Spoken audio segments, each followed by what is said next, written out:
Good afternoon, honorable members. When we suspended for lunch, we were debating the midterm budget report. Southern Shores, are you ready? The chair recognizes the honorable member for Southern Shores. Thank you very much, Mr. Deputy Speaker. Today I rise to represent and to be the voice of the wonderful people in the great constituency of Southern Shores. People that I will ever be grateful for the opportunity they have afforded unto me to represent them in this honorable house. Mr. Deputy Speaker, before I make my contribution to the midterm budget, which I believe I would like to bring condolences to a number of families in the Southern Shores constituency. It's the Tinubu family.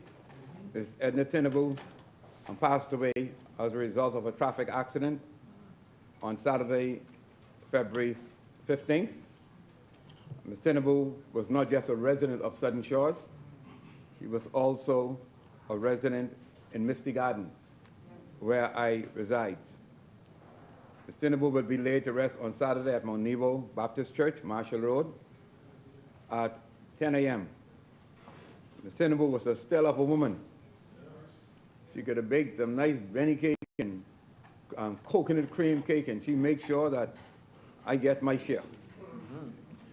She was well loved in our community of Misty Gardens. And so to our children, Gandhi and Olu and Jide, I want you to know that Southern Shores mourn with you and we support you. I also would like to bring condolences to a friend of mine who also live in Misty Gardens, Mr. Raymond Watkins and his family, on the passing of his wife, Gloria, who was laid to rest 2 Saturdays ago in a birthplace of Palmetto Point, Eleuthera. Want to tell Raymond and a son, Conroy, and the 2 daughters, Renisa and Rihanna, that God will encourage, God will strengthen him during this time of bereavement. I also want to bring condolences to the Bunch family on the passing of Mr. Harry Bunch, a young man who passed away last Friday at his home during a short illness. To his wife, Marcia, his children, Justin, Michael, Michaela, and Samaj. We pray that God will bless them, strengthen them during this time. I also would like to remember his mother, Janet, and his stepfather, Spurgeon Lightbourne, who was a great supporter and a pillar of strength in the Sunset Park area. And then I think about Pastor Gertrude Miller on the passing of her son, Brendan Miller, and the Clark family on the passing of Craig Clark, a former employee at Bahamas Air, who passed away this week. May their souls and the souls of all the dearly departed rest in peace. Mr. Deputy Speaker, I also would like to remind the residents of Southern Shores that our road work will continue in Oxford Drive, Millisites, Sunset Park, Marshall Road, and Misty Gardens. We will start our road work next week, God's willing, and drainages has already been marked out for Penfold Close, Pratt's Close, Caribbean Close, Dame Doris Johnson South, and also Marshall Road. Also, we have some park renovations that is geared up to begin, basketball renovations, basketball court renovations. Will start in Millisites and Sunset Park. We trust that this will be a great change as we renovate our parks in the Southern Shores area. Mr. Deputy Speaker, Now to the midterm budget at hand. I want to applaud the Davis administration for remaining steadfast in changing the status quo to enhance the lives of the Bahamian people. According to the IMF, the Davis administration performance has been remarkable. Remarkable, Mr. Deputy Speaker, because its leadership remained guided by the principles of creating meaningful change, change that enhanced the lives of Bahamians, change that strengthened our economy, and change that secure a prosperous future for all Bahamians. Mr. Deputy, not much unfavorable remarks has been sounded about our government by the side opposite.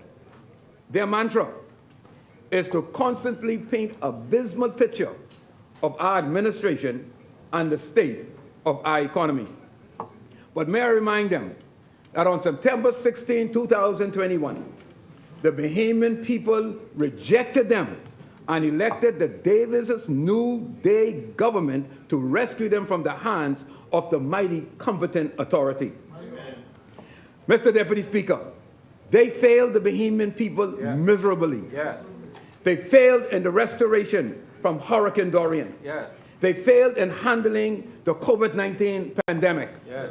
They failed in managing the economy. Yes. They failed in restoring hope to the Bahamian people. Yes. They failed in health. They failed our healthcare system. Yes. They failed our educational system. Yes. And they failed our public servants. Yes. That is why they are out, and that is why they will stay out. Oh.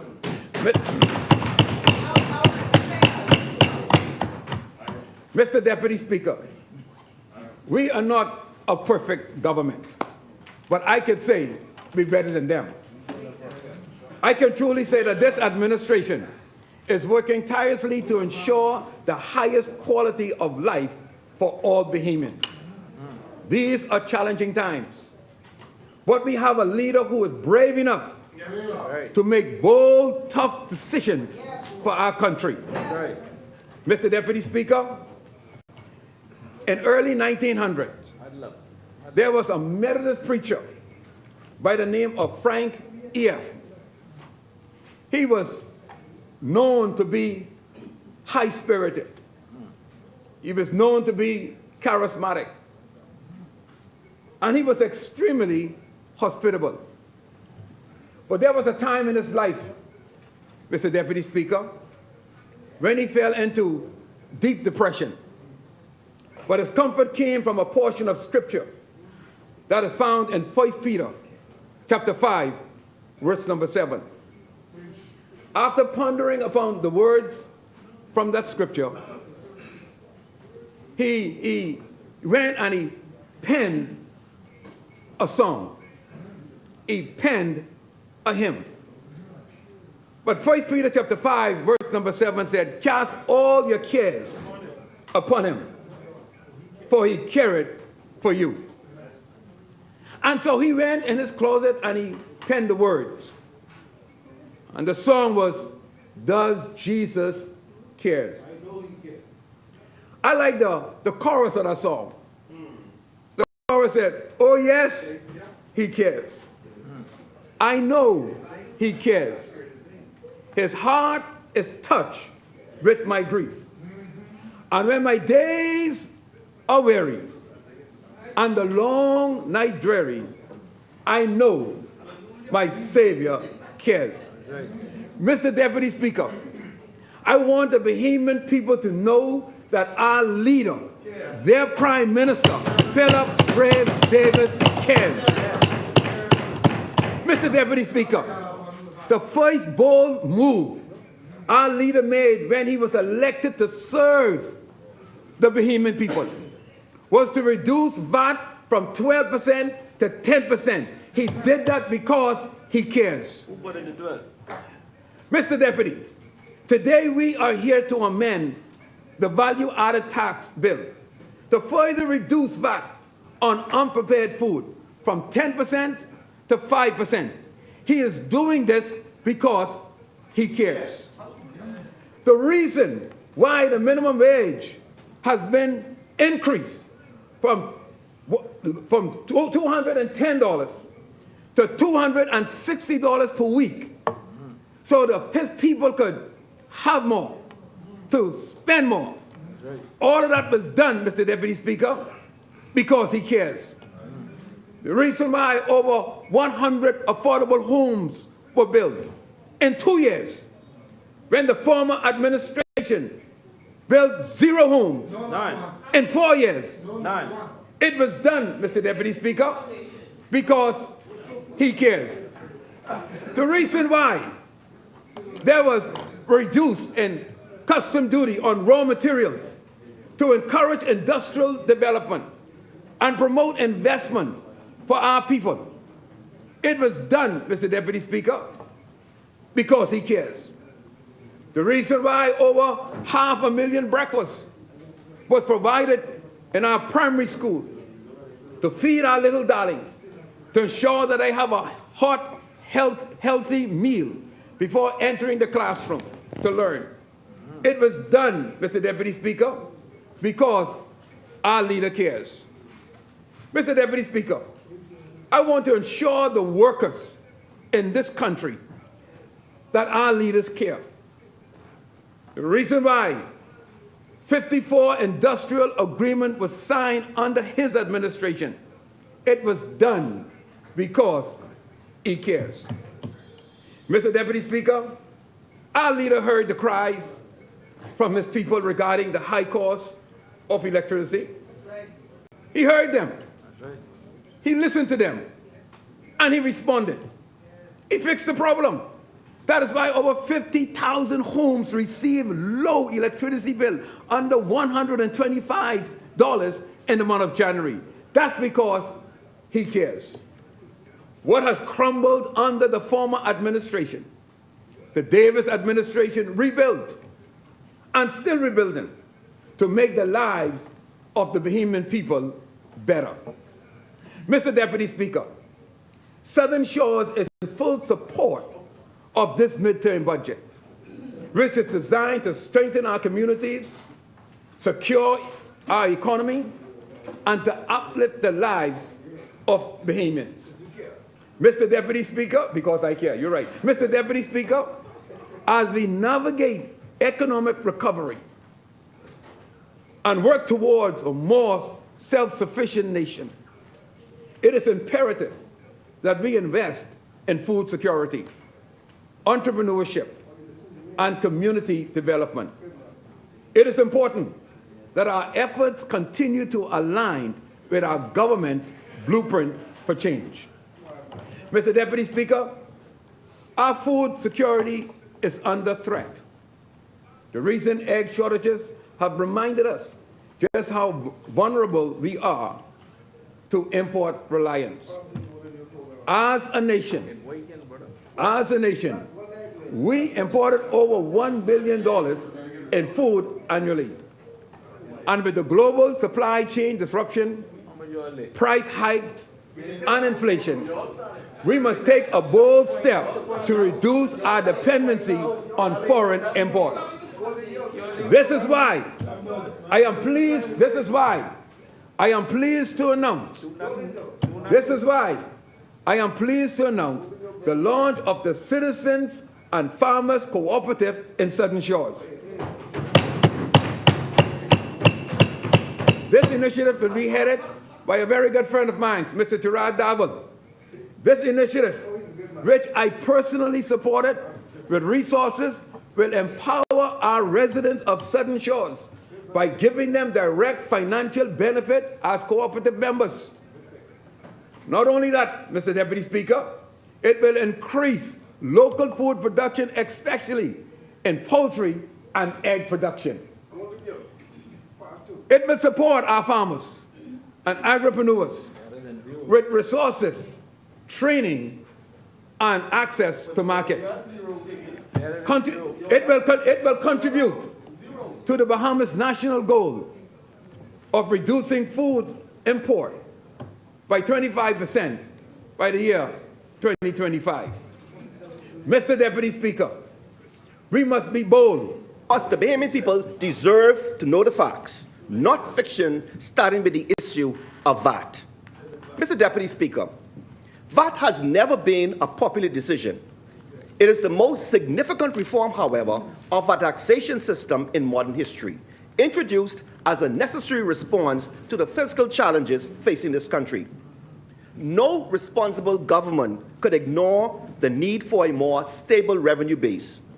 But the Free National Movement never had a real plan to address those challenges.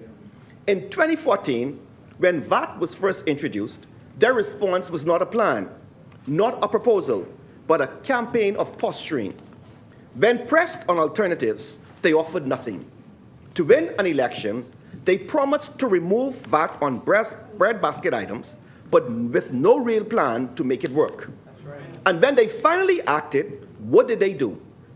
They removed VAT on a narrow, outdated list of items while raising it by 60% on everything else. They gave a penny and took a dollar.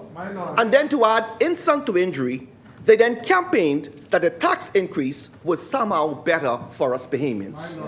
Mr. Deputy Speaker, this was long before Hurricane Dorian and long before COVID. This was not a crisis-driven measure. This was a policy choice, an economic reform they championed as their vision for the Bahamas. This was their grand VAT experiment.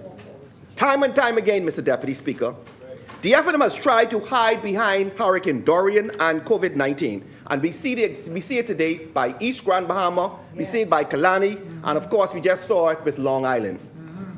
They use these crises as an excuse for their mismanagement, but the numbers do not lie. Their own budget exposed the truth.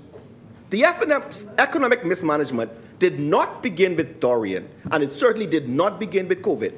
Before a single storm cloud formed, before a single case of COVID was detected, they had already raised taxes, increased spending, and failed to deliver on their promises. Let us deal with the facts then. From 2019 to 2022, the additional spending commitments above the FNM's 2017-2018 budget amounted to a staggering $2.12 billion. I repeat that. From 2019 to 2022, the additional spending commitments above the FNM's 2017-2018 budget amounted to a staggering $2.12 billion. And let me say this, Mr. Deputy Speaker. I'm going to say much more, God spare my life, in the substantive budget debate. I have found that this figure is much higher, Mr. Deputy Speaker, because there are areas in which the FNM pulled money, but it's not included in this figure. So wait for the budget to come. Mr. Deputy Speaker, the question must be asked then. The chair recognizes the honourable member for St. Anne's. As you honored before, when the former Prime Minister was speaking, if he's going to refer to a document that he can't table now, I'd ask that you have him withdraw those comments that he's just made. Thank you. Oh, this is the member for Carmichael. You know I do my research, and so I intend to table all of your budget communications. Yeah, they're here. I have it all. And Mr. Deputy Speaker, all of these will be tabled at the end. Thank you, honourable member. Mr. Deputy Speaker, in that context then, the question must be asked, where did all this money go? They said it was Dorian and COVID-19, but their own numbers tell a different story. But that is not the end of it, Mr. Deputy Speaker. We cannot forget that during this same period, hundreds of government workers had their contracts terminated. Yes. I think the honourable member from Nassau Village put the figure at 2,500. And the FNM boasted at the time, they came here, I remember, and they boasted at the time that they saved the government some $75 million by sending people home. So let us put the record straight then. Let's put it in perspective. Mr. Deputy Speaker, they increased by 60%, taxes up. They fired thousands of government workers, job gone. They failed to build a single government home, no housing. They failed to carry out any major infrastructure upgrades, no development. And yet, government spend still increased by over $2 billion. Wow. $2 billion. Say it so.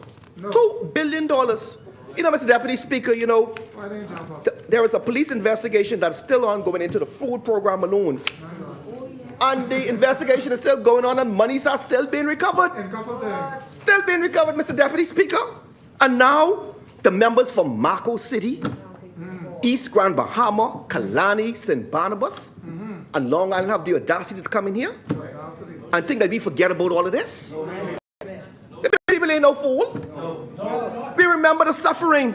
We remember the hardship. And we remember the alphabet shopping, the lockdowns and the tax increases. Mr. Deputy Speaker, speaking of rewriting history, yesterday we saw the opposition stand with great confidence, attempting to speak with strength and authority on budget figures and fiscal targets, the member for East Grand Bahama.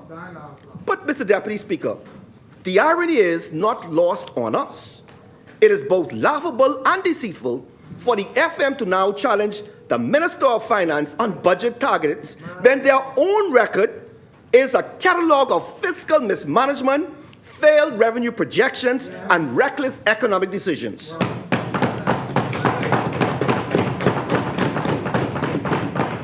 Mr. Deputy Speaker, in the midst of COVID-19, the FNM projected revenue of $1.8 billion and recognized $1.91 million. Not bad, not accurate, but at least somewhat within reason. Then in 2019 and 2020, they budgeted for $2.39 billion in revenue. And I was quite shocked to see Long Island talk about we spend in our period what they spend in 4 years. Pure absurdity. But actual collections, Mr. Deputy Speaker, were only $2.09 billion, a shortfall of $298 million. And I have the records at the table right here. $298 million short. Now, Mr. Deputy Speaker, they will rush to say that it was because of Dorian. And while Dorian certainly had an impact, that is not the full story. Let's go back before Dorian, before COVID-19, when they had complete control over the economy. What did they do? Hike VAT, 60%, squeezing every Bahamian household, claiming it was necessary for revenue growth. It was necessary for fiscal prudence, and yet they still failed to meet their own targets. And now they want to lecture us about fiscal prudence? Their 2018-2019 budget projected. The chair recognizes the honorable member for St. Barnabas. Mr. Deputy, I didn't want to interrupt the member for Carmichael, right? But what the member for Carmichael has not said in his characterization of this whole VAT issue is that VAT was started under the Progressive Liberal Party in 2015. They established the VAT. They put the tax. They put taxes on the Bahamian people. And, Mr. Deputy, when it was presented to the Bahamian people, it was presented that it would reduce the deficit. It did not when they did that. They talked about it would curtail the debt. It did not, members. Mr. Deputy. So the honorable member is being disingenuous with his application of this whole issue of VAT, Mr. Deputy. Speak the truth. VAT is the PLP's baby. Yes. The PLP's baby.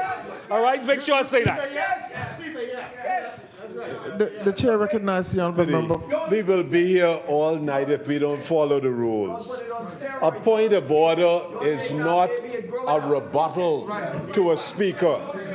At 38(1), a member may rise on a point of order, shall, when invited by the speaker or chairman to do so, state the infringement of the rules on which his point of order is based, and then resume his seat.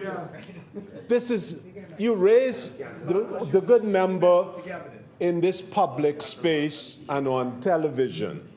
He raised and he said, point of order. He did not ask for the honorable member to yield. And he never stated the infringement of the rules. Mr. Deputy Speaker, the reality is, I hadn't even, it was not only a point of order, it wasn't even a rebuttal. But this is his modus operandi. And so let me just repeat what I said. I never disowned that VAT is the PLP or the F&M. It was a necessary something that we had to do. And so let me just go back. Let me give us a revenue measure. So let me just say what I said. This is what I said. I'm going back. This is what I said. And then you go back. Mr. Deputy Speaker, VAT has never been a popular decision. It is the most significant reform of our taxation system in modern history, introduced as a necessary response for the fiscal challenges facing this country. I said it. So what are you making noise about? Mr. Deputy Speaker, Talk about its impact. let me say this. Now, as I indicated, Mr. Deputy Speaker, let me say this. They have the audacity, Mr. Deputy Speaker, to come at us when they couldn't even meet their own targets. So their 2018-2019 budget projected $2.65 billion in revenue, but they only collected $2.43 billion. Another shortfall of $223 million. $223. And this was during supposedly economic stability. Mr. Deputy Speaker, what does this tell us? It tells us that the F&M consistently got their revenue estimates wrong. Their approach was not based on sound fiscal policy. It was based on wishful thinking and failed execution. And now, after leaving this country in economic ruins, they have the audacity to stand in this place and lecture us about budget accuracy? The audacity, my Lord. Mr. Deputy Speaker, their credibility on fiscal matters is not just weak, it is completely shattered by their own record. This is the difference, Mr. Deputy Speaker, of a government that understands economic relief and a government that suffocates its people.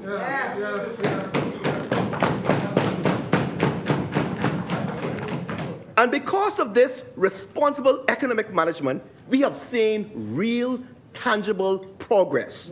The deficit has been reduced by over $1 billion. $1 billion. Our foreign reserves have climbed to over $2.9 billion. Jobs are up and unemployment is down to pre-pandemic levels. This is something all Bahamians should rejoice on, whether in opposition or for the government. You got to rejoice on something like this. Bahamian businesses are seeing new opportunities for growth. Mr. Deputy Speaker, the difference between this PLP government, of which I am proud to be a member, and the F&M could not be clearer. While they talk, we acted. And as we always say on this side, measure us by our actions and not by our words. While they raised taxes, we provided relief. It was this PLP government, Mr. Deputy Speaker, that increased minimum wage, ensuring that hard-working Bahamians took home more money to support their families. While the opposition sat on the fence, offering excuses instead of solutions. It was this PLP government, Mr. Deputy Speaker, that is delivering energy reform, finally taking action to usher in lower electricity costs after years and years and years of talk. Mr. Deputy Speaker, let us talk about VAT again. Not only did we reduce VAT across the board, but we are now introducing VAT-targeted reductions, not on a few outdated breadbasket items, but on hundreds of essential goods. Just look at this. Here it is. Pages and pages. Wings and drumsticks, fruits and vegetables, everything is in here. This is what you call tangible results. This is a government for the people and by the people, and ensuring that we leave nobody behind. Pages and pages of unprepared food, real relief that allows Bahamians to choose for themselves. And I must say, Mr. Deputy Speaker, we support that honorable member down there, the Minister of Health. If you heard what he had to say this day, it was sobering, and every family in this country could relate to these illnesses. And so this is not just about reducing VAT, it's about ensuring healthier lifestyles and ensuring that everybody, whether you're rich or poor, has an opportunity to eat good, healthy foods. So I commend you, Minister of Health, and let us get it done. Mr. Deputy Speaker, A strong economy must translate into stronger communities. It is not enough to focus on national growth. We must ensure that our neighborhoods are safe, our public spaces are maintained, and our people have access to real opportunities where they live. That is why urban renewal remains at the heart of our social and economic social strategy. Yes. Mr. Deputy Speaker, when we talk about urban renewal, we are not just talking about buildings and infrastructure. We are talking about restoring dignity, restoring hope and opportunities in our communities. Just last month, this government launched the Urban Renewal Authority, making it permanent and giving it legislative life so that no government could come behind and stop, review, and cancel. Finally, it is an institution dedicated to revitalizing communities across our archipelago. And I want Mr. Deputy Speaker to thank former Justice Anita Allen and the Law Reform Commissioners for the hard work they did in ensuring that we got that legislation in place. Thank you, Justice Anita. The authority is led by the distinguished board of directors, co-chaired by the Right Honorable Algernon Allen and Reverend Diana Francis, two distinguished champions in this country. Mr. Deputy Speaker, their leadership, the authority has delivered tangible results today. Targeted community cleanups, infrastructure upgrades, social intervention programs, public safety initiatives that strengthen community policing and restore a sense of security in our neighborhoods. Mr. Deputy Speaker, this is indeed progress that only a progressive liberal party could deliver. It extends, Mr. Deputy Speaker, to one of the most fundamental pillars of a stable society, housing. Yes. Mr. Deputy Speaker, we on this side, the Progressive Liberal Party, firmly believe that housing is a basic necessity. Yes. It is a basic human right. Yes. It is no longer a privilege. It is not an afterthought. It is the foundation upon which strong families and thriving communities are built. Yes. And so, it is our responsibility to ensure that Bahamians have access to safe, affordable, and dignified housing opportunities. Not just promises on paper, not just empty campaign rhetoric, but real homes for real people in real communities. Mr. Deputy Speaker, you know, when the member for Elizabeth began carrying out this government's mandate to restart the housing program, a program that was stopped, reviewed, and cancelled by members opposite, she stood in this very house and told the Bahamian people the truth about what she meant. She found paper plans, big posters, big flyers, big promises, but nothing else. No homes, no real solutions, no opportunities for Bahamians in this place. Mr. Deputy Speaker, this is the legacy of the FNM. They're going to go down in history as the only administration in their entire administration that built not one home. My Lord, my Lord. What a record. That is what history will reflect. What a record. Mr. Deputy Speaker, I might bring those paper plans right here, perhaps, when we sit for the next budget communication, so Bahamians can see for themselves what the FNM is calling a housing solution. Mr. Deputy Speaker, the 2000 Housing Needs Study commissioned by the Free National Movement projected that the Bahamas would need some 28,530 housing units between 2000 and 2011. That was their own study, their own commission research, their own blueprint for addressing the housing crisis. And yet, what did they do in 2017? They ignored their own report. The FNM dismantled decades of home construction programs adopted by the Ministry and the Department of Housing, a program that had built thousands and thousands of homes for Bahamians over successive generations. They didn't just slow it down, Mr. Deputy Speaker, they stopped it. Mr. Deputy Speaker, members opposite want to now stand in this place and pretend to be champions for housing, and the honorable member for East Grand Bahama had the audacity to say we're in a housing crisis. Y'all heard him yesterday? My God in heaven. Let us be clear. The last administration, a cabinet in which the members of Kalani, Marco City, East Grand Bahama, and Central Grand Bahama sat, and St. Barnabas too, eh? And you pulling your leg. All of them was there except you. They became the first, Mr. Deputy Speaker, that didn't hand over not one key. Not one. Not what? What a history will that reflect? But all of a sudden today, Mr. Deputy Speaker, they have the concern of a housing crisis, a crisis they made significantly worse. Let us talk about the reality of housing development. Mr. Deputy Speaker, subdivisions do not appear overnight. No. It takes years of planning, and the Honourable Minister here, he knows, as a minister down there, he would know as a Minister of Works. It takes years to plan and develop a housing subdivision, years of infrastructural work, sewer, water, light, design. All those things have to go hand in hand. It takes years. So you can imagine then, when the FNM dismantled the housing program, they did not stop a few homes from being built. They stole years of progress from the Bahamian people. So, Mr. Deputy Speaker, Mr. Deputy Speaker, I want you to get near this. So, Mr. Deputy Speaker, we cannot and we will not take lectures from the FNM on housing. If they had truly been concerned about housing, they would have not done what they did. And if they have now had a sudden change of heart, if they had realized the error of their ways, then the honourable member for Marco City, the honourable member for Kalani, the honourable member for East Grand Bahama and Central Grand Bahama, who sat in the very cabinet and stopped the housing construction, stand up and say to the Bahamian people, we were wrong. Yes. We made a mistake when we stopped building government houses. Yes.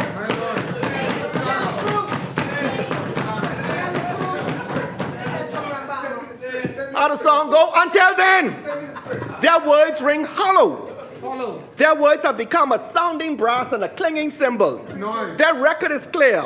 The Progressive Liberal Party builds while the FNM simply dismantles. And despite the years of lost progress under them, we are working every day to catch up, to build more and deliver for the Bahamian people. Housing is not just about, Mr. Deputy Speaker, putting roofs over heads. It is about building communities, securing families, and creating generational wealth. We took office at a time when global economic pressures were driving up the cost of material, disrupting supply chains, and making construction more expensive than ever before. But, Mr. Deputy Speaker, unlike members opposite, when we face challenges, we do not retreat. We take action.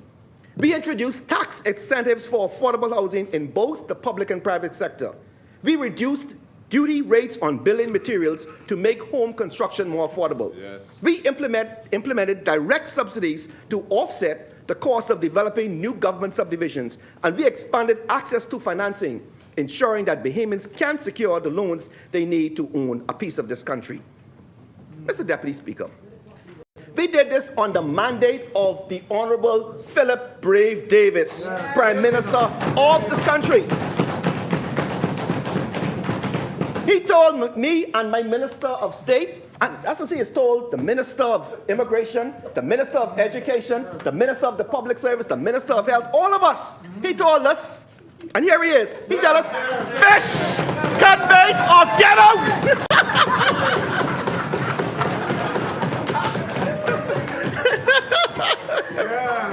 I want him to hear his words.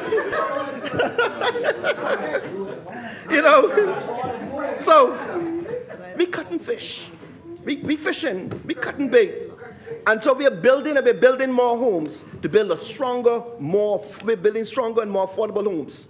Mr. Deputy Speaker, I'm so proud of this record of this Progressive Liberal Party. Yes. We've built homes and handed over homes in the Saudi Lutra.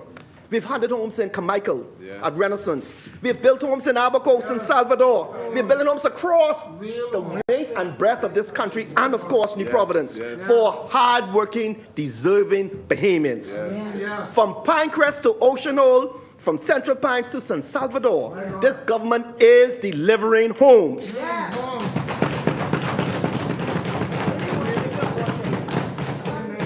Mr. Deputy Speaker, while this administration is committed to expanding home ownership opportunities, we recognize the reality that many Bahamians must rent for extended periods before they are in a position to purchase a home. The Honourable Minister of Economic Affairs holds responsibility for rent control, and both he and I agree. The current circumstances demand regulatory intervention to bring clarity, fairness, and stability to the rental market. At the very outset, we must acknowledge two fundamental truths. First, we must encourage the development of more rental units, apartments. Without an increase in supply, but with rising demand, prices will continue to climb. Mr. Deputy Speaker, you know, I spoke with a lady this morning. She's renting in an area, a middle-class area, and she's paying $2,200 a month for rent. $2,200 a month. Second, the system must provide landlords with a fair and efficient process to address breaches of rental agreements. Landlords, Mr. Deputy Speaker, must have certainty that disputes will be handled in a clear and timely manner. The legal framework already exists, but it is outdated, lacks clarity and enforcement, allowing bad actors, these bad landlords, to thrive while leaving too many renters vulnerable. Mr. Deputy Speaker, I have a few more minutes. 2 minutes, honorable member. Thank you very much. This is important, and we're talking about these landlords and these tenants here. We're going to address this. Repeated and extortionate rent rates increase, they far outpace inflation. Unreasonable penalty clauses designed to trap tenants in predatory agreements, we must address all of those. You know, Mr. Deputy Speaker, I also met with a lady early this morning. She came to my office, and she was renting a place for $500 a month, a rundown place, no running water, no toilet. And the landlord had one electricity meter, and that was disconnected. So while she is paying, the landlord his electricity was disconnected. So her and all of her kids didn't have no electricity. And to make things worse, she then went out to rent a generator for herself. And that generator was $250 a week that she couldn't afford.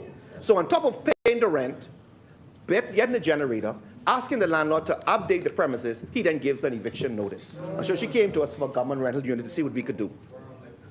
Mr. Deputy Speaker, what is needed is clear, balanced regulation that protect both landlords and more particularly tenants. Yes. Those good landlords, those who provide quality, affordable housing, should be encouraged and supported. The bad landlords, those who exploit renters in desperate situations, must be held accountable. And so therefore, Mr. Deputy Speaker, we will be looking at some reform. Mr. Deputy Speaker, I want to indicate that we are working very closely with the minister responsible for rent and rent control in this country. And I believe, Mr. Deputy Speaker, that we have a good opportunity to ensure that we get this thing right. Mr. Deputy Speaker, I want to just move on and talk about one last item. My 2 minutes ain't going to worry about that. I want to take a moment, Mr. Deputy Speaker, to recognize and extend my deepest gratitude to the staff in the Ministry of Housing and Urban Renewal. Their dedication, hard work, and unwavering commitment to the Bahamian people are what makes our progress possible. To our permanent secretary, the technical staff, the housing officers are all working tirelessly behind the scenes. And Mr. Deputy Speaker, just in the morning, myself along with the Minister of State, we're going to travel. But we're going right down there to San Salvador to make sure those houses for rent are being done. Mr. Deputy Speaker, the work continues. The work of building homes and renewing our urban areas is not easy, but we will not quit. We will keep on pushing forward. We will keep on delivering. We will keep on building. Because that is the charge of this government. Yes. That is the mission of the Progressive Liberal Party. That is the promise we made to the Bahamian people. And Mr. Deputy Speaker, we will see it through. May God continue to bless this great nation. May God continue to bless the great people of Carmichael. And may God always continue to bless the Commonwealth of the Bahamas. Carmichael supports. Thank you, honorable member. The chair recognizes the honorable member for St. Barnabas. Thank you very much, Mr. Deputy Speaker. Mr. Deputy Speaker, in the honorable member's contribution, and I'm glad that the Prime Minister is here, I was hoping that the member for Freetown would be in here to address this question. The member for Carmichael talked about the clear, hold, and build that's now going in Carmichael. It started off in Angliston. What we don't understand is St. Barnabas is right on the border with Angliston. You also have Payne and Grantstown and Centerville. These areas have been, unfortunately, on the front line on some of the major crime issues in our country. Why is it, and not to suggest that Carmichael does not need it, but what, no, that's not what I'm saying. Why is it that they were right there in Angliston, but you have St. Barnabas, Payne and Grantstown, and Centerville? Why not deal with those areas, particularly because some of the gun violence that we've seen recently and some of the crime-related issues have been in our constituencies? I mean, the member for Payne and Grantstown can speak, obviously. He has his voice. But that needs to be addressed. I don't know if the member for Freetown or the Prime Minister can tell us why this approach to go to Carmichael and Nassau Village, when you have some very vulnerable areas, just a stone's thrown away from Angliston, which also needed it, Mr. Deputy. Thank you.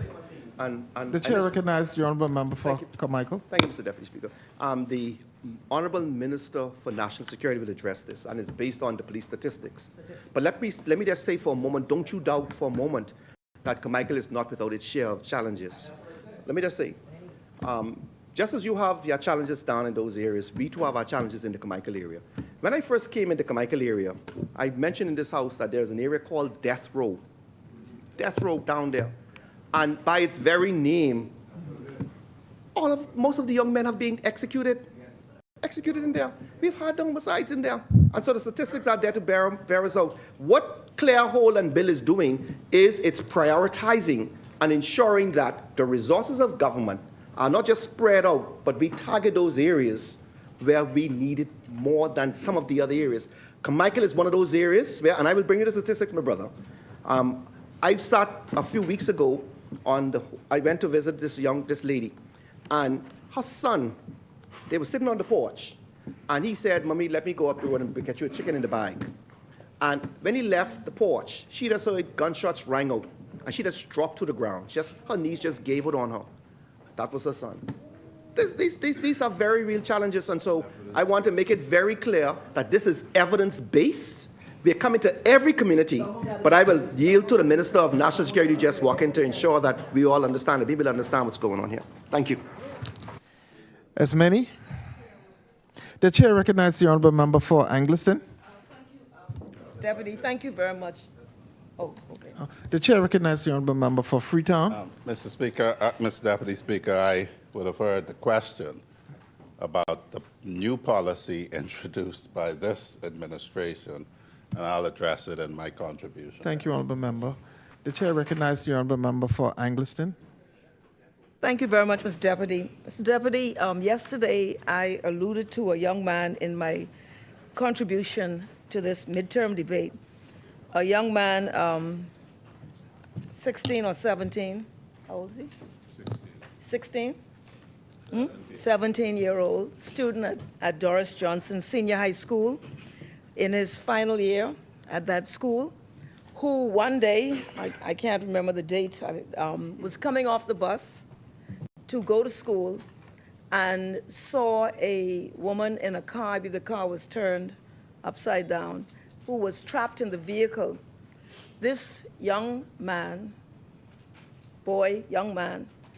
sprung to action and physically broke the window using his hands. And I believe he sustained injury because I saw when he was being interviewed, his hand was bandaged, and rescued that woman, who later spoke about and expressed her gratitude. He is here with his principal, Mr. Ken Lightburn, the principal of Doris Johnson.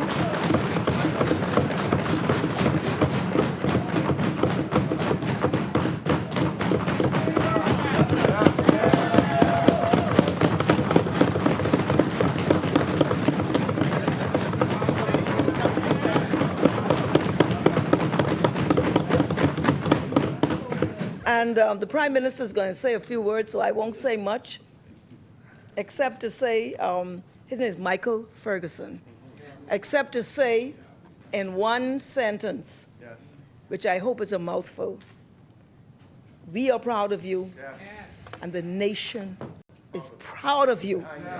Thank you.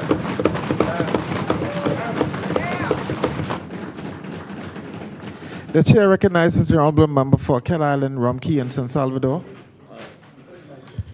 Thank you very much, Mr. Deputy Speaker. It is stories like that of Michael Ferguson, a 17-year-old young man in one of our public high schools that gives all of us hope, gives all of us the confidence that despite what is said about our young men in this country, there are many good young men amongst us, many of whom, as we've heard in this story, would spring to action to help in circumstances where help is needed. And it is good for us to record this event. And I want to thank the member for Engliston for raising up this incident so that the nation can see that all is not lost. All is not lost. In this parliament, we continue to debate, narrate, and talk about the crime issues. And very often, we relegate the incidence of crime to young men in our society who are parts of gang and seem to have no regard for life or person's property. But in this instance, I say and I declare that is just a small group amongst us, and we are moving and fighting constantly to eradicate those amongst us. And I want to, again, on behalf of the government and the people of the Bahamas, congratulate you for your bravery. From now, you're a brave man. You're brave.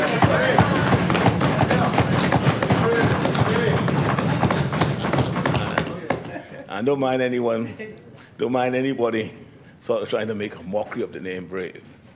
Just hang on to that name Brave, because you demonstrated not just the fact that you were brave, but you demonstrated what being a citizen is all about.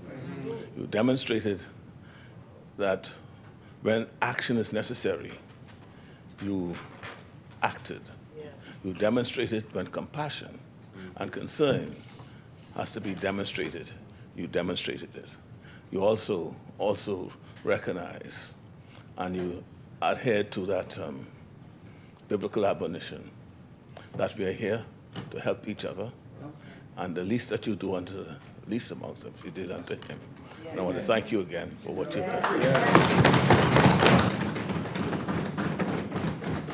The chair recognizes the honorable member for St. Barnabas. Thank you very much, Mr. Deputy, for the opportunity to associate myself with the remarks of the Prime Minister.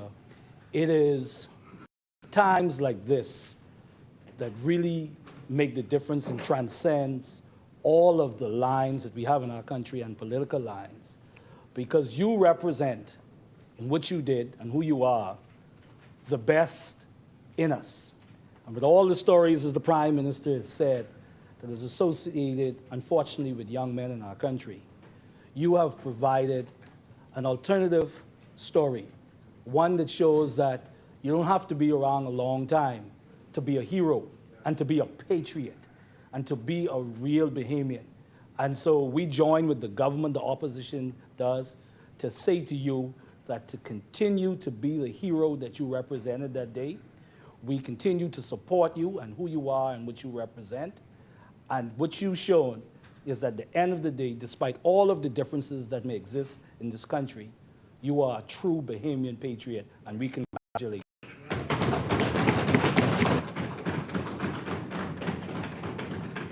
Thank you, honorable members. As many, the chair recognizes the honorable member for Bain and Grantstown. Thank you very much, Mr. Deputy. Honorable members, good afternoon. Today is a very nostalgic day for me and my squaddy. Some 40 years ago, Minister Bell, we were in training, and you did a speech, and I came right behind you, and I had to do a speech. So this is kind of nostalgic to see that I'm speaking behind you today. But I want to wish all of the Bahamas happy International Women's Day, especially my female colleagues and my mother. All the best to you and the work that you continue to do in your existence here today. I am humble and grateful for the opportunity to be here today to make a contribution in support of this mid-year budget and amendments to the various bills, including the Road Traffic Department Act 2025, the Domestic Minimum Top-Up Tax Act, and the VAT Amendment Act 2025 on behalf of the good people of Baines and Grantstown. I thank the Almighty for another day above ground in the land of the living. I acknowledge and thank the devoted and patient constituents of Baines and Grantstown who continue to show me love and support daily. I say to you, let's stay together, because I will not leave you, nor will I forsake you. Mr. Deputy,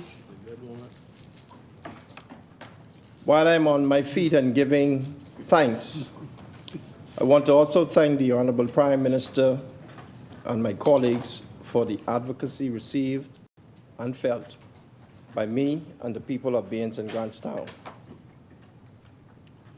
I won't go into all of the details, but this cadre of members of Parliament doesn't represent a team, but more so a family. Regardless of the naysayers and the detractors, we are a team functioning as a family in this House of Assembly. The old adage says, teeth and tongue may fight, but they never fall out. Thank you, colleagues. Let's keep working for and on behalf of the good people of the Bahamas. Mr. Deputy, the government has been conducting mid-year budget debates for many years, and this year is no exception. Prudent administrations are inclined to take stock of the current fiscal position at the midpoint of the budget year. Infrastructure development, stakeholder engagement, a balanced approach, economic growth,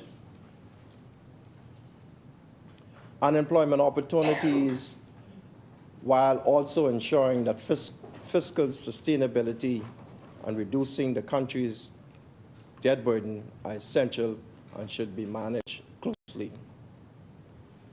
The mid-year budget presentations by members serve as an opportunity for government to communicate its fiscal strategy, address challenges or adjustments needed to provide and update the Bahamian people on the progress towards achieving the annual financial goals.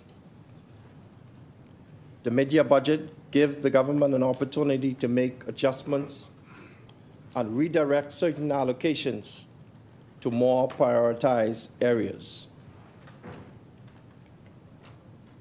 Mr. Deputy, permit me to talk a little bit about my portfolio as the Parliamentary Secretary within the Ministry of Economic Affairs.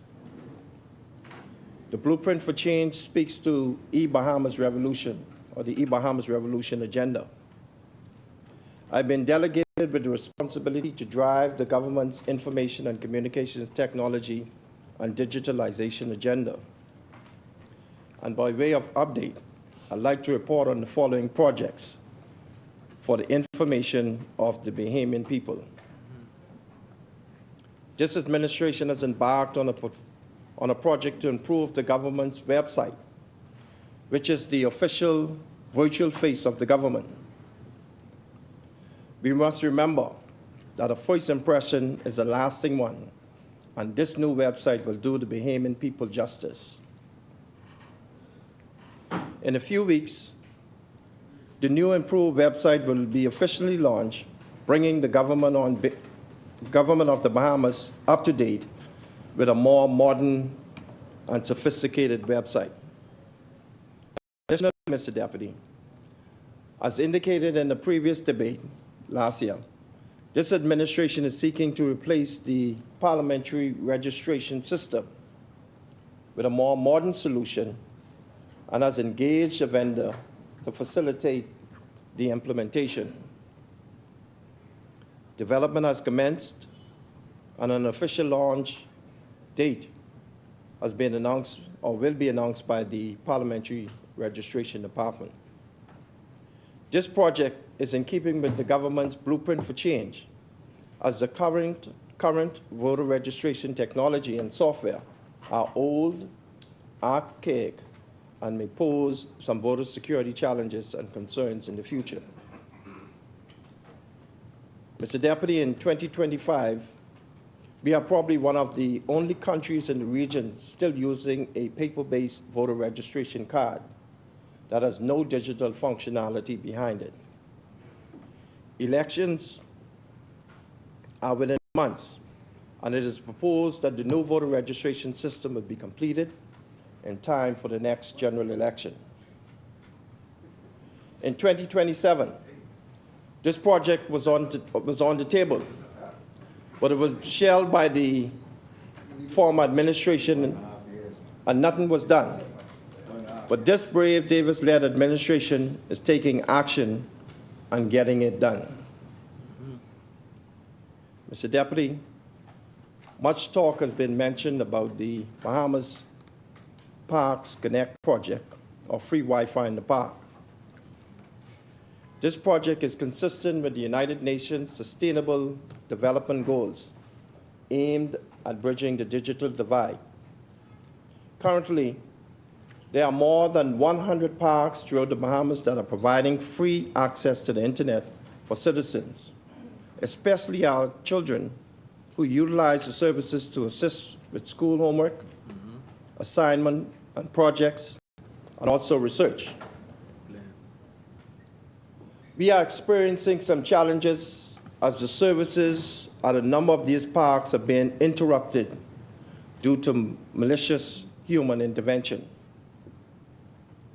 I would like to send a clarion call to all alleged offenders to please cease and desist, because many people require the use of the services. I would also like to remind our residents to call our help desk at the Department of Information and Communications Technology to report any outages or interruption of service. Thank you to our partners, Bahamas Telecommunications Company, Cable Bahamas Alive, and Bahamas Power and Light for their continued commitment to this very important initiative for the government and people of the Bahamas. Mr. Deputy, it was this administration's ingenuity that initiated the Bahamas Parks Connect project, because we are about action and not talk. You have heard a number of colleagues talked about their respective digitization projects within their ministries, departments, and agencies, which is good. To further advance our digitization efforts and ensure that information and data requirements across the whole of government are accessible, secure, and shared, efforts are being made to ensure that a centralized digitization solution is acquired by the government by way of the National Digitization Office under the auspices of the Department of Information and Communications Technology. This administration is also seeking to advance and strengthen the telecommunications and digital infrastructure platforms by implementing for the first time the Bahamas National Data Center, owned by the Bahamas government. This is a major feat, Mr. Deputy, designed to enable government to do more with its computing power as opposed to the current limited capabilities due to the high costs and inflexibility incurred from current suppliers and providers who are supposed to be partners of the government. I won't go into much details. Just know that the Bahamas National Data Center is coming. Mr. Deputy, in our blueprint for change, we promised that the government will implement a solution or an app to inform the citizens and legal residents of any and all major disasters and incidences occurring within this archipelagic nation. I am happy to report that the government has engaged a partner to build the Bahamas News and Emergencies app, or BNEO, under the auspices of the Bahamas Broadcasting Corporation. This app will be able to inform all persons who register on the app of any hurricane disasters, any natural disasters, or any incident that occurred within the Bahamas on their mobile device. It also gives them the ability to update and provide feedback, recommendations, or reports as it relates to any matter of national significance. The app is 95% completed, and a launch date is being finalized. Mr. Deputy, information and communications technology, or technology, is an exciting field and represents an interesting time in government. As far back as 1987, I started my career in computers, earning my first degree from the College of the Bahamas in computer data processing. In this area of government, much is being done behind the scenes, and I thank the hard-working staff of DICT for keeping the systems up and running, and also keeping the systems secure.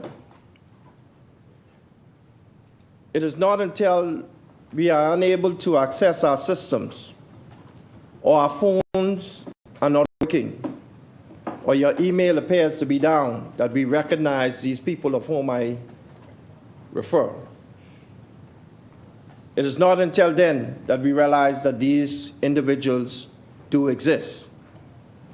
They are the real heroes and heroines, and ICT, Mr. Deputy, is the backbone of every government, including the government of the Bahamas.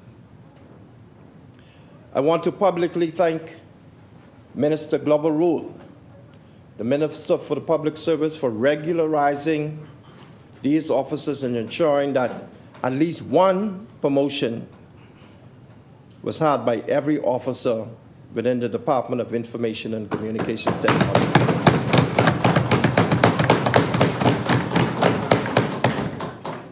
Mr. Deputy, the former administration sat on promotions, and yes, they did something. They talked about it, but we did it. The new computer information system skills were discussed. It was reviewed, tabled, and approved by that side, but never implemented the same. We won't talk about it, Mr. Deputy. We will action it.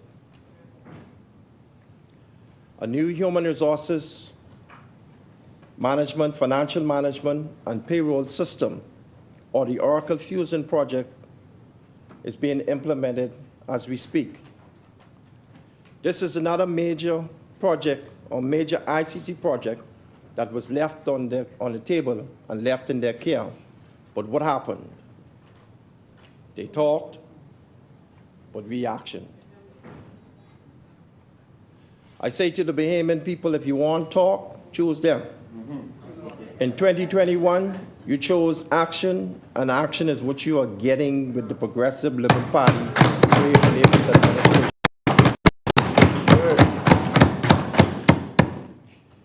In Cyborgs Basketball Club, of which I'm the head coach and president, we say less talk, more action, or LTMA. Mr. Deputy, as the government advances its national digital agenda, it is equally important that it beefs up its cybersecurity and vulnerability management systems.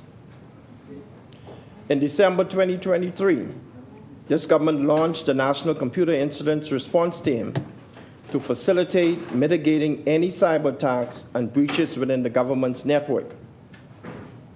In addition to the national CERT, the government has gone even further to strengthen its digital infrastructure with the official launch of the National Cyber Security Strategies, or NCSA, or NCS, for the Bahamas in December 2024. That's a major accomplishment, Mr. Deputy. In 2017, we had left in place a project to modernize the current government emailing system. They talked about it. But despite challenges today, efforts are being made for the implementation of a best-of-breed emailing platform. No government in the region is using Lotus Notes for emailing, none. And it is high time that we as a government get on board. They talked, we actioned. Last year, I talked about the Ministry of Economic Affairs working on a business and artificial intelligence project, a real-time digital dashboard reporting solution for ministers and key decision makers within ministries, departments, and agencies.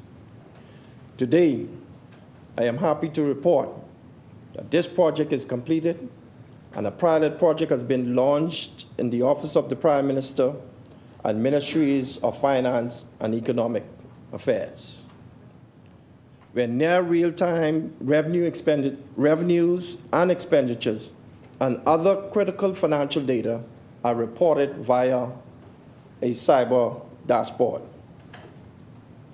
We didn't talk it, Mr. Deputy, we did it. I could talk technology for this entire debate because so much is going on in government. I urge the young people of this country to keep tuned in with what your government is doing in the cyberspace and join us. Be a part of the change as we seek to revolutionize the country through innovation and technology. They talked, Mr. Deputy, but we action.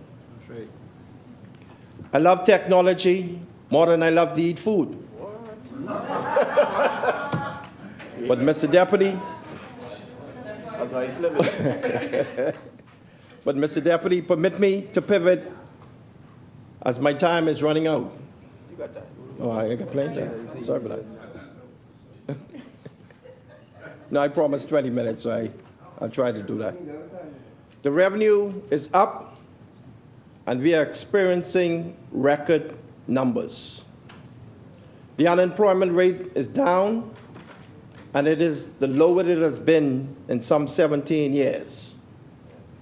The national debt continues to fall, and international rating agencies are in awe of the Bahamas' fiscal performance to date.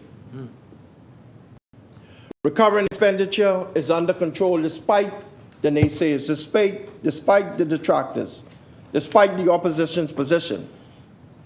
The reduction of VAT from 12% to 10%, the government's financial position is being impacted positively. I say that again. Recurrent expenditure is under control, and despite the naysayers, even the reduction in VAT from 12% to 10%, we see that the government's financial position is being impacted positively.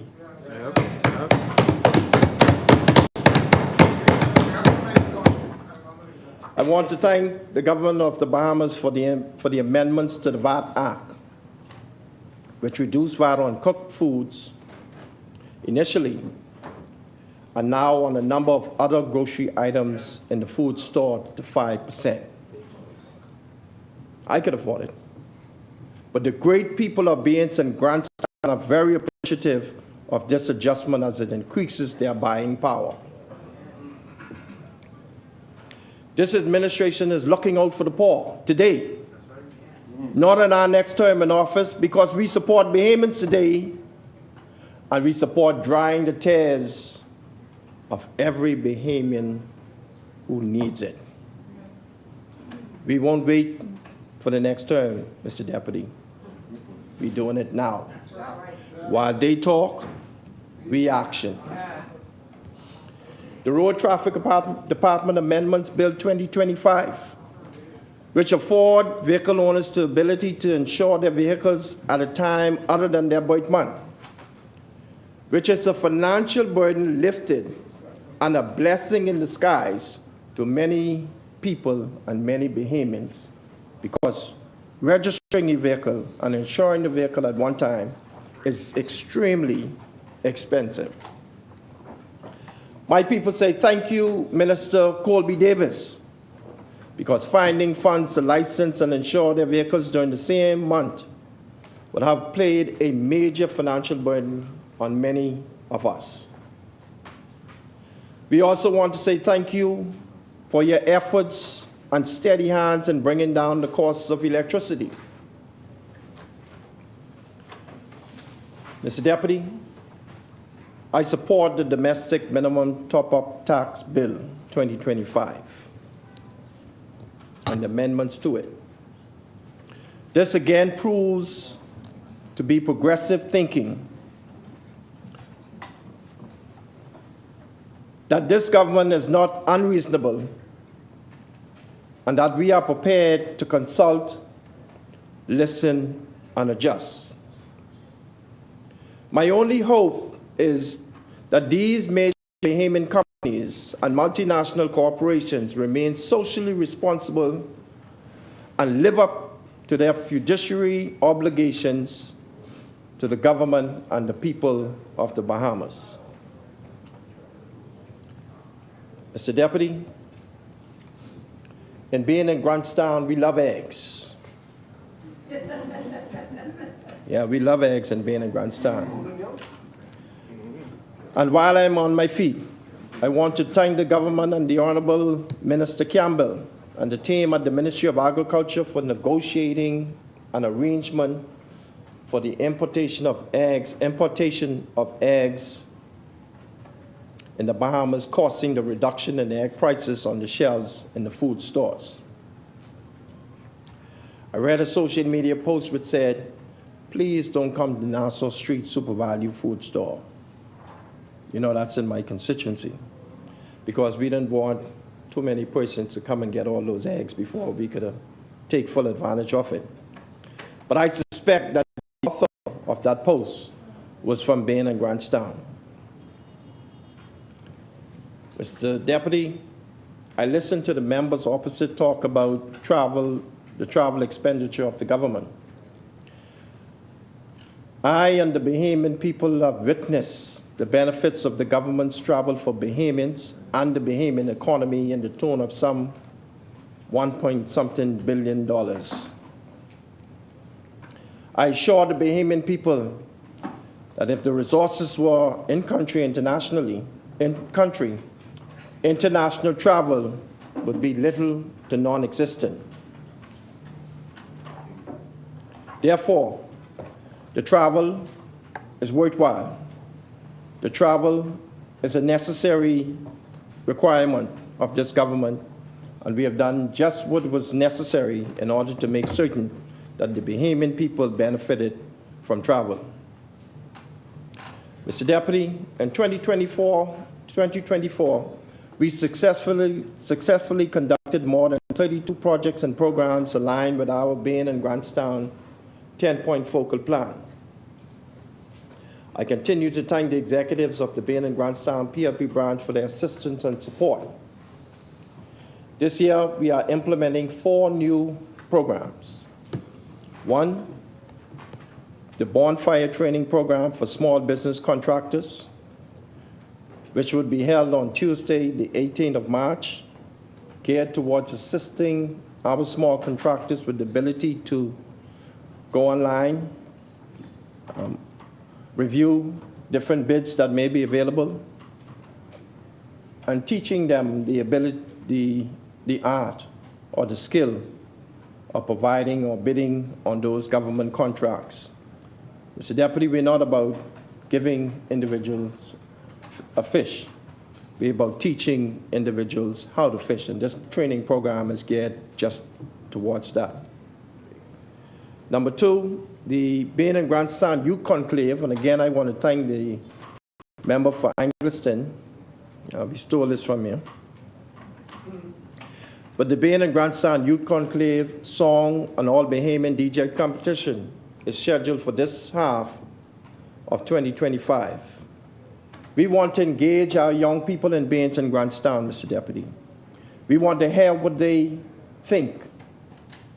We want to know exactly how they feel. And we want them, our young people, to be able to participate fully in what it is that is going on, not only in Bain and Grandstown, but in the country as a whole. The third project that we intend to launch in Bain and Grandstown this year, Mr. Deputy, is the Bain and Grandstown Property Ownership Workshop. Too many of our constituents live on properties or land that they do not have legal documents for. Too many of our constituents live on properties that they've lived on for generations and cannot provide ownership proof. Therefore, we are embarking on this particular workshop to facilitate allowing our constituents the ability to gain ownership for those properties and land in which they have possessed for many, many years. The fourth program that we are implementing this year, Mr. Deputy, is the Bain and Grandstown Community Center. This center has been approved, architectural drawings are being drafted, and soon and very soon, groundbreaking on this proposed site on Augusta Street and Meeting Street will be had. We will continue to work towards improving the lives and the living conditions of the constituents of Bain and Grandstown. We will do what is necessary. Our office hours continue from 9 to 5 on a daily basis. I continue to meet personally with my constituents every Tuesday at 4 p.m. To date, Mr. Deputy, I've met with more than 1,500 constituents privately in my office seeking to provide assistance to them. I want to say thank you to the constituents for your patience as I serve as a broker between you and the ministries, departments, and agencies to facilitate your requirements. The Bains and Grandstown Sports Committee is in full swing and is planning the 4th annual Bain and Grandstown Summer Games. The 3rd annual New Little Miss Bain and Grandstown pageant is scheduled for May, and this year we are expecting greater for our young contestants. The Bain and Grandstown Water and Homes installation project continues, and families continue to show their appreciation for the service and the portable water that we continue to bring to them. The Bain and Grandstown free breakfast in the park continues, and this Saturday we are in polling division number 1, offering free breakfast on Curtis Street and Finlayson Street off Augusta Street. Mr. Deputy, representation is not a game, and consistency and commitment to the people of whom we represent is serious business. Therefore, on behalf of the good people of Bain and Grandstown, we support this mid-year budget. We support the efforts of the government to make certain that all Bahamians are served and that all Bahamians receive their just reward in this country. Thank you, Mr. Deputy. Bain and Grandstown support, and God bless.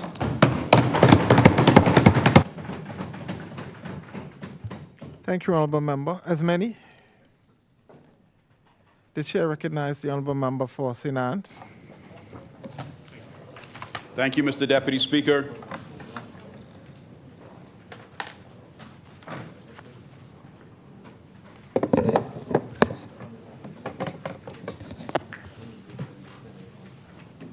Mr. Deputy Speaker, we cannot let the public be lied to any longer.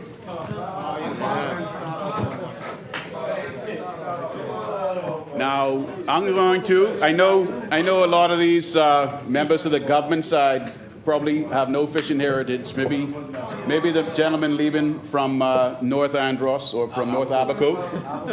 But for the rest of them, they obviously don't understand. Listen, I'm not going to lecture you all again. Don't interrupt. The Speaker governs the House. If the Speaker wants to recognize someone standing while I'm standing, that's up to the Speaker. For Yamakura. Thank you, Mr. Deputy Speaker. The member used the word in his opening statement of lying, and I think the member knows that that's unparliamentary language unless everybody is permitted to use that, so I would ask him to withdraw and use an alternative word. Thank you. Thank you very much, Mr. Deputy Speaker. It's not proper, and I'm going to bring an end to the lying that's been going on in this honorable House. Mr. Deputy Speaker, many of these members of the government side obviously have no fishing background. They don't realize that a 12% VAT, if you look at it as a net, the chair recognizes the honourable member for on everything. Mr. Deputy, I don't know if we must get wary of good doing or right doing, but every time the member breaches the rules, I think there's a duty for myself and others in this House to bring attention to it as the rules suggest, and have the member act accordingly. The member is doubling down on his disrespect for the rules and his unparliamentary language. And if that's the road we're going to go down, that's a very dangerous road because, everyone then can do it. I'd ask that the member withdraw, use an alternative word, something synonymous and more parliamentarian-like, and then we can move on. Thank you. We'll have that stricken from the record. The chair recognizes the honourable member for St. Anne's. Okay, Mr. Deputy Speaker, the PLP would have the public believe. We good so far? The PLP would have the public believe that they reduced the value-added tax burden on the Bahamian public. And that's because they want you to look at 10% versus 12%. They don't want you to look at the fact that the net cast under the 12% F&M last administration was much smaller than the PLP 10% net that was cast. Now, I've sat down and listened to Freetown during this debate, sit from his seat and say, that's not true, that's not true, that's not true, that's not true. Honestly, you will have an opportunity, to close. But if you want to look, and you should look, I don't know how many of you have looked, probably fewer of you have looked at this book than you've ever been handlining in your life. Yep. But if you have looked at this book, Mr. Deputy Speaker, you'll see that it has a revenue summary. This one for the current debate is on page 5. And the revenue summary for value-added tax has a approved forecast, the estimated figure, of $1,515,619,124. Yeah. Okay? So that's the amount of money they're expecting to collect by VAT in taxes. That's right. Yes, yes. They would like you to believe that 10% on everything is better for the Bahamian people than 12% is for the Bahamian people. When in reality, Mr. Deputy Speaker, and I've looked at the budget performance reports, Mr. Deputy Speaker, in 2018. The 2018 budget, that was the budget that was debated in June of 2018. 2018 in May, the F&M said they were going to have VAT at 12%. In 2018, the budget came out, so it's now at 12%. That's what they're forecasting in 2018. And the figure was less. So even at 12%, the F&M expected that they would be collecting less in tax than the PLP has been collecting for the last number of years that they came in. I'm going to just go over it now, Mr. Deputy Speaker, and then you can tell me, Mr. Deputy Speaker, if the PLP has been telling the truth or if they've been, what's the opposite of truth? Lie. Well done, class. Now, Mr. Deputy Speaker, in 2018, the amount of VAT that was to be collected off the backs of the Bahamian people was $1,061,911,862. Okay? So $1,061,000,000. In 2019, it was $1,100,156,382. Okay? And then when the PLP comes in with their wide net, you know, taxing you on everything from tampons to baby formula, Mr. Deputy Speaker, it went up almost by $500 million more. The PLP has made the Bahamian people pay almost $500 million more than the F&M ever did. Now, Mr. Deputy Speaker, in 2024, it went up again, Mr. Deputy Speaker. It was $1,515,619,124. Yes. The PLP has taxed the Bahamian people on an annual basis since they came into office almost $500 million more just on VAT alone. You ain't got the rest yet. Dry them crying eyes. That's right. You cannot dry any crying eyes when you're taxing the people $500 million more than the F&M ever did. That's your legacy. That's right. That's your legacy. That's right. And that's your legacy. That's right. So, Mr. Deputy Speaker, let's not accept that the PLP has been telling us the truth. Let's accept that they have been telling us lie. That's right. That's right. That's right. That's right. Now, I don't want to hear from Minister of Sports and Culture during my contribution. I want to see the gold medals. Unless you can produce the gold medals from the Olympics, then let's not have any interruption. Let's have peace here on earth. Now, Mr. Deputy Speaker, since nobody is challenging me on that, I'm going to, for the time being, put down my books. You know, they want you to bring your books. If you don't have it at the table, they want you to withdraw it. Well, guess what? It's been tabled, and none of you all have looked because none of you all knew the truth. You have taxed the Bahamian people $500 million more a year than the F&M ever did. The chair recognizes the That's your honourable member for legacy. Freetown. Your legacy. Mr. Deputy Speaker, while I will address the lack of understanding of tax, law, and policy, because I didn't teach him that part, the point of order is that he asserts that we haven't read this book. And if I were using unparliamentary language, I would say that might be a lie, but I won't use that. I would simply say he cannot know what I have done, what any of these persons have done. And so he is misleading the House by seeking to speak to something factually that he knows nothing about. I'll address his error in logic when I make my presentation. Thank you, honourable member. Keep going. Okay. Errors in logic. Here we go. Here we go with errors in logic. So the member for Freetown has interrupted his junior to tell me to assert, without even doing a survey of his own members that are in the House of Assembly now. He's not even asked them if they've read the 120-page book that's been taped. What motto? What kind of team has I in it? There is no I in team, Freetown. There is no I in team. Boy, oh boy, that's like a golden yoke. That's another golden joke.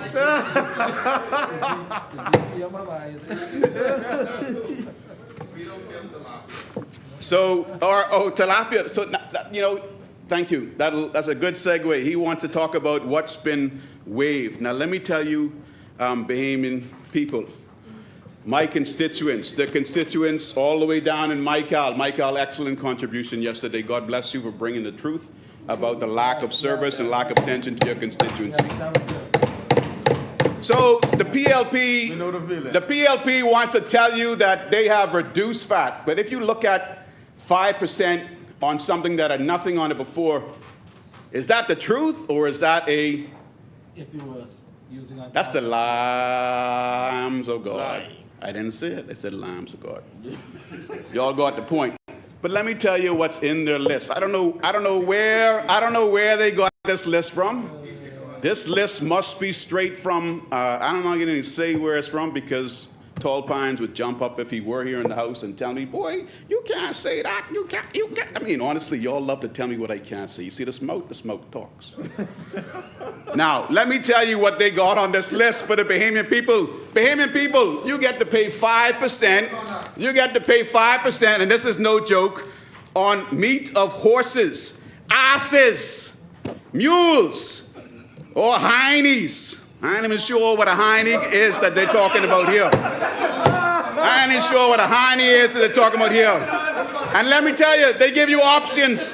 They give you options to eat your meat of horse. They give you option to eat your meat of asses. They say they give it to you.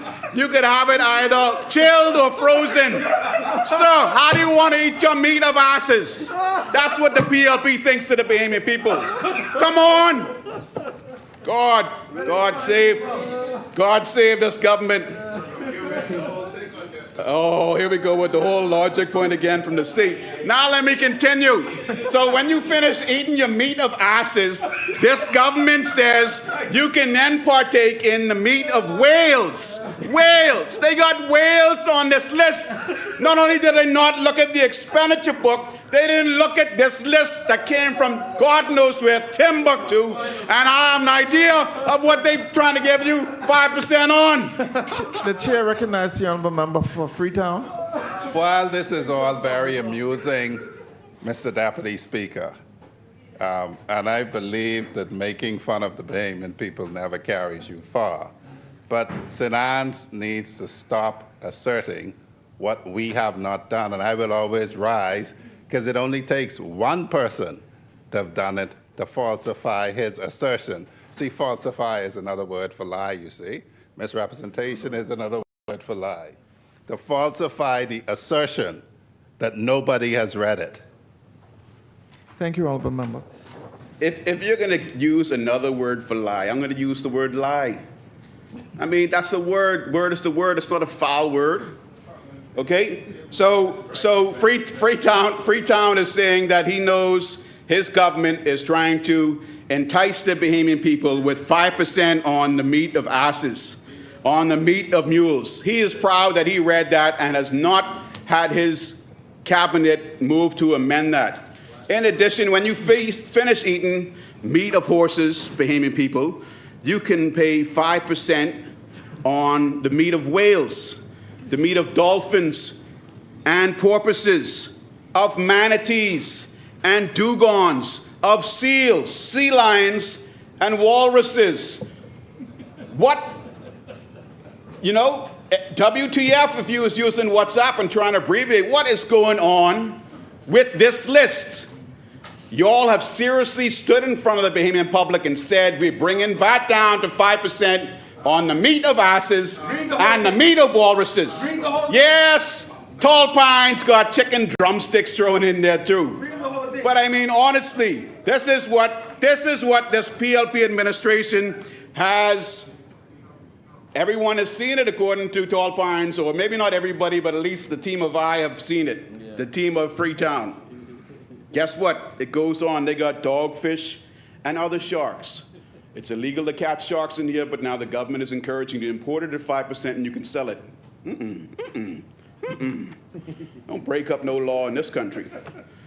And then what else? Then we got shark fins. Really? Come on. Come on. Who put this together? You know that it's illegal to have shark fins and shark fin fish in this country. Just admit it. Most, but definitely Freetown didn't see that. You saying, Freetown, that you saw shark fins, walrus meat, and meat of asses? My God. My God. My God. Now look. Watch. I can put the mic close so you can hear the thunder when this drop. This is the weight. Watch this. That's a heavy walrus in there. That's the meat of some heavy asses. That's the meat of some heavy walruses in there. All right? That's your bill. Listen to the walrus. Boy, Bahamas, we getting walrus meat. Whee! That's a good PLP government. That's the good PLP government. Now, Mr. Deputy Speaker, you know, I wanted to get into this a bit more. There was a lot of things that had been said by members of the government side that I didn't agree with. I thought it was interesting that the member for Elizabeth, Minister of Energy, kind of, you know, went from tiptoe to tiptoe, letting you know something good was happening. 62% of BPL customers paid under $125. Now, how many of those customers do not have electricity in their homes right now because they've been disconnected? Did y'all hear how many? I didn't hear that. Do you know that persons who have been disconnected are still customers of BPL and would be in that calculation? That's just a little bit. Oh, hold on. Freetown is going to address that as well. Yeah, I mean, it's unbelievable that y'all didn't factor it in. You can't change the factor now that you recognize it's ridiculous. Honestly, y'all were bragging about people being disconnected. That's the way I see it. That's the way St. Anne's sees it. The good member for St. Anne's, y'all were boasting that there were people disconnected, and that brought the $125 braggadocious amount down. You did. Well, I mean, it's not your ministry, so maybe you shouldn't be so bold as to tell me no, sir. But there was, during the Christmas period, a $100 offering, encouraging persons whose BPL supply was disconnected to bring in $100 and they'd reconnect you. Now, if I had a $900 outstanding bill and I put $100 in that, come January, February, my electricity is off again. All right? So let's not think the Bahamian public is ignorant. They wouldn't even turn it on. The Bahamian public is not ignorant, and they're not falling for the tippy-toe tales coming from the government side on this poor mid-year budget report. Yeah. Then we had the member for South and Central Abaco. Now, if you know the member for South and Central Abaco, this is how he always gives his contribution.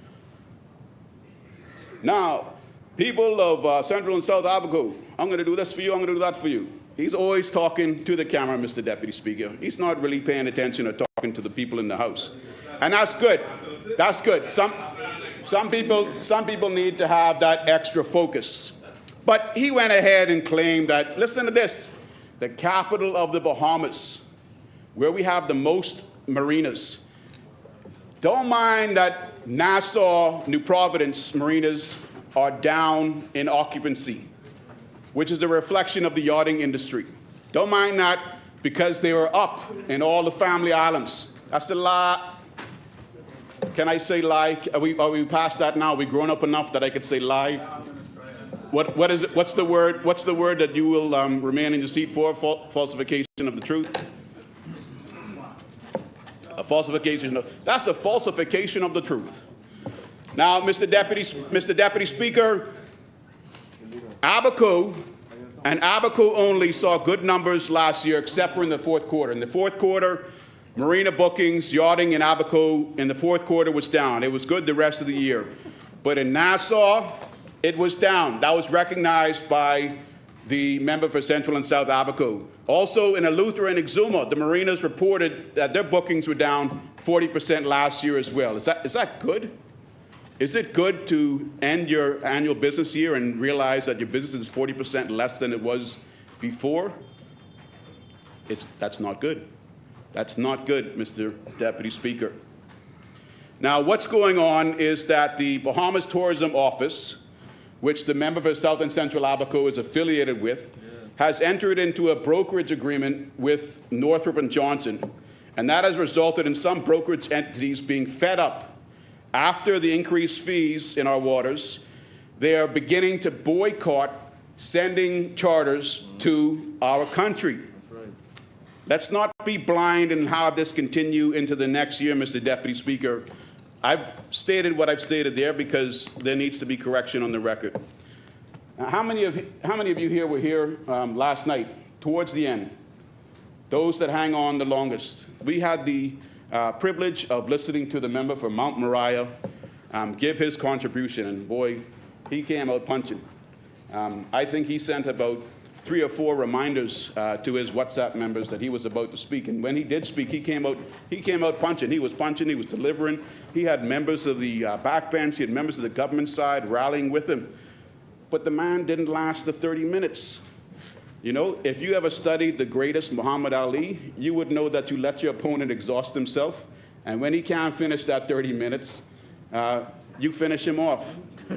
Muhammad Ali, that became known as the rope-a-dope, Mr. Deputy Speaker.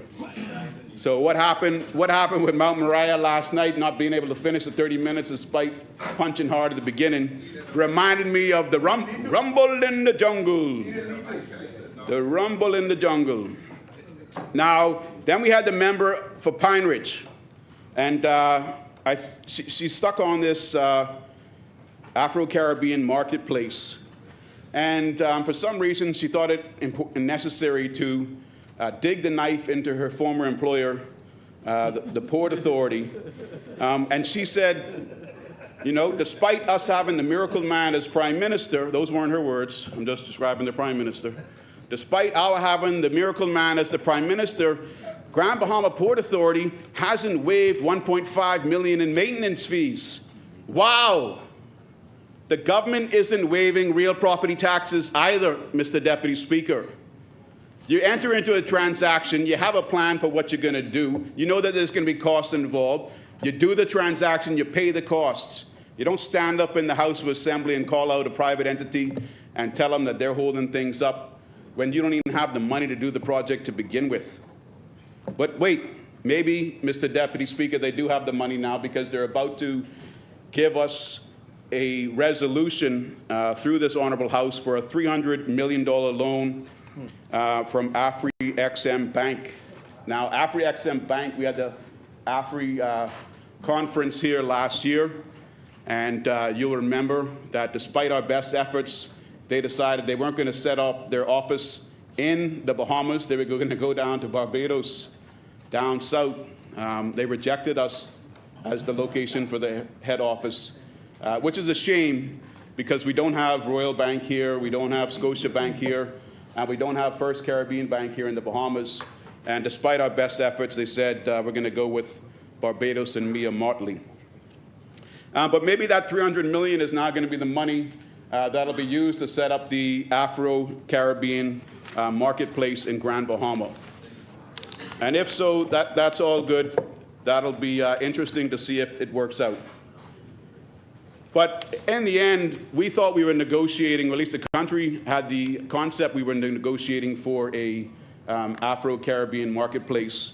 But we ended up taking what we were told to take, and that is some $300 million of future debt, which we understand is just a precautionary loan for the time being. So why is it that we're taking it? Is it because the people we want to do business with told us we got to take it and we're going to saddle future generations with it? That's how it seems to me. That's how it may seem to many.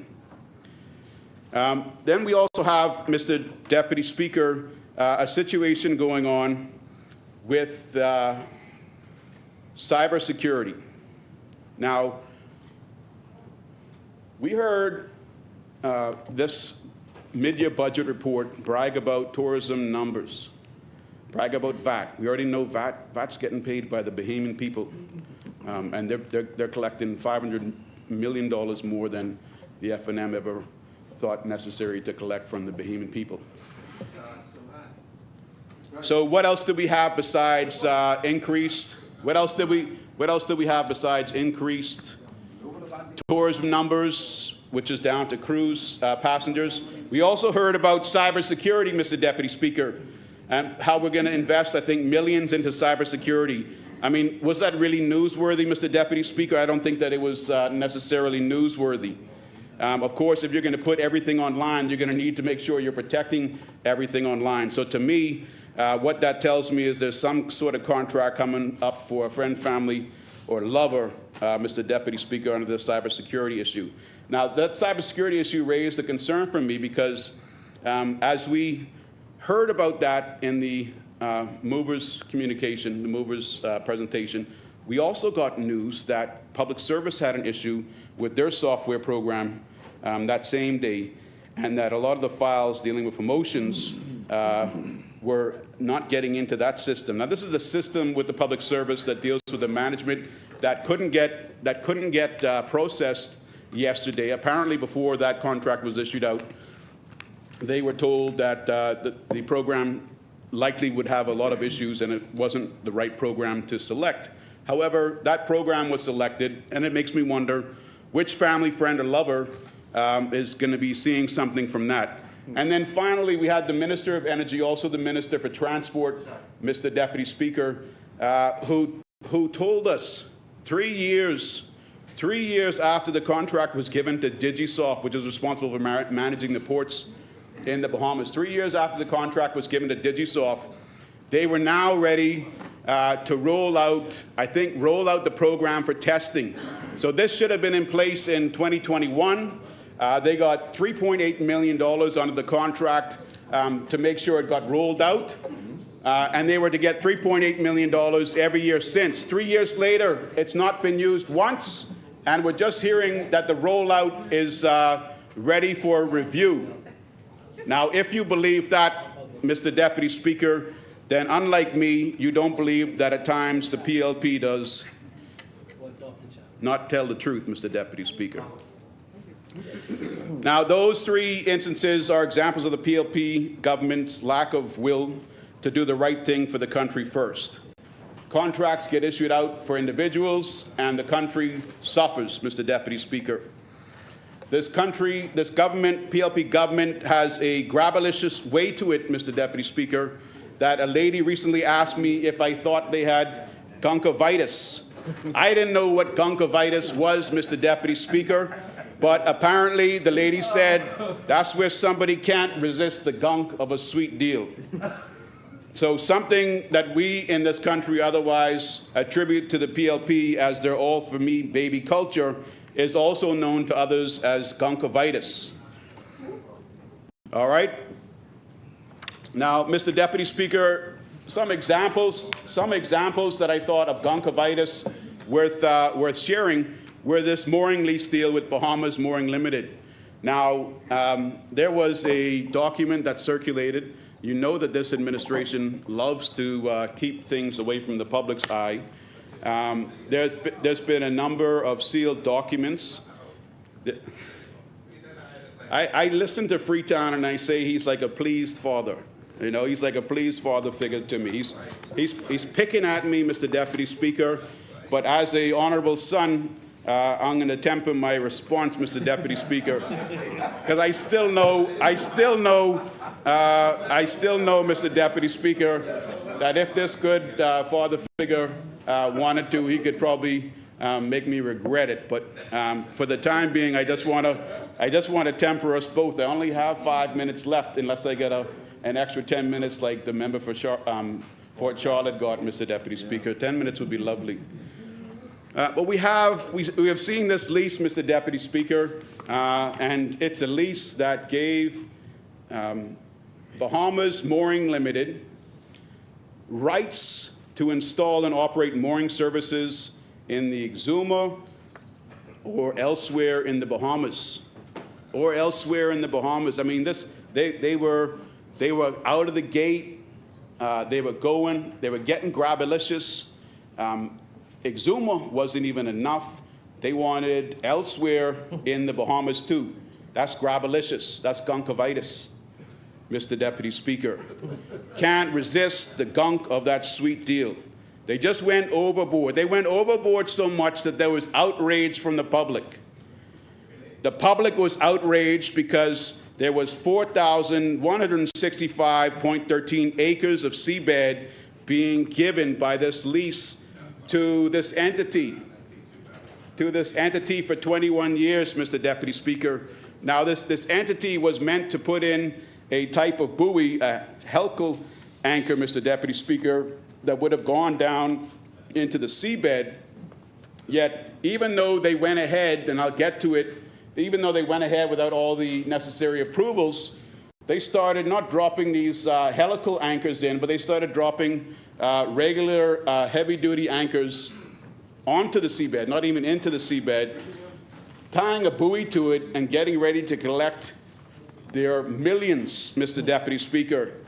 Now get this, Mr. Deputy Speaker, as if this wasn't an example of graboliciousness, of conjunctivitis that the Bahamian people couldn't stand, the Family Island Administrator, Mr. Christopher Adderley for the Exuma Keys, wrote to the company and he said, as such, you are hereby ordered to cease and desist all mooring installations and related activities immediately until approval has been obtained from the Department of Environmental Planning and Protection, the Port Department, the Exuma Keys, District Council, and any other relevant agencies. And they copied in the Acting Director of Local Government, Donald Roll, Controller of Port Department, Byrne Wright, Director of Department of Environmental Planning and Protection, Rihanna Neely, and the Exuma Keys District Council. And if you didn't believe that it was a bad deal because you heard an F&M, and the majority of the Bahamian public telling you it's a bad deal, their own Deputy Prime Minister, their own Member of Parliament for Exuma Keys, Madam Speaker, Mr. Deputy Speaker, Exuma and Ragged Island said in the Tribune report, it's titled, Cooper Pleased with Outcome Over Exuma Anchorage Deal. Exuma and Ragged Island MP Chester Cooper said he is pleased that the government has terminated its deal for Bahamas Moorings Limited to install moorings around the Exuma seabed, adding that he is not surprised locals expressed outrage over the project. Mr. Deputy Speaker, the grabalicious nature of the PLP government, the all-for-me baby culture, backfired on them this time. They got caught. Can you believe that they began putting moorings down in the famous harbor of Black Point, Exuma? Now, I know from my time in Exuma that one of the best things you can do, especially with all the regattas they have down in Black Point, is ride a nice 15-foot Boston whaler with a 75 or 90 horsepower in the back of that and prance. Prance all the way, not skip the waves, you prance. If you don't know how to prance, whoop, whoop, whoop. That's how you enjoy life in the islands as a young man.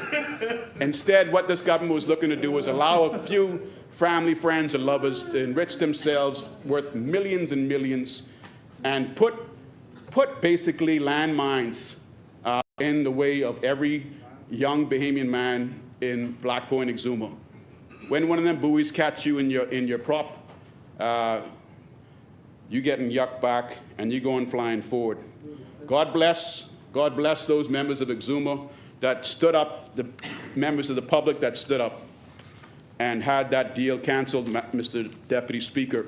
Now, I would like 3 more minutes, Mr. Deputy Speaker, if you would indulge. 2 minutes, Honourable Member. From now or after 3? From now on, Honourable Member. 2 minutes. 2 minutes. So this entity, Bahamas Moorings Limited, in addition to getting space for 250 moorings, they also, to my knowledge, got 2 acres of Crown land in Black Point. All right? They got 2 acres of Crown land in Black Point just like that. They've begun clear-cutting it already. You think Department of Environmental Planning and Protection, Department of Physical Planning has approved that clearing? Have you looked over at Athol Island to see the clearing that has gone on there in a protected seabed, Mr. Deputy Speaker? It's absurd. It's another example of the grabalicious, conjunctivitis, all-for-me baby, PLP. Now, Mr. Deputy Speaker, we got local government issues. Local government just had elections. Congratulations to all those persons that were recently elected. There was, however, an incident in Mangrove Key, South Andros, where the administrator had to be removed by members of the Department of Local Government. Lawlessness was prevailing, Mr. Deputy Speaker. It wasn't being accepted. It was reported and action was taken, Mr. Deputy Speaker. Another case where the Bahamian people stood up on behalf of what is right in this country. More of those days are coming, Mr. Deputy Speaker, after the election in 2026. What I have an issue with is that you'll find, Mr. Deputy Speaker, in this book, is that the expenditures for local government have gone down. Summary of agencies' recurrent expenditure on page 14. Department of Local Government has spent less so far than they did the previous year by $1,012,513. Likewise, the Department of Physical Planning, which is meant to have the land use plan, land use policies, meant to be one of our regulatory bodies for development in the Bahamas, ensuring that what is approved is carried out according to the approval, or what is rejected is never moves forward. The Department of Physical Planning had 50,000 less over the same time last year, Mr. Deputy Speaker. Why are these important agencies being neglected? Why is the local government receiving less money this year than it has in the past year, Mr. Deputy Speaker? That is very disrespectful. You also have issues in local government where these people are now being told they have to catch ferries. So if you live in Hopetown, or if you live in Manamore Key and you serve on that district council there, they want you to catch a ferry from the island you live on to Marsh Harbor, and then from Marsh Harbor you got to catch a taxi to the new ferry terminal to take you into Hopetown for the council meeting. The cost of that round trip is going to be $700 for some, $900 for others, where all they're asking for is a small stipend for fuel so that they can drive from the island, whether it be Manawar to Hopetown. Same goes for their phones. They have mobile phones. Everybody communicates by mobile phones. Why not have a stipend for mobile phone use? The amount of time that these individuals volunteer to make sure that the family islands are running properly is immense. It's no longer compensatable by the amount they're being paid, but they don't want to go out of pocket on fuel, on ferry services, and on telephone bills, trying to improve their country for all Bahamians. Now, Mr. Deputy Speaker, as I wrap up now, I don't want the people to forget. I don't want the people to forget that the University of Bahamas student body complained that their tuition and housing stipends weren't being paid. Listen to this. Central and South Abaco on Monday got the money that was due to them at the beginning of February. Central and South Andros has not received the money from February yet. Okay, so it looks like there is a reason. It's probably a money shortage. It's too bad the minister isn't here to explain that, but we do have these phones and you can get the answer and provide it in your wrap-up. So, Mr. Deputy Speaker, with that, I'd like to conclude to thank you for the consideration that you've given me with the extra time today. And I want the Bahamian people to know that even though I can't say certain words in this House because it'll offend the ears of the PLP government, I want you to know that this good member has pointed out today that the PLP has taxed you by way of VAT $500 million more on average in the last 2 years than the F&M taxed you by VAT. If you want to know who your tax man is, PLP! They are your tax man. Taxes are the way. Taxes are the way. Thank you, Honourable Member. The Chair recognizes the Honourable Member for Freetown. Mr. Deputy Speaker, just two matters before I move a slight suspension. Senan spoke a lot about the proper way of putting it in the House is falsehoods.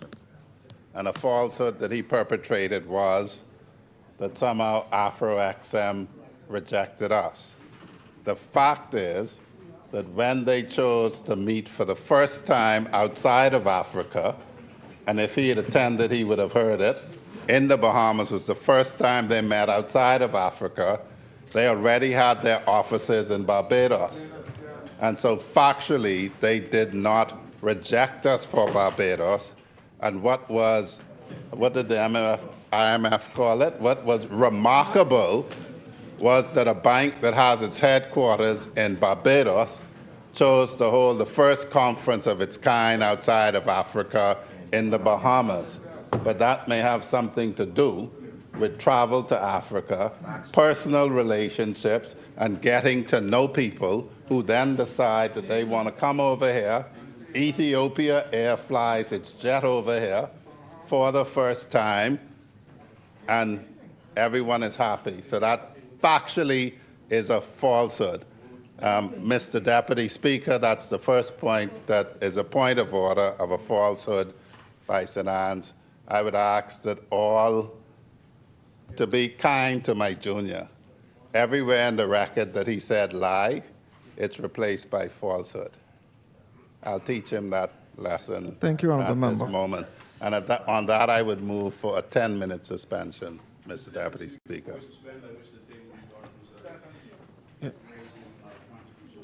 Order that the documents be brought up.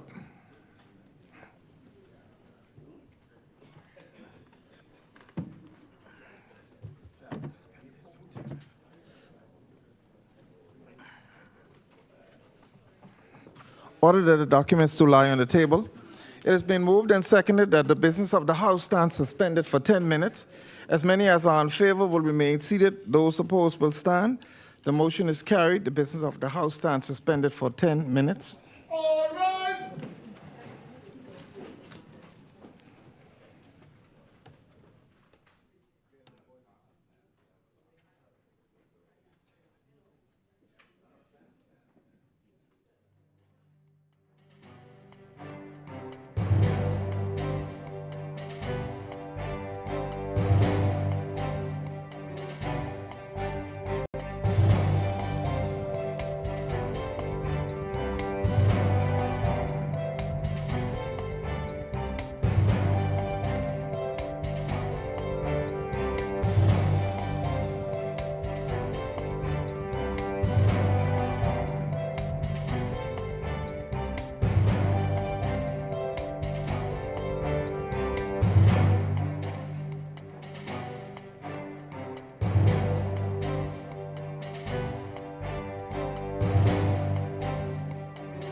Honorable members, when we suspended, we were debating the midterm budget report.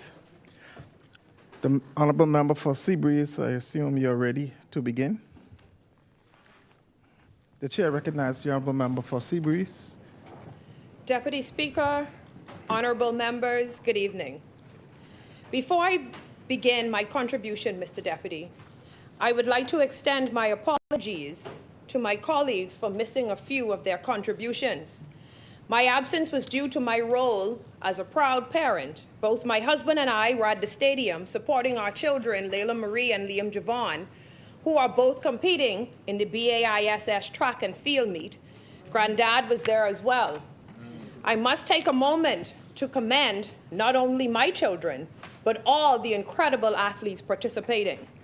The level of talent and determination on display is nothing short of extraordinary, and it reminds us just how blessed we are as a nation. Additionally, I would like to take this opportunity to recognize and express my heartfelt gratitude to my parents who are present in the chambers today. Their unwavering love and support have been a cornerstone of my journey, and I want them to know how deeply I appreciate them both.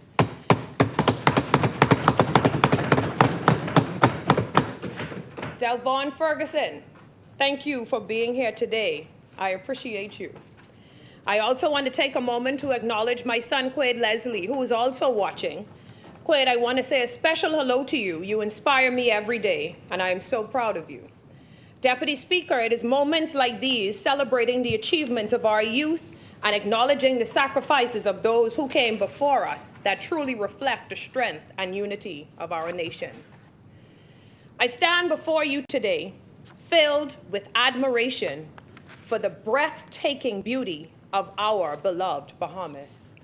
Our waters are unmatched, a magnificent tapestry of blues and greens that stretch endlessly, showcasing the unique charm that only our nation possesses. Reflecting on this, I recall a boating day not too long ago, Deputy Speaker, when I embarked on an adventure with family and friends. The sun was shining brightly overhead as we reveled in the joys of what our youth fondly refer to as salt life. The joyful laughter floated in the air as we sailed along, and for a moment, all worries seemed to fade away into the horizon. But just like the unpredictable nature of our waters, everything changed in an instant. Out of nowhere, the sky darkened and those gentle waves transformed into a roaring sea. The boat rolled and pitched under the weight of the rising swell, and unease filled the atmosphere. I distinctly remember the captain's calm yet firm voice cutting through the chaos. Stay calm, look ahead. We are going to ride this out and reach calmer waters very soon. Stay calm, don't panic. His words were a beacon of hope amid the uncertainty, a reminder that even when faced with turmoil, there is always the promise of tranquility awaiting us. Deputy Speaker, this experience resonates deeply with our journey as a nation. In 2021, we emerged from the shadows of lockdowns that had restricted us, shackled by the weight of ineffective leadership. It was a new dawn, a new day filled with promise and possibilities as we basked in the sunlight once more. Our businesses began to reopen, schools welcomed back eager students, and at last, Bahamians were truly outside again. Outside, I say, Deputy Speaker, outside. Yet here we find ourselves today, facing the choppy waters once more.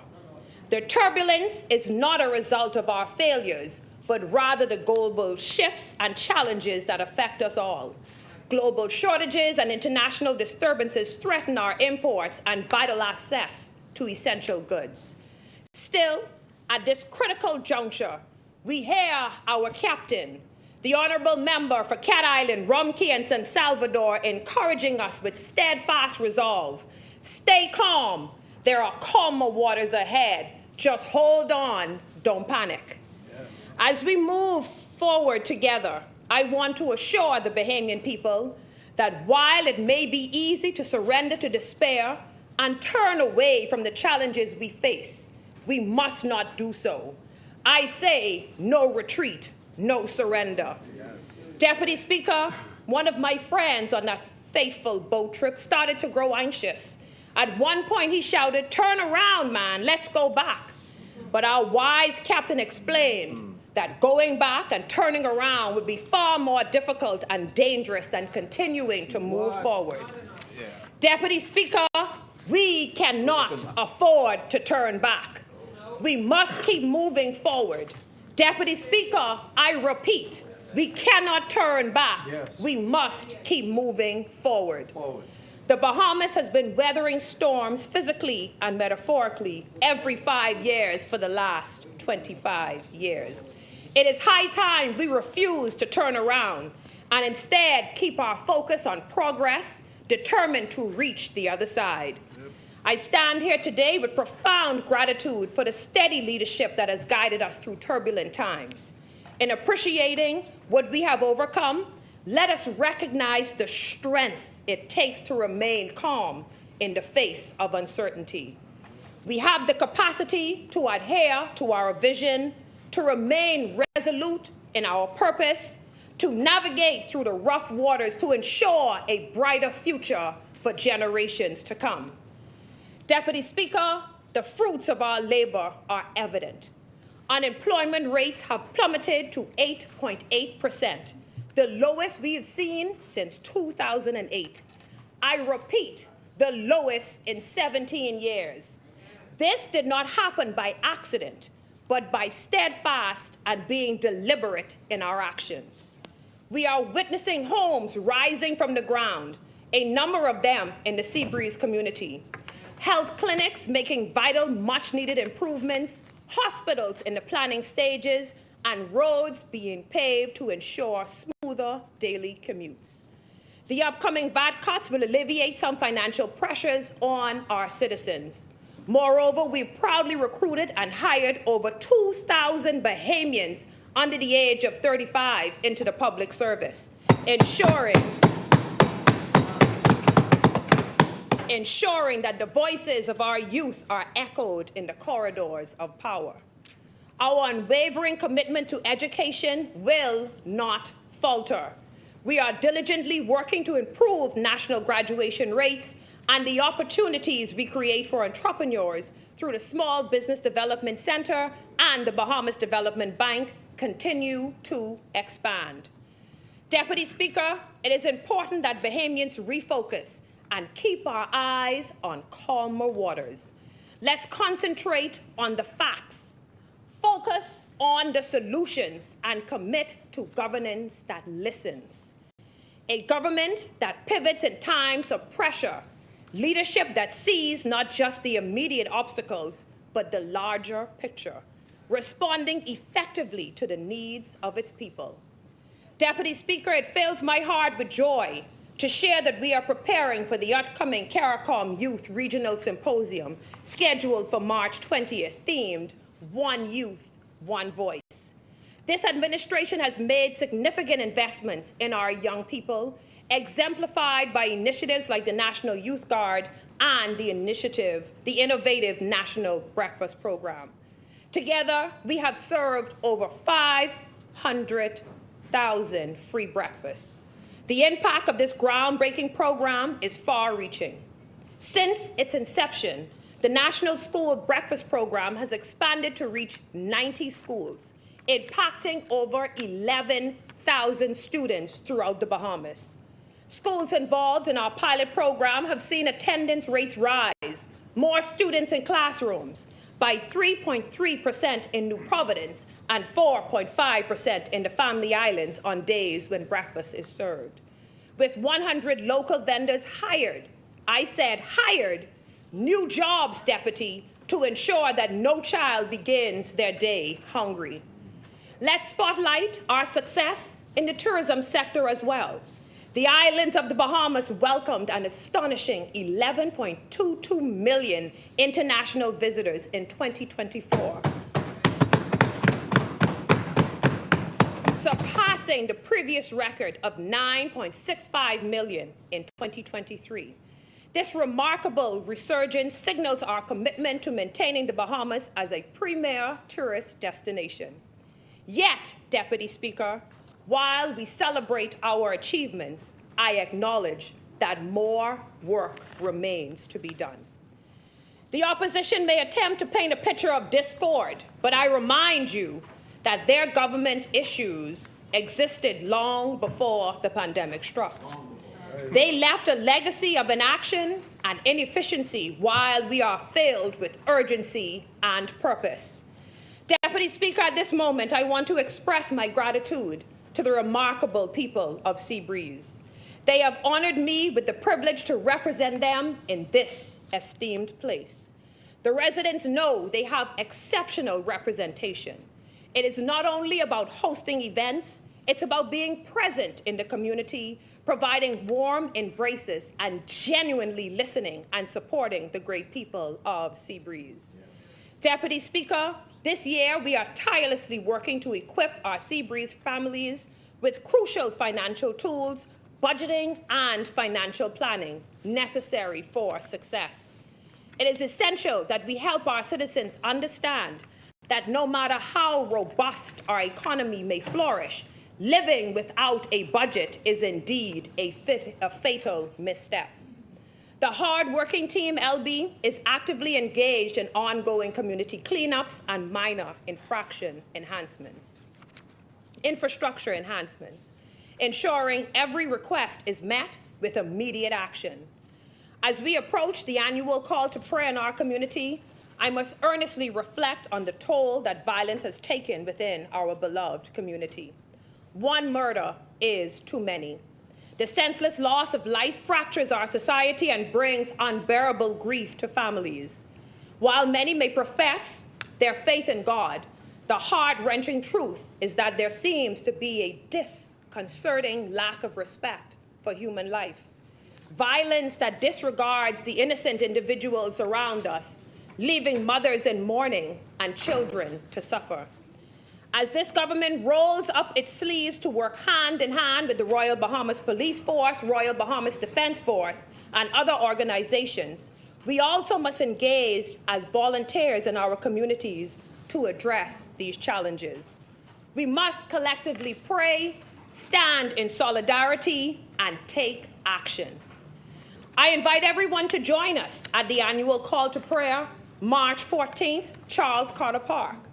Together, let us lift our voices in gratitude, seek divine guidance, and call upon the Almighty to intervene in our land as we navigate our way to calmer waters. Deputy Speaker, my clarion call is clear. Hold on, my Bahamian people, hold on. Together we are en route to those calmer waters. Your strength and resilience will carry us forward as we navigate through rough seas. Challenges that may seem out of our control, but are absolutely within our capacity to lead this nation through. In these trying times, I'm reminded of a powerful verse from the book of Isaiah, which states, "But those who hope in the Lord will renew their strength. They will soar on wings like eagles. They will run and not grow weary. They will walk and not be faint." This verse encapsulates our journey and speaks to the unwavering spirit of the Bahamian people. Although the road may be filled with obstacles, our faith and determination will propel us forward. Deputy Speaker, let us not forget that we have weathered storms before and emerged stronger each time. The strength of our ancestors flows through our veins, steeped in resilience and hope. They have shown us what it means to stand firm in the face of adversity, to find light in the darkest moments, and to keep the faith when the waters rise against us. As we chart our course, let us gather as a united force, driven by the shared vision of a brighter future for our families, our communities, and our loved Bahamas. We will continue to push forward together, breaking down barriers and forging pathways to prosperity. We will not be defined by the rough waves, but instead use them as stepping stones to something greater. The joy of our achievements will echo through our communities, resonating in laughter, in shared meals, in children's bright futures, and in the collective pride of a nation that stands tall. So I urge you, my fellow Bahamians, to harness the spirit of perseverance, trust in one another, and in the vision we share for a thriving Bahamas. Together, let's navigate these waters and emerge onto the shores of hope, healing, and a bright future. Seabreeze supports the mid-year budget. Thank you, and may God bless the Bahamas.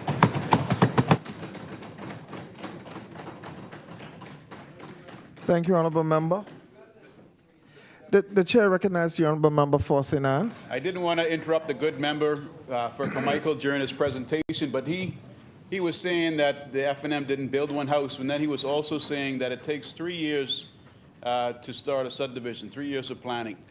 Now, he's employed previously with the biggest low-cost housing company. He's an attorney. I think he's pretty much an expert, and that statement that he gave is accurate, which tells you that if the PLP was constructing homes in their first or second quarter, and those subdivisions were 3 years in the works, they're truly F&M subdivisions. Thank you. Thank you, Honorable Member. The chair recognizes the Honorable Member for Yamacraw. Thank you, Mr. Deputy Speaker.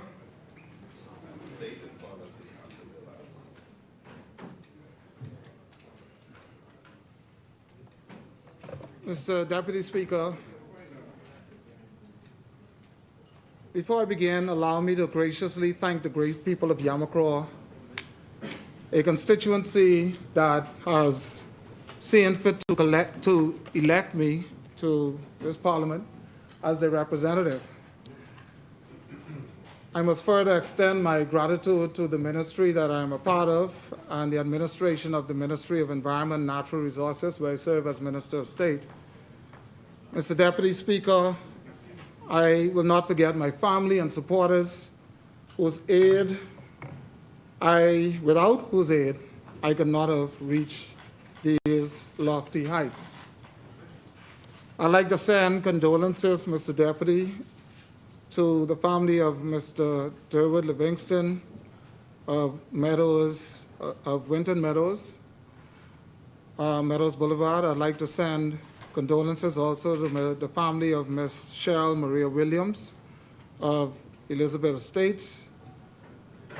Also, the family of Shamida Nikita Roll of Elizabeth Estates, and the family of Toriano Devontae Cummings of Elizabeth Estates, a young man who has recently lost his life. Those families are grieving, and I want them to know that I, along with my family and as representative for Yamacraw, send our most sincere condolences. Mr. Deputy, I will seek not to be long, and I support the members of this House on the government side who have spoken so clearly and eloquently, laying out our plans for the future, identifying those things that would have tried to become obstacles in our way that we've been able to overcome, and also to be able to hold their own when certain things are thrown into the atmosphere very loosely.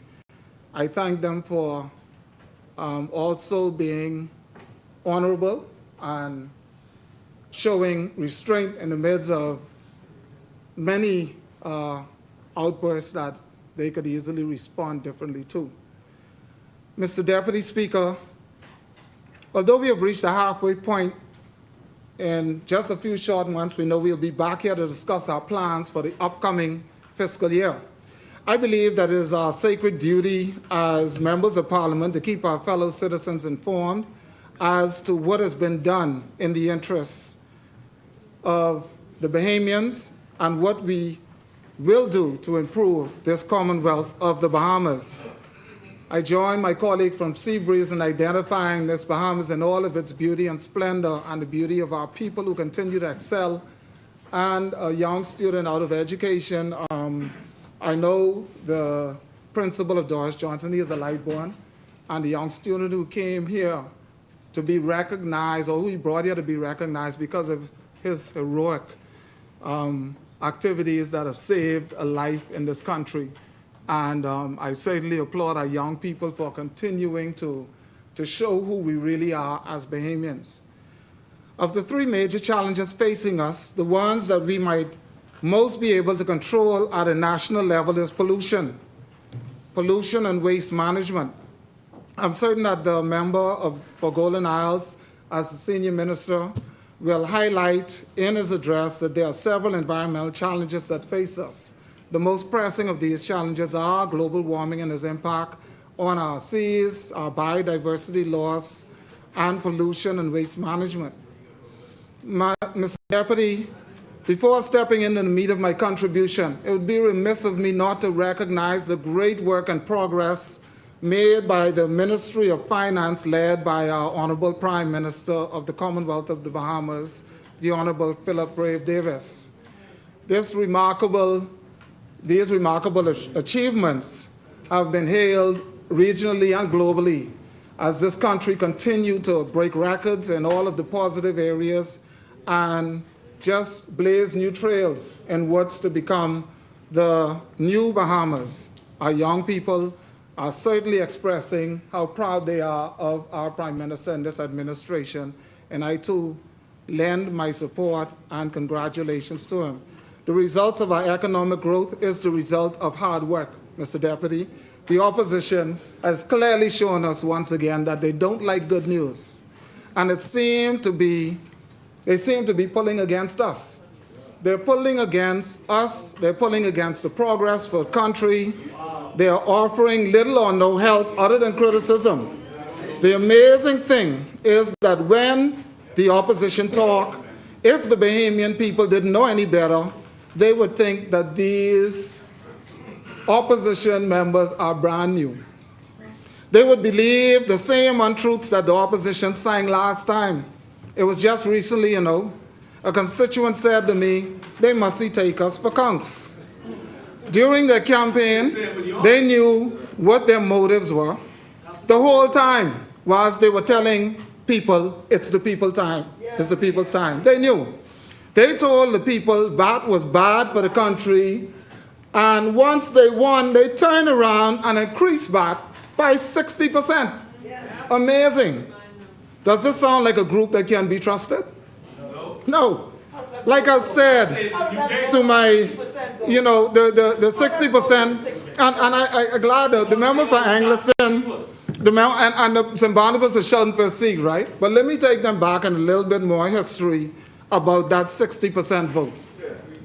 Mr. Deputy, Bahamian people, I would like to take note and ask you to take note of something I found very interesting about that increase of 60% VAT on the Bahamian people.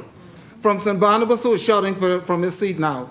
St. Barnabas was the only, I can start with a did you know, like in the classroom, did you know that St. Barnabas was the only inner city MP to vote for the 12% increase on VAT, while the other inner city MPs voted against it, and some of them were fired. He was worried about this cushy position. He wasn't worried about principal land. Now all of a sudden he's worried about principal. You got Reese Shipman, you have McAlpine, you have Vaughn Miller, you have Travis Robinson, all stood in principle against that VAT increase and was fired. Right? And all of the time, this is the only inner city MP who is now on his feet who voted for the increase in VAT. The chair recognizes the honorable member for St. Barnabas. Deputy, thank you so much. And I thank the member for Yamacraw for yielding, Mr. Deputy. Mr. Deputy, I'm not afraid to stand up and own whatever it is that I voted in here, Mr. Deputy. And the fact, Mr. Deputy, that I am in here having done that shows, Mr. Deputy, that the people of St. Barnabas have confidence in my representation. That's the reality, Mr. Deputy. And Mr. Deputy, What I will also say, Mr. Deputy, as the member continues to try to deceive the public, what we would like from the member, since we're talking about standing behind your votes, would the member talk about the taxes that this government continues to put on the Bahamian people, and if he thinks that the people of Yamacraw are taxed enough? Since you're standing, why don't you stand up behind what your government has done against the people of Yamacraw? Or just say, you know what, they've been taxed, they've not been taxed enough. Why don't you say that? Thank Why you, don't you Honourable say Member. that? I have no issue standing Member. behind my vote. Thank you, Honourable Member. Is he done? I only said that apparently that was a point of order, but the point of orders are never point of order, Mr. Deputy. Let me remind the Bahamian people again. St. Barnabas stands in here, all sanctified like, and goes against all forms of taxes, and all he talk about is VAT on bread basket items. But I found it very interesting that from day one, with all of this talk, I said, these facts are very stubborn things. St. Barnabas was the only inner city MP that voted for the 12% increase on VAT. Painton, I named the ones who were fired because of taking a principal position. He didn't take it on principle then, but he's standing up on principle now. Painton, Centerville, Angliston, they all voted against it. Only St. Barnabas voted for, this is what he conveniently leaves out when he tried to tell you a couple of years later, VAT on bread basket, VAT on bread basket, VAT on bread basket. I'm going to come to that too. They told the people that VAT was bad for the country then. And once they won, they turned and brought it up by 60%. Like I said to my constituents repeatedly, be careful what the opposition tells you. When they fib on us, we only have to tell the truth about them.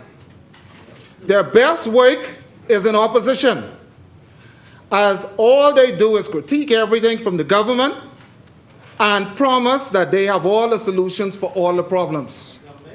They have proven that they're only good in opposition. So good. That's why they should stay in opposition. Because just like the people's time, they have no intention of doing what they are saying now are their solutions to these problems. They have done it before and they will do it again. But the Bahamian people are not kunks. While we are far from perfect and we have a lot of work to do, Mr. Deputy, we have made tremendous progress in bringing this country from the brink of economic collapse. With such success, and even the IMF, whom they love to quote whenever the news is negative, has called this administration's work remarkable, simply remarkable. We are working every day to fulfill our mandates. We have not taken a day off and will work until we have accomplished every goal before us. A few goals may have been delayed, but they will not be denied. Tangible examples are there for all to see.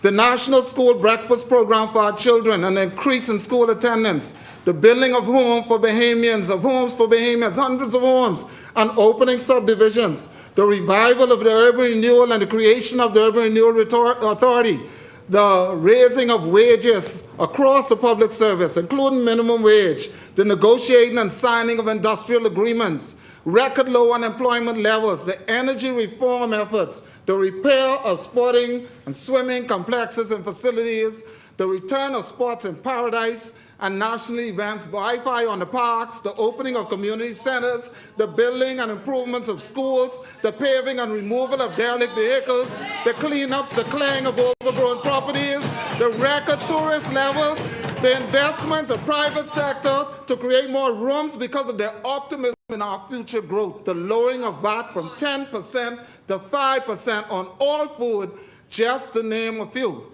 People, this is tangible work. Don't get swinged by the People's Time group. They are the same people from 3 years ago. They are not brand new. Hold them accountable too. They are also paid by the taxpayers, and they are paid to be constructive, honorable, and honest, not the opposite. Mr. Deputy, they hope we forget. So they shout the names or the same words that they've been shouting since day one.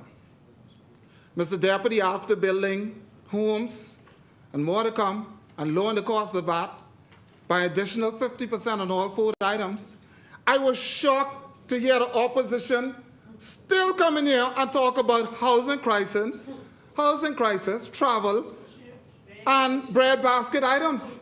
3 years later, the same topic. Here is the reality. And you can ask the Bahamians which choices they prefer. Mr. Deputy, I present this choice. I just want to show, because Sinance brought this up. And I say I'm glad he brought this up. This list, and this bill is available for people to see. He only read one thing on this list, right? That he had an affinity for. He kept repeating the word, right? Obnoxiously so, in my opinion. But he repeat the word over and over, right? But the Bahamian people ain't gonna be fooled. That's the only thing he gets from all of these pages, this whole list. And as is usual with legislation, even if you say there is customs duty-free on clothes, you have to name the clothing items. So all the food items are named here, as the law provides, as it's supposed to be done. And this is all of the things that are now 5% on VAT. This is the list here, all chunk. In contrast, this their VAT-free breadbasket items, what they want the Bahamians to take instead. That's what they're saying. The VAT-free bread, one page. This is the VAT-free breadbasket items list. Clear, right here. 1 page, 22 items. And some of these could have been grouped. Let me name them. There's 22, so I can name them. I ain't got to go over one word. How much time I got? You got time. Baby cereal, baby food, baby formula, bread, broths and soup, butter, canned fish, cheese, condensed milk, cooking oil, corned beef, evaporated milk, flour, fresh milk, grits, margarine, mayonnaise, mustard, and powdered detergent. Not even liquid detergent. People hardly do, right? Rice and liquid detergent, even food. I know how they put this in here. But eggs ain't on this. Don't mind them. Rice, soup, and tomato paste. That's the list. That's their bread basket list they want you to take. Where the meat? The only meat, ironically, that they put on this is corned beef. Processed meat is the only thing. Canned fish, processed food, and corned beef. And the thing is, their Minister of Health, which the Minister for Tall Pines have indicated in his speech, their Minister of Health has said that their foods are killing us. And he named corned beef as one of them. He named corned beef as one of them. Then they put it on the bread basket list and say, Bahamians eat this. Not one piece of chicken. Not my chicken breast. Not a fruit or a vegetable even season the corned beef with. Not a lime. This is shameful. This is shameful. This is what they want the Bahamian people to accept. Not this. Not this. They want you to accept this. So they keep singing, oh, do this, because we did this. And guess what? It goes further. Some of them things I name, right? They came back and say what it does not include. So people, they say the milk bar, the dairy milk, some people can't take dairy, right? But they made it clear. This don't include no other healthy milk. All the almond milk doesn't include. They scorch off the healthy stuff. They put down in here the category of fresh milk is an exception because it only covers dairy milk in liquid form and not plant-based milk alternatives like soy milk or almond milk. This is what they want you to accept. VAT on bread basket. This is the VAT on bread basket they want you to accept. They sing this over and over again. The margarine, same thing. They have all of these disclaimers and what you're limited to if you get these stuff. Not one piece of meat. I've never been to a Bahamian house yet for any function and they have chicken on their table. They don't serve people when they invite you over corned beef. Come on. This is what they want you to accept. So the same person who vote for the hike was the only inner city person vote for the hike on VAT. Now I'm saying, take VAT off this. Give you a bread basket item. Telling you this is better. This little one page is better than this. They trying to swing you.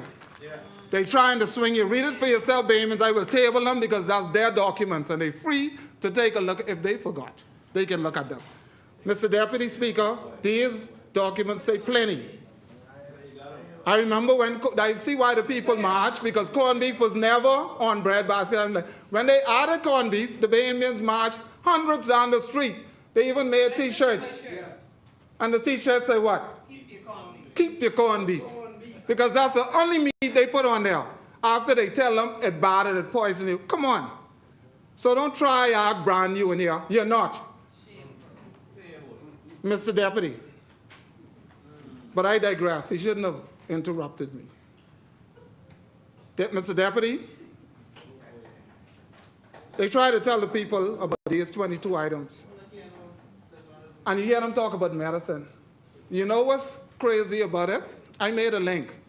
Not only the things that would kill you or that could poison you or is bad for you. Let me use this. Not only the things that are bad for your health are they encouraging you to accept as these bread basket VAT-free items they want shoved down Bahamian's throat, right?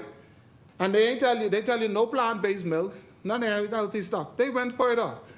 In the medication, only the medication after you done get sick, they took the VAT off. After you done sick. Clearly in their thing on the medication, let me tell you what they put on the medication. Right? I have it there someplace. I have it there someplace. On medication, let me tell you what they say about medication. Listen, I don't want this document to run away from me because I can tell them. And I know it. So I'm gonna need this is the medication list, right?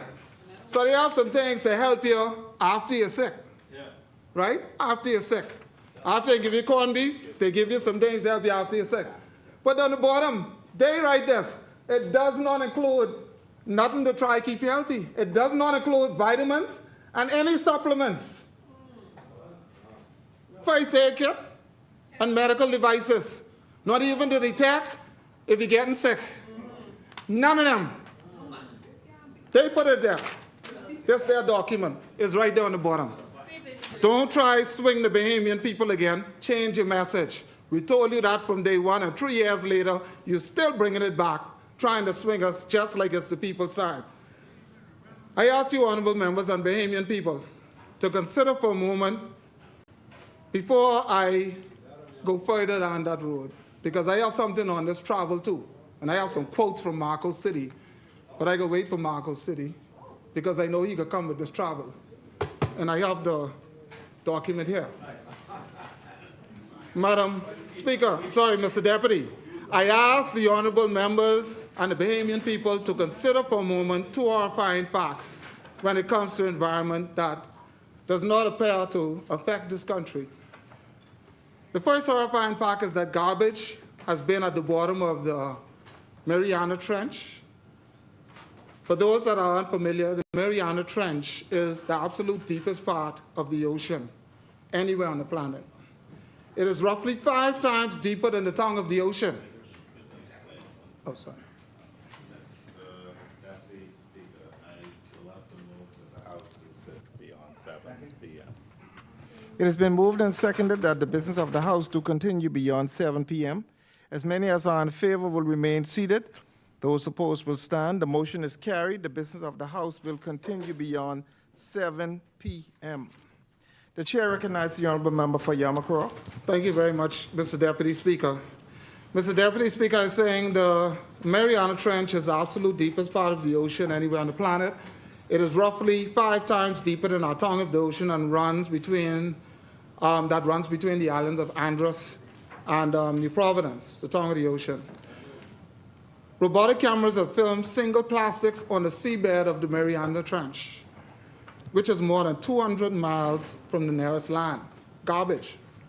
The second horrifying fact is that Mount Everest, which is the tallest or highest mountain in the world, is littered with trash. Trash is left behind by climbers regularly. It is also They were also seen frozen bodies for climbers who tried to reach the summit, and tons of human waste that cannot be reached to be removed. Mr. Deputy, as I previously stated, these horrifying facts seem to be unrelated to the Bahamas and affect us in no way. We are a small but great nation, but this is not the case at all. These things affect us. Every human is in some way affected when, from the deepest depths of the ocean to the highest heights, to the top of the mountain, the highest mountain, garbage can be found. What does it say about us as humans? What are we prepared to do on this planet, which is our only home? I say that both the individual, national and international levels included, need to do better. One of the ways that we can do better is to avoid those pitfalls that other nations have fallen into, and remember the passage from Psalm 21 or Psalm 23 verse 1, that the earth is the Lord's and the fullness thereof, the world and they that dwell therein. In other words, Mr. Deputy, this world is not ours to do with as we please. We are caretakers and must seek to keep it as beautiful as the day when it was created. We can seek to do it even though we know it may seem virtually impossible. Mr. Deputy, when it comes to our environment, I've extended huge resources, and many of my colleagues here, we have extended huge resources to keep our streets clean, to keep our neighborhoods clean. We have heard some Bahamians suggest that the government is responsible for keeping neighborhoods clean. We can impose penalties when necessary, but ultimately it's up to every Bahamian to do their part and to keep all of the Bahamas clean. And as a country, we do not want litter from the top of Mount Alvernia, for example, to the bottom of the tongue of the ocean, our highest and deepest point in this country. This has negative long-term implications on our entire way of life. Mr. Deputy, this is not a speech of despair. This is not a speech to make people feel bad about where they live. Instead, I want to highlight that we are all involved in the most basic aspects of our nation. The cleanliness of where we live has effects on our physical and mental health.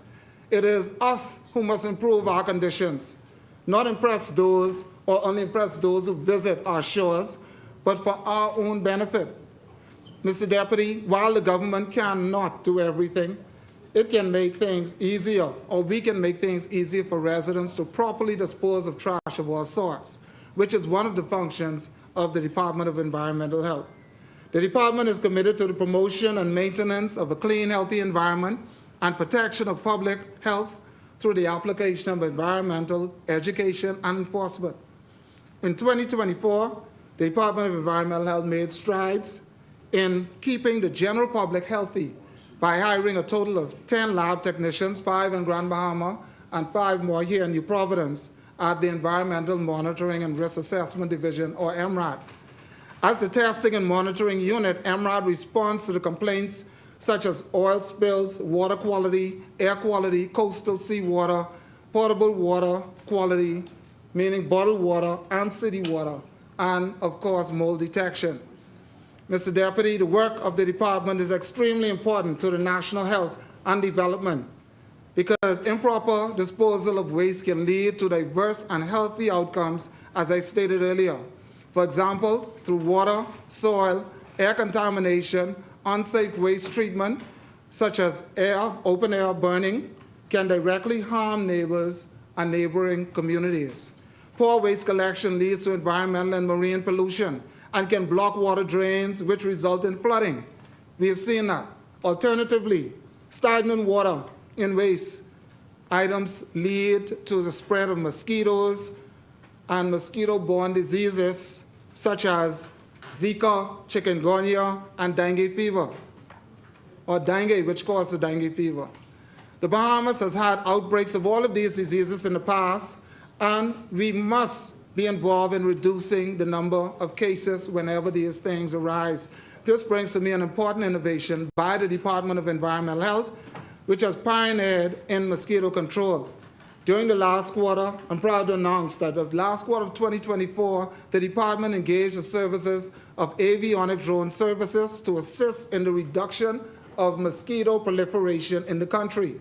One of the most significant advantages of using drones is its ability to treat water bodies that are hard to reach. Thus far, the use of drone services in mosquito reduction has proven to be a success. This success is measured in the reduction of complaints at the department concerning mosquito infestation. As the summer approaches, controlling the mosquito population, Mr. Deputy, will become even more important, and I implore everyone to remove or empty any container that might harbor mosquito eggs and larvae. Clean your yards and keep your surroundings clean. The Vector Control Unit of the Department of Environmental Health is tasked with keeping our rodent and mosquito population under control, which is not easily done given our warm climate. Accumulated garbage on roadsides and yards sometimes have containers sitting in them holding water. Let us take our health seriously. We must stop the nasty habit of littering and vacant property dumping. Mr. Deputy, the Department of Environmental Health Services continues to partner with several agencies, namely Urban Renewal, the Department of Social Services, and the Royal Bahamas Police Force on community cleaning efforts. All of which we have seen is success. However, perpetrators dump where we clean up at times. So I'm asking perpetrators, please stop dumping where we clean up. Bahamians, if you see something, say something. I can give you a hotline number in just a second that you can call to report these matters.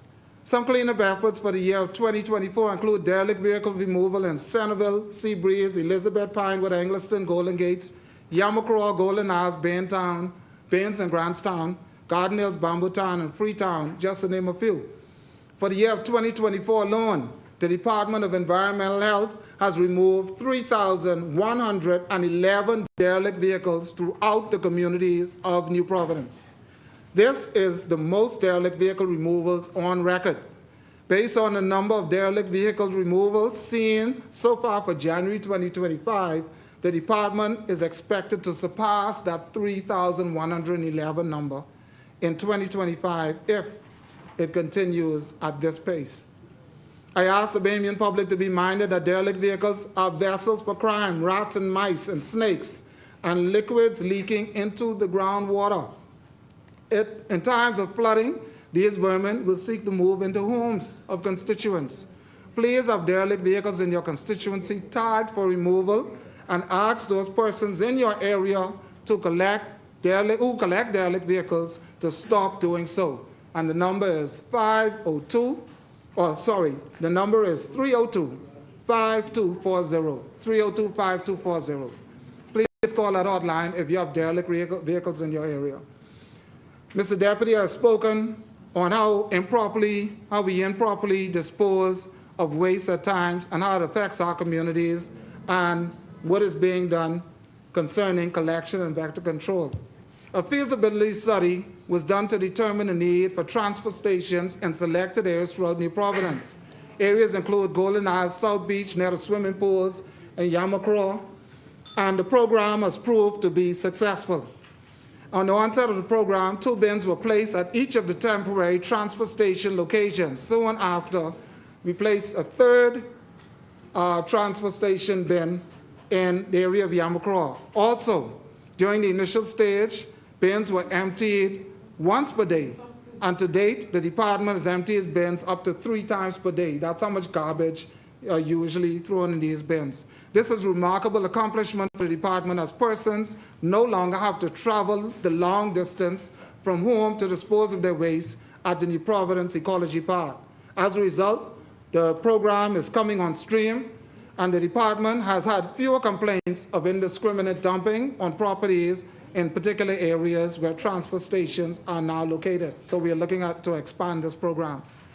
I will bring to your attention that garbage collection in New Providence New Providence at the Ecology Park, every day the Ecology Park takes 1,200 tons of waste. In a world where environmental awareness is gaining momentum, the significance of sustainable practices are becoming increasingly important, Mr. Deputy. This is why interactive, in-person tours of the landfill is encouraged. Go and see what's being done there. At the end of 2024, various institutions have done so. In closing, I would say, Mr. Deputy, that we treat the environment, and how we treat the environment is very important.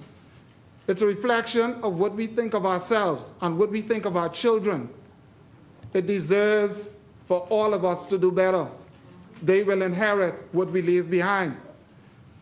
We are to leave behind a country that is better than we inherited from our forefathers. As the Minister of State, I'm glad to have been given the role in my country's development and upliftment. Choosing to work together in this vital aspect of our country guarantees that we can only go forward, upward, onward, and together.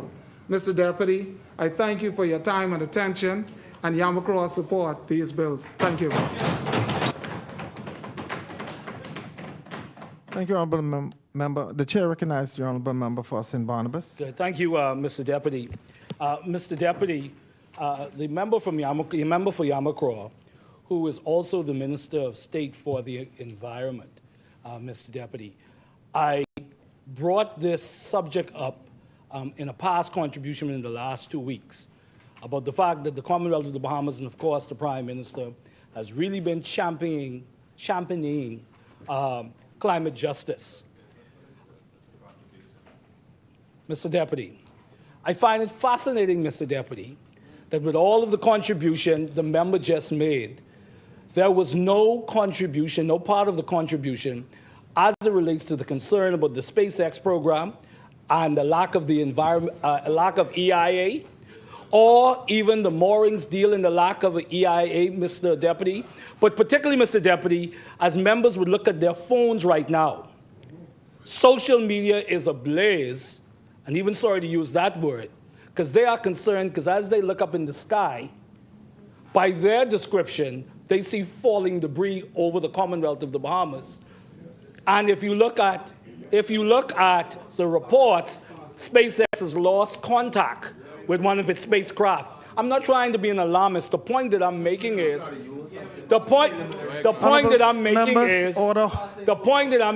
as you continue to dismiss what the Bahamian people are concerned about, something that falls within the remit for you as the Minister of State for the Environment, you have not spoken to, unless the other minister is going to speak to it.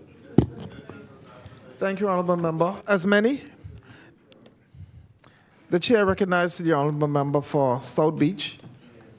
Thank you, Mr. Deputy. Thank you for recognizing me.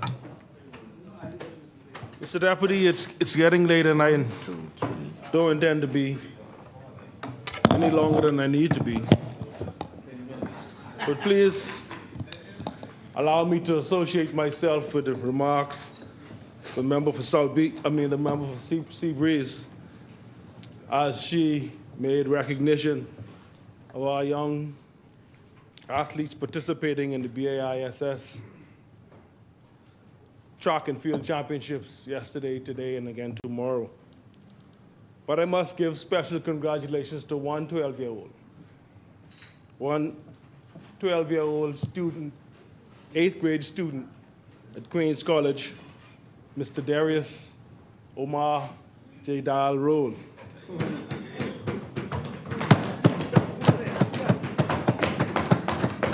Who today became your gold medalist in the under-15 boys Queen's College. The gold medalist in the under-15 boys discus with a throw of 31.21 meters. I will mention again that he is 12 years old and he's participating in the under-15. So that tells me to tell you, Mr. Deputy, we will be in control of that medal for quite some time.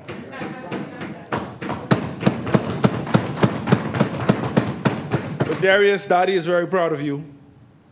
Continue to let your light shine. Remember that humility, kindly attitudes, and best performance of duties are the character traits that we want you to blossom with. And watch God perfect you into something special. Mr. Deputy, it is with joy that I stand here, proud to still be the member chosen to come into this place and use his voice to bring the thoughts that are in the minds and hearts of the common man from South Beach to this sacred place. Mr. Deputy, I'm even more proud to be doing that for the common man as a common man. And as such, my time here, representing the people of South Beach, are among some of the highlights in my life. Mr. Deputy, before I begin my presentation, permit me to say that while I understand that this is indeed the beginning of the Lenten season, the season of repentance, the season that we enter with contrite hearts, I must say that the joy of the Lord, Mr. Deputy, is still my strength. And let me further state that the love and prayers of my wife and sons, as well as the loyal generals in this fight that make up Team South Beach, are my support. It is that strength which I get from the Lord and from the support that is renewed towards me daily by my family and Team South Beach that are the reasons that I can stand firmly and speak in this place on each occasion that I am permitted. Let me briefly also say, since I last appeared and spoke in this place, this member has provided a third annual report, Mr. Deputy, of the happenings of my constituency for 2024. This is an annual report that I do annually, and I invite the wonderful people of South Beach to review it and review our work within this report and our progress by visiting our website, mysouthbeach242.com, or by contacting our constituency office for a hard copy if you did not get it. Because we have gone door to door and placed a copy of this booklet, of this report, on each doorstep. I encourage the constituents to visit the office and have a conversation with myself or our team about this report and help us in our undertakings for a better South Beach 2025. Allow me, Mr. Deputy, just to bring two highlights from this annual report that I am so very pleased about. I am pleased to announce that, and I must thank the Honorable Minister of National Security, and in particular, the Assistant Commissioner of Police, Shivago Dames, in particular, for promising CCTV monitoring along the perimeter as a belt in the South Beach constituency and delivering handsomely on that promise. It was a tragedy last year that we lost little Adriel on the borders of our constituency. And in the way that we did, Mr. Deputy Speaker, as a member of Parliament, I wish to publicly state that South Beach has been known always as a crime-free and a murder-free neighborhood. And that is exactly what we are intending to ensure with our efforts as we make it completely clear to those seeking to come and disrupt the tranquility in quiet South Beach that we will not tolerate it. We will continue in our efforts to ensure that you have nowhere to hide in South Beach. This CCTV project, Mr. Deputy, was coupled with approximately 15 miles of bush clearing along the roadways in my constituency as we seek to aggressively to shrink the spaces where nefarious persons can mount and execute their predatory antics. Additionally, Mr. Deputy Speaker, we held our Connect for Cancer, which is a fun run, walk, road race, an event that has become an anticipated one year in and year out since its inception 3 years ago. Hundreds gathered in both support and solidarity of this event, which is centered around raising awareness and fighting for a cure to end this monster that continues to haunt our community, and in particular, the women, in the form of breast cancer. What is to be noted, Mr. Deputy, is that simultaneously we are able to get people out in open air spaces, active, moving, socializing, and doing general maintenance wellness tests, all in one place around one common goal. Mr. Deputy, walkers, runners, health experts, insurers, survivors, and supporters of survivors all attend and has caused great success with this initiative. I am bursting with excitement about future possibilities and extend a personal invitation to all of my colleagues in this place to join at our next race as we fight this fight of faith together.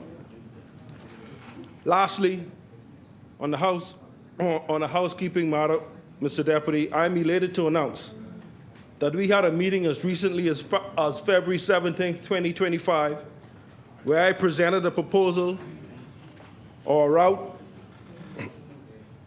proposed route to the Honorable Minister of Energy and Transport for her ministry's consideration to add a long-awaited, much-needed access to public transportation along Marshall Road, Faith Avenue South Corridor, and the Cowpen Road West Corridor.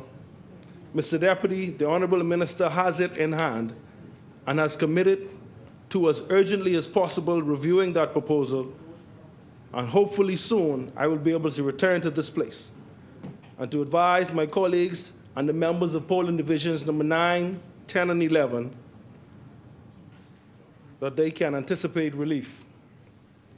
This is the chief priority of mine, and I solicit the support of my neighboring constituency, Southern Shores, as the proposed route would have positive impacts on that constituency as well. Mr. Deputy Speaker, let me say how I am well aware that we have turned the bend in this term and that more of this administration's tenure is behind it than it is before it. We have had the opportunity to govern and to prove to the Bahamian people what we thought needed to be done and how we would do it if they allowed us to do it. And Mr. Deputy, my whole heart believes that we are doing governance with a sense and a spirit of excellence. But more importantly, we are getting the important things done, and we are doing them correctly. And soon, Mr. Deputy, the Bahamian people will get a chance to personally grade this administration on its performance. It is not lost on me, Mr. Deputy, that of the 1,826-day contract we, the members of this Davis-led administration, signed with the Bahamian people, we have spent 1,267 of it, taking this country through a post-Dorian era, taking this country through a post-COVID-19 era, and taking this country, Mr. Deputy, through a post-Menace 2017 administration era. And I'm pleased to say that, Mr. Deputy, we have scrutinized the numbers, we have studied the outcomes, and we cannot say which of these catastrophic events had the most damning effect on this country, its mental psychology, and its economy. What I will say is the way this Davis administration has performed since September 2021, in my view, will go down in history as the map towards the future. MAP, the map towards the future. I believe, Mr. Deputy Speaker, we will go down as the map towards success, development, and progress. And, Mr. Deputy, I believe we will go down in history as the MAP, map towards becoming the first two-peat administration in almost 3 decades. Mr. Deputy, if we continue listening attentively, responding reasonably, rationally, and responsibly to the will and desires of the people in a manner that they can see, touch, and feel, but more importantly, Mr. Deputy, in a manner that they believe is beneficial to them and their interests, 2 straight will be the cry in 2026, Mr. Deputy. 2 straight. Mr. Deputy, let me be extremely clear. I believe this with all my heart, that this administration is doing just that.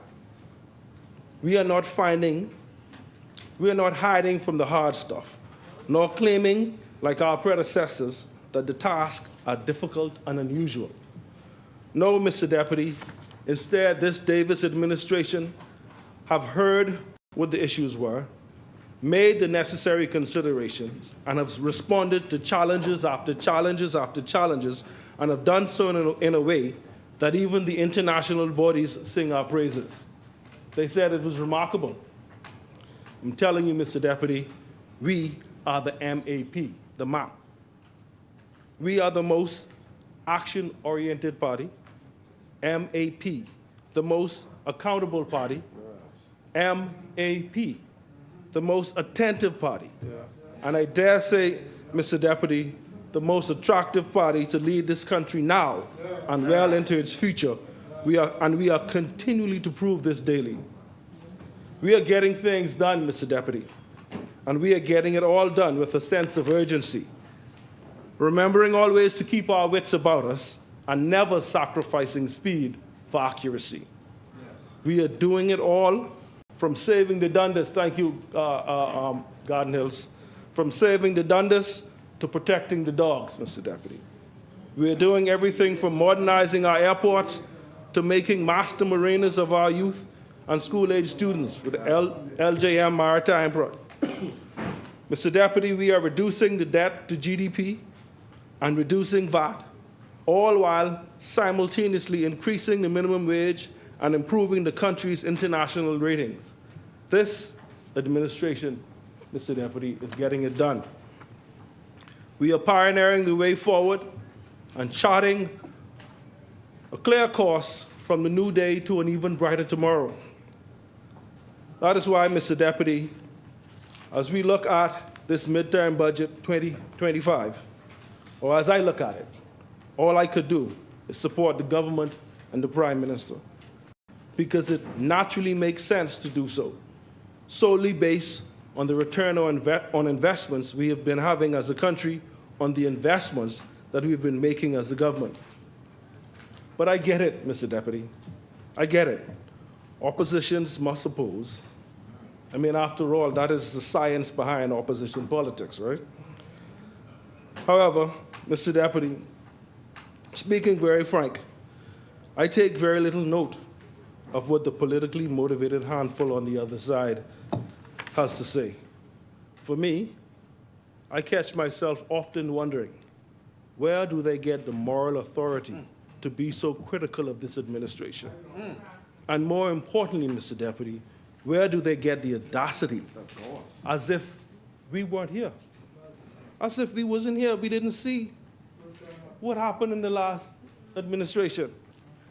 As if we didn't witness the abysmal performance that they had with everything from Dorian to pictures on the youth medals, a lack of synergy that was so bad that they even tricked themselves into having an early election, which was obviously based on some numbers they got from some erroneous source, but they used those same numbers to decide how to manage COVID.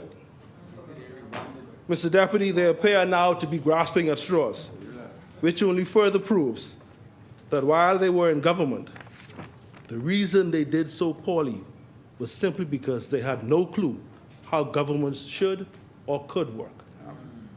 So much so, Mr. Deputy, that even a member from side opposite stood on his feet last night in this place and admitted to the previous administration's failed policies and lackluster performance from a Prime Minister. I didn't say it. That's what they say.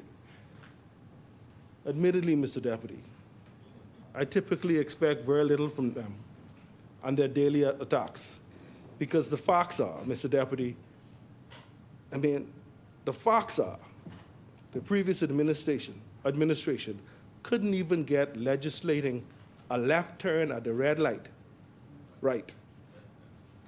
And the humor in that, Mr. Deputy, is they had a whole senior police and many attorneys in the inner senior cabinet team, but legislating a left turn at a red light completely spun them into disarray. With that considered, Mr. Deputy, there's no wonder why they couldn't increase tourism arrivals to what we are seeing by the member from Exuma. They couldn't reduce bills in some reports. Member, They couldn't reduce. the chair recognized the honorable member for Is there a point of Finance. order, Mr. Deputy? Point of order, Mr. Deputy Speaker, is that the majority of people do make the left turn when the time allows them. So I don't know what the complaint is. The ecological park was something also that we accomplished. They couldn't stop the fires burning. They're here talking about red lights.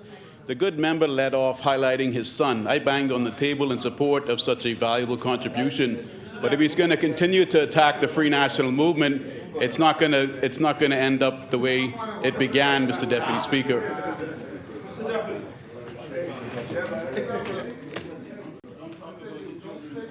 Mr. Deputy,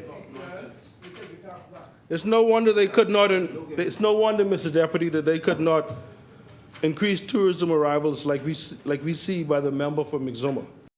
They could not reduce bills at BPLs, a report as much as some 32%, like the honourable member from Elizabeth. It is no wonder they could not get union negotiations signed. The chair recognizes the honourable member for It's the point of order, Mr. Deputy. The member for Exuma and Ragged Island is recognized for setting tourism records. The previous member, Dionacio de Aguilar, set tourism records. Tourism records, tourism records. That's the same accomplishment, Mr. Deputy Speaker. It began with the FNM, began with the port that the PLP said was the worst decision in history. So let's not stand up here, beat your chest when what we've done is what you're bragging about today.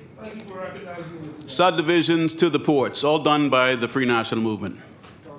It's no wonder, Mr. Deputy, they could not get union negotiations signed and have mass public service promotions like the member from Golden Gates, or provide funding for the Porterskeet vendors after the fire, like the member from Centerville, or pass a marijuana legislation, like the member from Freetown, to create new foreign. What is the point of order? The chair recognizes the honourable member for Marco City.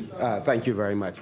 Mr. Deputy, we've covered this issue concerning the Porterskeet vendors on more than one occasion. In fact, we left the funds in place for the vendors to be distributed between all of the vendors.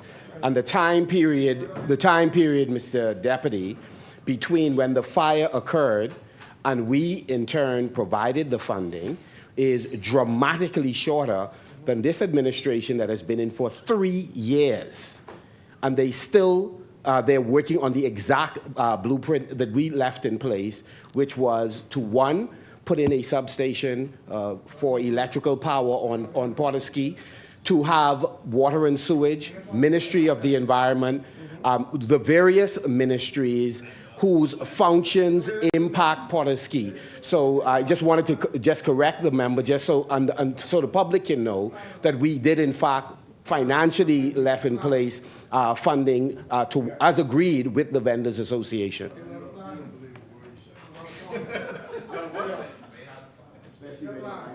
Thank you, Mr. Deputy, for recognizing me.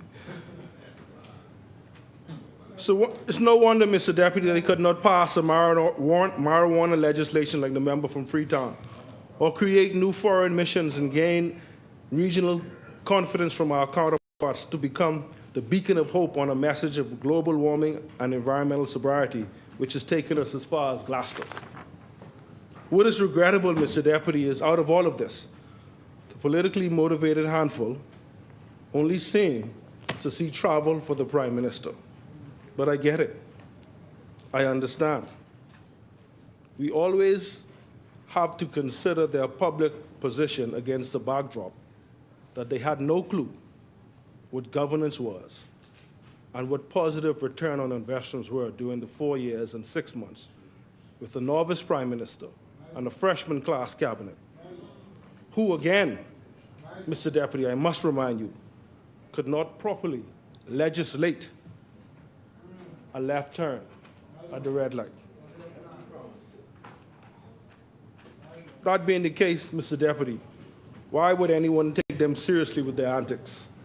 Why are things like the Prime Minister's official transportation up for debate so intensely months later after or by an opposition party in a country where that is a regional leader with one of the best performing economies in the hemisphere? Side opposite act as though we live in a vortex and that the world cannot see and mark the manner of our bearing, like Timothy Gibson suggested in our national anthem. And that, Mr. Deputy, dries up dries up any uncertainty I have in my mind that my friends opposite are simply inept and should not be allowed to govern a complex, sophisticated economy such as ours. Again, please remember, Mr. Deputy, please The chair remember. recognizes the honorable member for St. Anne's. Referring to members of the opposition as inept, Mr. Deputy Speaker, is not parliamentary language. I was prevented from using the word liar before. I'd ask that you have the word inept when describing the members of the opposition removed from the record. And if we're talking about the Prime Minister's travel in planes, which the good member seems to want to bring up, the question hasn't yet been answered. What happened to that plane that was paid for, that probably was under the control of the senior Royal Bahamas police officer in charge of airports that was charged with drug offenses in the United States? Where is that plane that originally started as a plane that was going to be refurbished for use by the Prime Minister? Where is that plane now? He's talking about the Prime Minister's travel. We weren't talking about it. I'm asking, where is the plane now that was going to be refurbished? Thank you, honorable That came under police control, right? Came under police control. And now your senior officer is been indicted in the U.S. for drugs charges. Yeah, honorable member. The chair recognizes the Are honorable member you minded for to withdraw the word South inept, Beach. Mr. Deputy Speaker? Are you minded to withdraw the word inept in describing the opposition? I will rule on that after. When he's After, why can't you rule on it now? finished. Because I choose not to. Mr. Deputy. Mr. Deputy, I must ask my colleagues. I must ask my colleagues through you, Mr. Deputy. Are we really asking a group that thought locking down people in their homes and encouraging tenants not to pay rent, while not simultaneously causing some negotiation to happen between landlords and lending institutions, thus triggering one of the greatest mortgage crises of our time, and in my view, creating this massive uptick in rental prices, which ultimately creates less than favorable conditions for the least among us? Are we asking this group to understand return on investments? A noted poet, Kendrick Lamar, says, "Not like us." Not like us.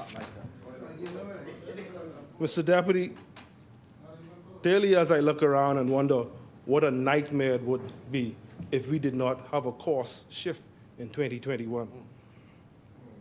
What a nightmare it would be if we didn't have a course shift in 2021. Let me backtrack a bit. They claim they did not travel during their time in office. Perhaps that is why when this country needed to rely on international relationships, the foreign minister proved to be an absolute disaster in our time of disaster.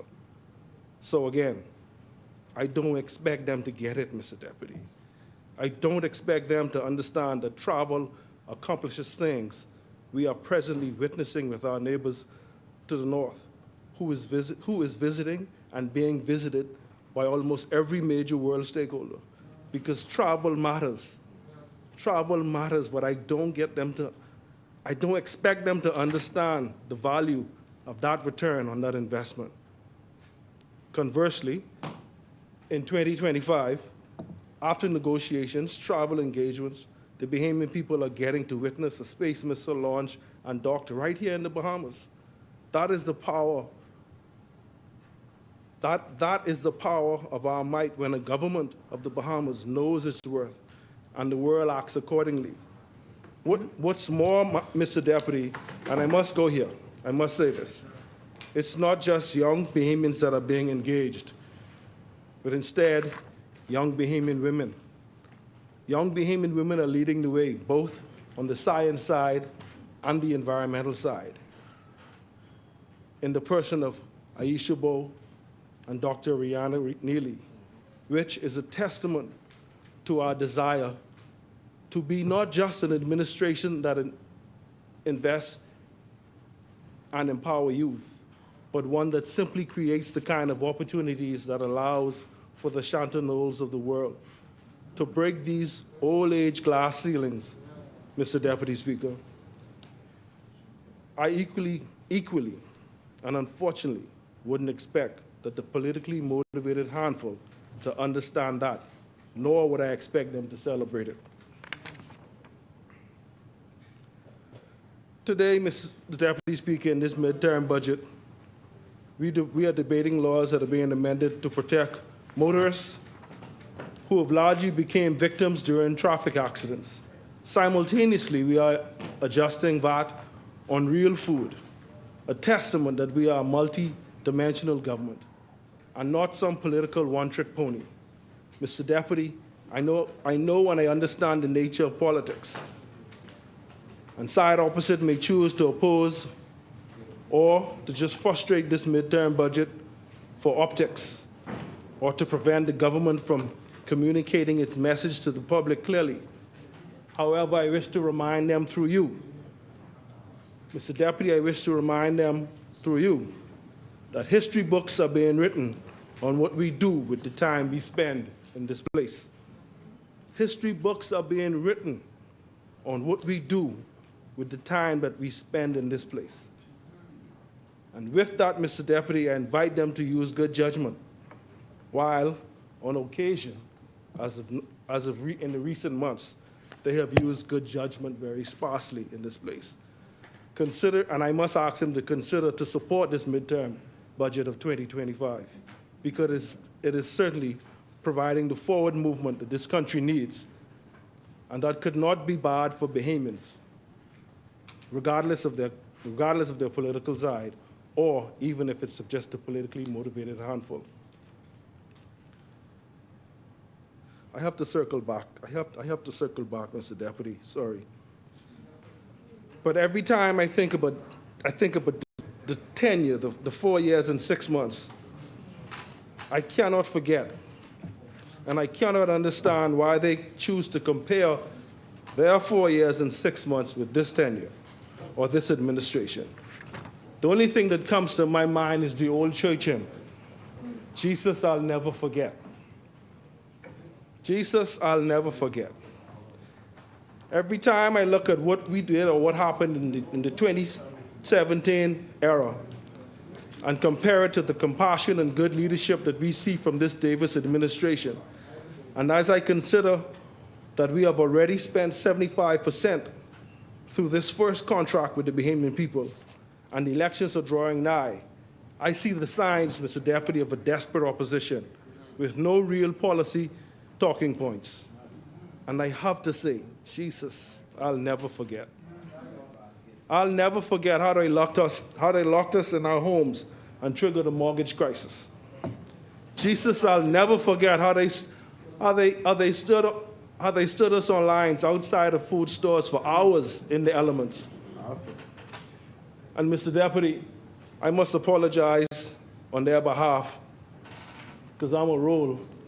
But I must apologize to the Smiths, the Thompsons, the Taylors, the Williams, the Williamsons, and the Zonicals. Because when I got in the food store, there wasn't nothing in there. So imagine them. Jesus, I'll never forget how they criminalized the coconut boys. I will never forget how mothers stood on lines for $20 vouchers to feed their children. Jesus, I will never forget how old people died in our hospitals alone without family members, while political minions had wedding feasts. Jesus, I will never forget, I will never, ever forget how we were forced to bury our dead in a manner uncustomary of our culture. But the dog, Jesus, I will never forget.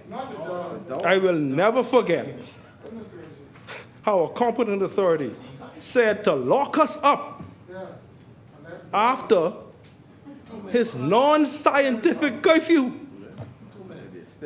But he was spotted in a picture running on the beach somewhere. Jesus, I will never forget how little countries in this region outpaced us economically in our response to COVID. I will never forget. What I will also never forget, that in September 2021, Edward Davis, and his team were chosen to put an end to that. Yes. Put an end to that.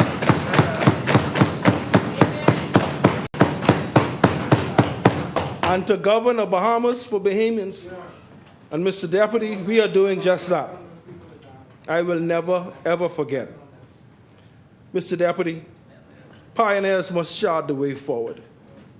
They must secure a tomorrow for persons yet unborn. That is what governance is about.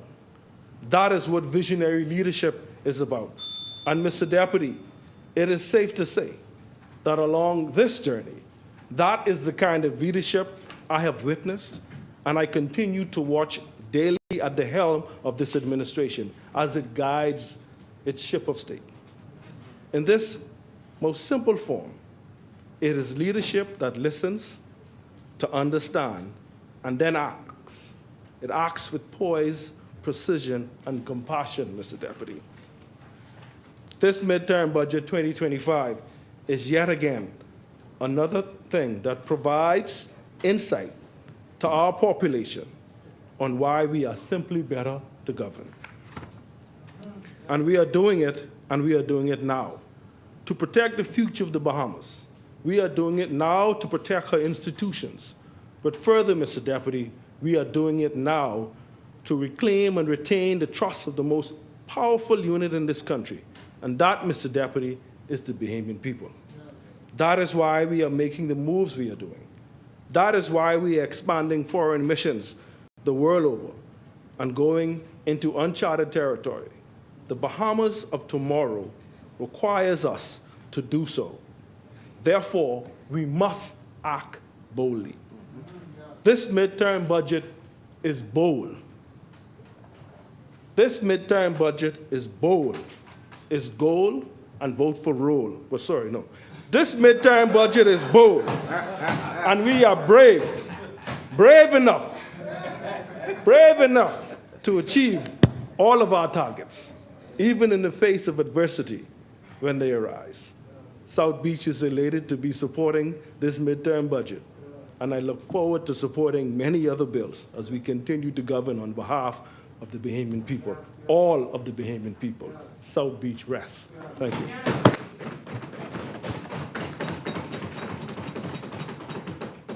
Thank you, Honorable Member. The Chair recognizes the Honorable Member for St. Barnabas. Thank you, Mr. Deputy Speaker. Mr. Deputy Speaker, as I heard the Honorable Member for South Beach give his contribution, and this was threaded throughout the contributions thus far, what is obviously the government's out-of-touch position, out of touch with the Bahamian people as it relates, Mr. Deputy, to these travel expenses, Mr. Deputy. Mr. Deputy, you have given me the floor. I'm not going to retreat. I am speaking, Mr. Deputy. You've given me the floor, Mr. Deputy. Are you wrapping up? Yes. Yeah, okay. Thank you, Mr. Deputy. Thank you, Mr. Deputy. The Chair recognizes the Honorable Member for St. Barnabas. Thank you very much. Let's wrap it up, please. Thank you very much, Mr. Deputy. Mr. Deputy, please tell the Honorable Member to have a seat. Thank you very much, Mr. Deputy. Simply making the point, Mr. Deputy, that the government continues to dismiss this concern and diminish the concern of the Bahamian people as it relates to travel expenses. And for these members to not appreciate, I'm wrapping up right now, Mr. Deputy, for the members of the government not to appreciate that the concern is that the excess spending on travel, while UB students are needing their monies, or the fact that a couple weeks ago, the members of the Royal Bahamas Police Force, the Police Staff Association, they were concerned about their insurance possibly being in jeopardy and all the other concerns. That's why the Bahamian people have a legitimate question and concern about the travel expenses. And with all the talk the government continues to have, with all the boastful talking they continue to have, Mr. Deputy, they fail to see how they are out of touch with this particular aspect of the Bahamian way of life and their concern about the travel expenses, Mr. Deputy. The chair recognizes the honorable member for Freetown. Mr. Deputy Speaker, we've heard all of that ad nauseum.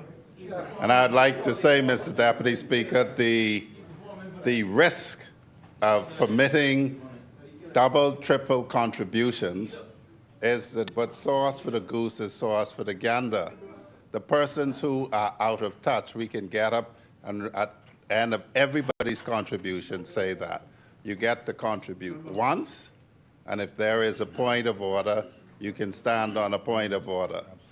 He has not asserted that anything South Beach said is incorrect. As many, the chair recognizes the honorable member for Marco City. Thank you very much, Mr. Deputy. Mr. Deputy, I'd like to first extend condolences to the families of the following Marco City residents who've passed and others who we hold dear. To the family of Melody Gilbert,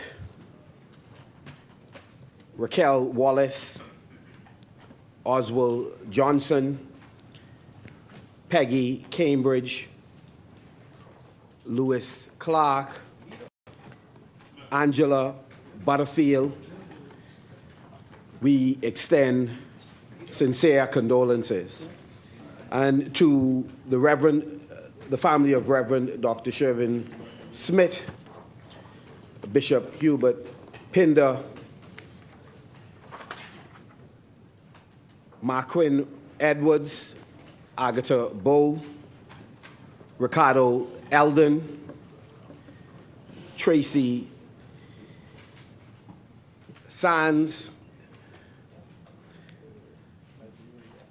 Susan Roll, and to my college roommate, family from Ragged Island, to the family of Willamay Bridgewater, and to a cousin from Cat Island, Atama Bowe.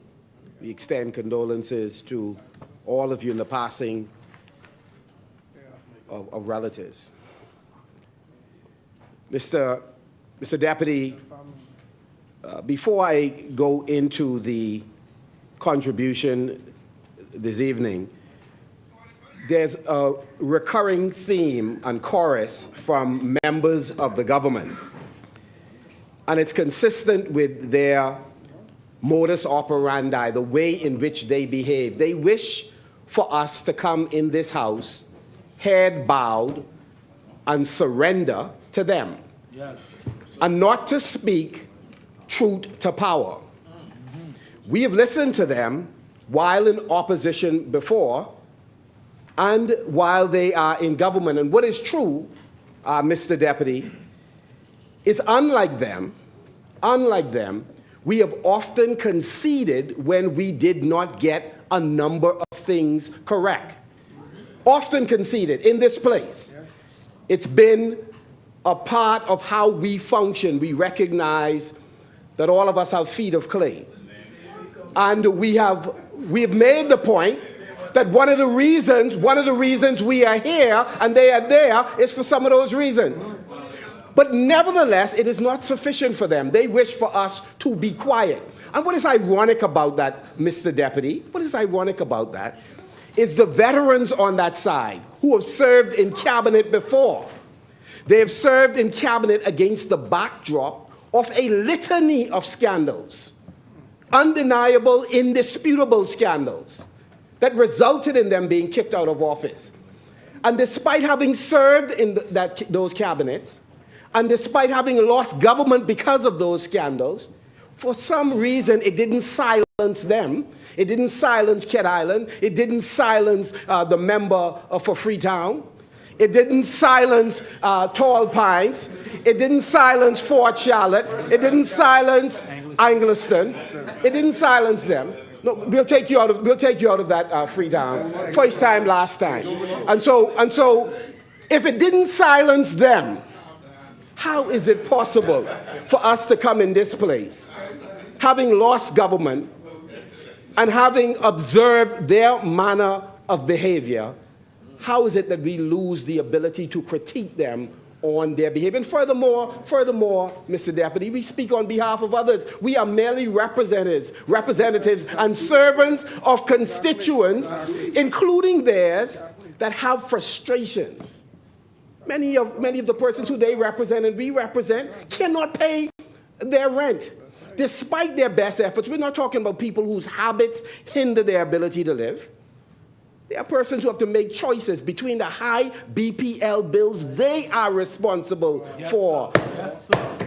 and whether or not Yes, sir. they can pay for daycare for their children. Yes, sir. And so, Mr. Deputy, when I listen to these colleagues on the other side wishing for us to be quiet because there were some missteps, or they characterize our decisions as missteps, we say to them, physicians, heal thyself. Yes. Because the truth is, no one will talk in here if it is on the basis that because certain things were not accomplished or bad decisions could have been made, you have no more ability to speak in the future. It is absolute nonsense to continue to raise that argument. And furthermore, Mr. Deputy, I have laid multiple articles in here where even in government, we challenge our own team to have a greater sense of urgency and to guard against the spirit of arrogance, which clearly has crept in on the other side with precious few exceptions.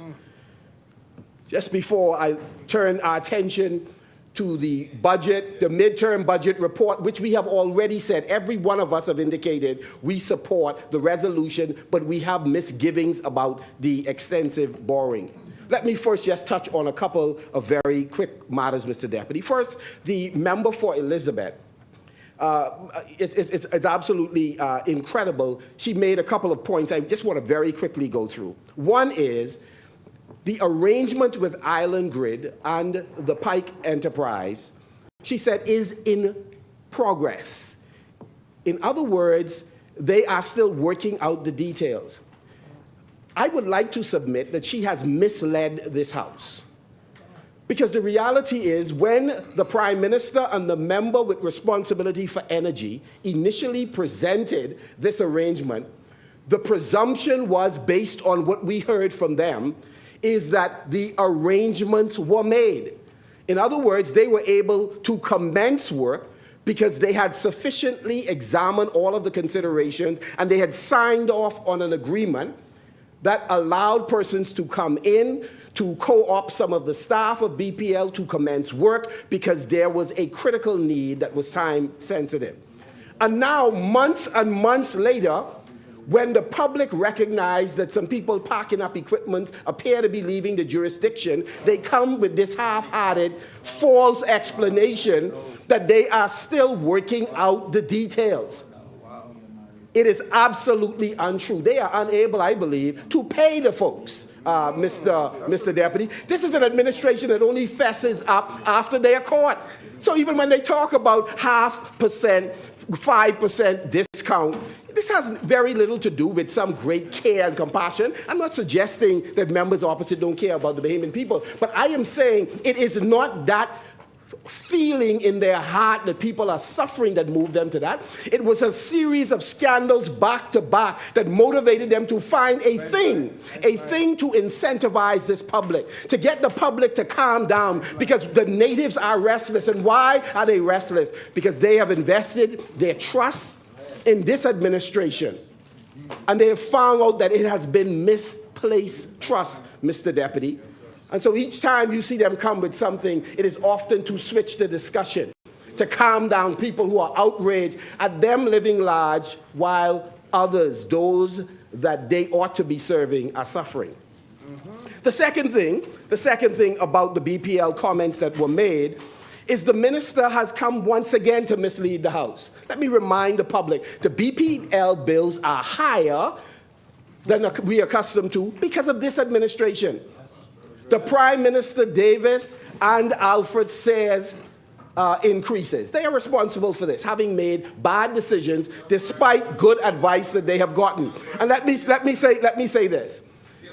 One of the problems with the argument offered by the minister is that the truth is the amount paid by residents is based on usage.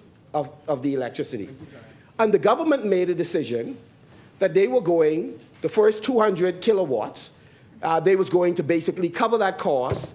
And so not just the vulnerable Bahamians who we support getting a break, but all consumers got the 200 kilowatts. So those that are wealthy, those who live far out west, far out east, those who live on the ridge, those who used to charge $600 an hour for their consultation fee, those that make $250,000, $500,000 per year through their investments, all of them got the same break of 200 for the 200 kilowatts. Now, that's not a problem if this was a corporation that was making a ton of money, but they can't strap.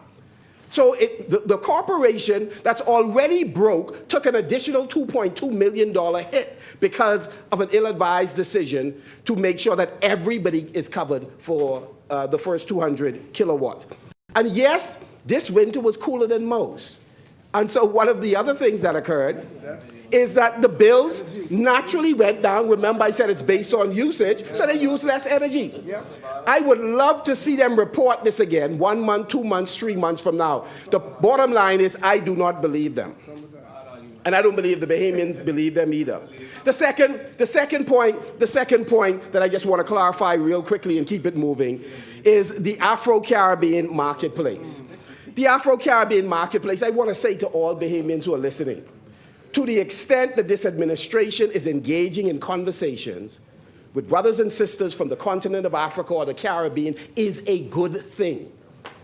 Africa, in many ways, the various countries, and there's a mixed bag of success. Some are doing exceptionally well, others are struggling, but nevertheless, it is a huge market with a tremendous amount of resources, and there's potential for forging relationships that can be beneficial to us.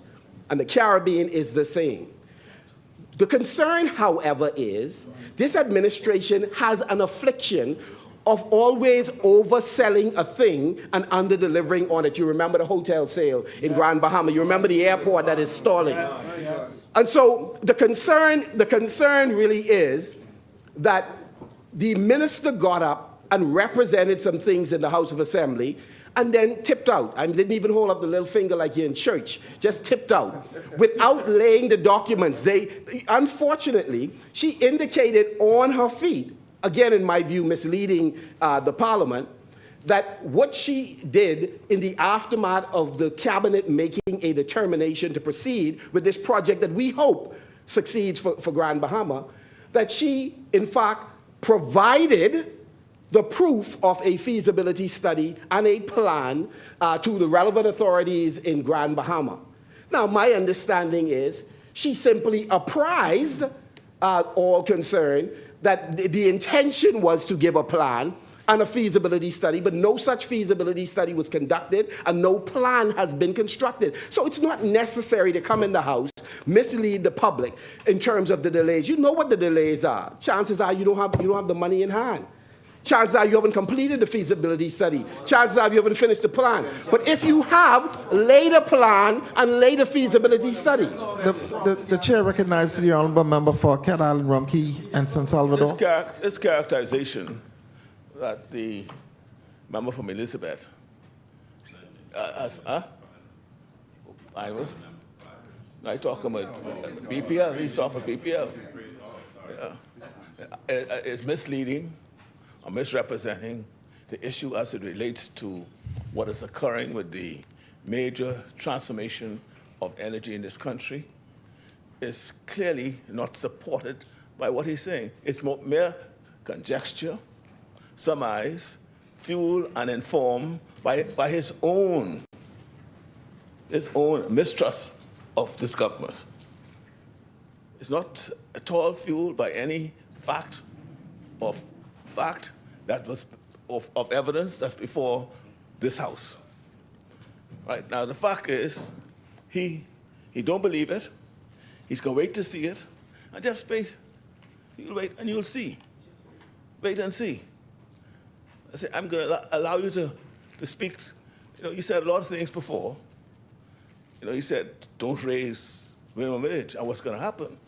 You said, don't do this, right? Made that statement, I'm saying, so Mr. Deputy Speaker, he could continue to speak speculatively, which is more informed by the position that he is in opposition, and so he has to find ways to oppose. But I would ask him to produce. See, you should have seen your former leader this morning. I had to commend him. You know, we didn't agree with what he was saying, but at least he grounded it in some facts, which he interpreted. There's nothing that you're interpreting. This is your conjecture, your surmise, right, which is fueled by your own suspicions and your own skepticism and your own, misunderstanding of what is going on. Again, Mr. Deputy, the minister misled the parliament, aided and abetted by the member for Cat Island. Let me say also with respect to the RAN, this morning the Minister of Health indicated that the garbage had in fact been removed and that the incinerator was not working. We were advised today, subsequent or after you had spoken and were sent pictures, the garbage is still there at the RAN, Minister. And secondly, that the incinerator is working. And so, yes. The chair recognizes the honourable member for Tall Pines. Of course, because it's facts. The incinerator has an issue, and when the garbage is burned, the debris that is going into the air, including the smoke, is an environmental hazard, and it is inappropriate to disperse the gas into the atmosphere, and we will not contaminate the environment simply because the piece of equipment is old, it's dated, and burning it is one thing, but what you're burning and distributing in the air is more damaging than the garbage that is presently there. But I want the Bahamian people to know, and the residents of Grand Bahama to understand, that we have a contractual agreement to move the garbage from Grand Bahama to New Providence until we find a vendor in Grand Bahama who could discharge and handle the waste. So yes, there will be waste there because the ship actually moves it at a particular time, it's containerized, and is shipped to New Providence for destruction. Minister, in the wrap-up, I would greatly appreciate if you were able to speak to a concern expressed by a number of persons that the NHI doctors have not been paid and that the dialysis unit at PMH is overwhelmed and understaffed, and that if patients are not receiving the care they need, nurses are then being pushed into 12-hour shifts, and that is an issue that requires urgent attention. I will not be wrapping up. I would answer your questions. I never said on my feet that there were not challenges at the Princess Margaret Hospital. I made it very clear that at the Princess Margaret Hospital, we have certain areas where we need to bring in more specialty services to the hospital. These services and these professionals are not sitting around waiting for us. These professionals need to be recruited if we can find them. And most of the times it's difficult to find them, and we have to search around the world for them. I'd like to report that we are now in the process of trying to recruit some additional professionals for the Rand Memorial Hospital and the Princess Margaret Hospital, and we are getting some good hits. Very soon, I will be carrying a team into India and into the Philippines for further recruitment processes. We have been recruiting in Ghana. We have doctors that will be coming into New Providence probably in the second week of April from Ghana. We have recruited 35 nurses from Ghana. There's an additional 30 nurses we're trying to recruit, and these are specialty nurses. And we are hiring Bahamian nurses who have graduated from UB, and we're training them to be specialists. We have a new cohort of midwives that we're training. We have a cohort that's going to be graduating in a few months, and the list goes on and on. So there is ongoing training that is taking place in the Bahamas, while countries to the north are recruiting our healthcare professionals. The list goes on, and so fast as they're depleted, I have to go around the world to try to recruit to replace them in the short term, while we conduct training in the long term for Bahamian professionals. To my understanding, and I will check back hopefully before the end of the debate, I may not be able to do it tonight, simply because it's late in the hour. But as far as I know, we have been paying our healthcare professionals. There are always challenges. There's always a queue everywhere, and this is legacy issues at the Treasury. And so I need to find out exactly what's going on. But I can assure you this, the request for payment from my ministry has already been done. Thank you very much, Minister. Mr. Deputy, today Bahamians exhaled to some extent with respect to additional eggs being on the island. They only wanted to be assured there were no issues. Again, from my time at Ministry of Agriculture, I know that BASFA is suitably qualified to make any determinations about health. And so, again, my focus as it relates to the egg situation is that the golden yolk was touted as something to be transformational. I believe some $15 million or so was allocated. I heard today from the member from Southern Shores who made the point that there would be a 25% reduction on imports as a result of this program in 2025. We are in 2025. I don't believe that there's been a reduction in imports by 0.5%, right? And so, again, it would be important for the government to allay any of the concerns circulating in the community about the funds that were allocated. Has the funds been properly distributed? Is there an issue with the $15 million or thereabout? With respect to the moorings, Mr. Deputy, you know, this is an administration that loves to talk about a series of scandals. I find it quite ironic that even though they continue to talk about the food program, I noticed the partners in the food program, the government continues to seamlessly collaborate with them because the government does not have the capacity to meet the food security need in the Bahamas exclusively and does rely on a number of non-governmental organizations. So it is regrettable that they came with their dog and pony show and sought to savage the reputations of so many Bahamians. If they had a case against an individual or more, they should have, with precision, deal with that without giving the general impression that they were dealing with people who for decades been helping to meet the needs of people who are hungry in this country. But look at the way things have worked out. We are now in here talking about the Exuma mooring situation. No less than the Prime Minister's office is engaged in this project. No less is the signature of the Prime Minister that makes a determination around whether or not the seabed leases are going to be granted. No less than employees of the, we know for sure of one and quite possibly of another that's been involved in this matter. Now, this is quite incredible, that this is a government that only, again, let me be a little bit more generous, that often respond with a decision after they have been found out. Yeah. Public pressure is what determined the cancellation of the mooring deal. Yes. Public pressure. And that's why I say to the Bahamian people, no matter which government it is, if you believe something is not right or in the best interest of our country, you have to speak up. Yes. And so this administration, only when the pressure comes, certainly the member for Cat Island was fully aware that armed officers accompanied Inland Revenue and other stakeholders in government to go into businesses, and the result was, even if the intention wasn't, was to intimidate. In other words, business persons and customers were intimidated by armed officers accompanying folks from Inland Revenue, Customs, Immigration. So even if it wasn't the motive, that's what happened. And then the Prime Minister swoops in and says, you know, we can do this differently. But he was aware. For months he was aware.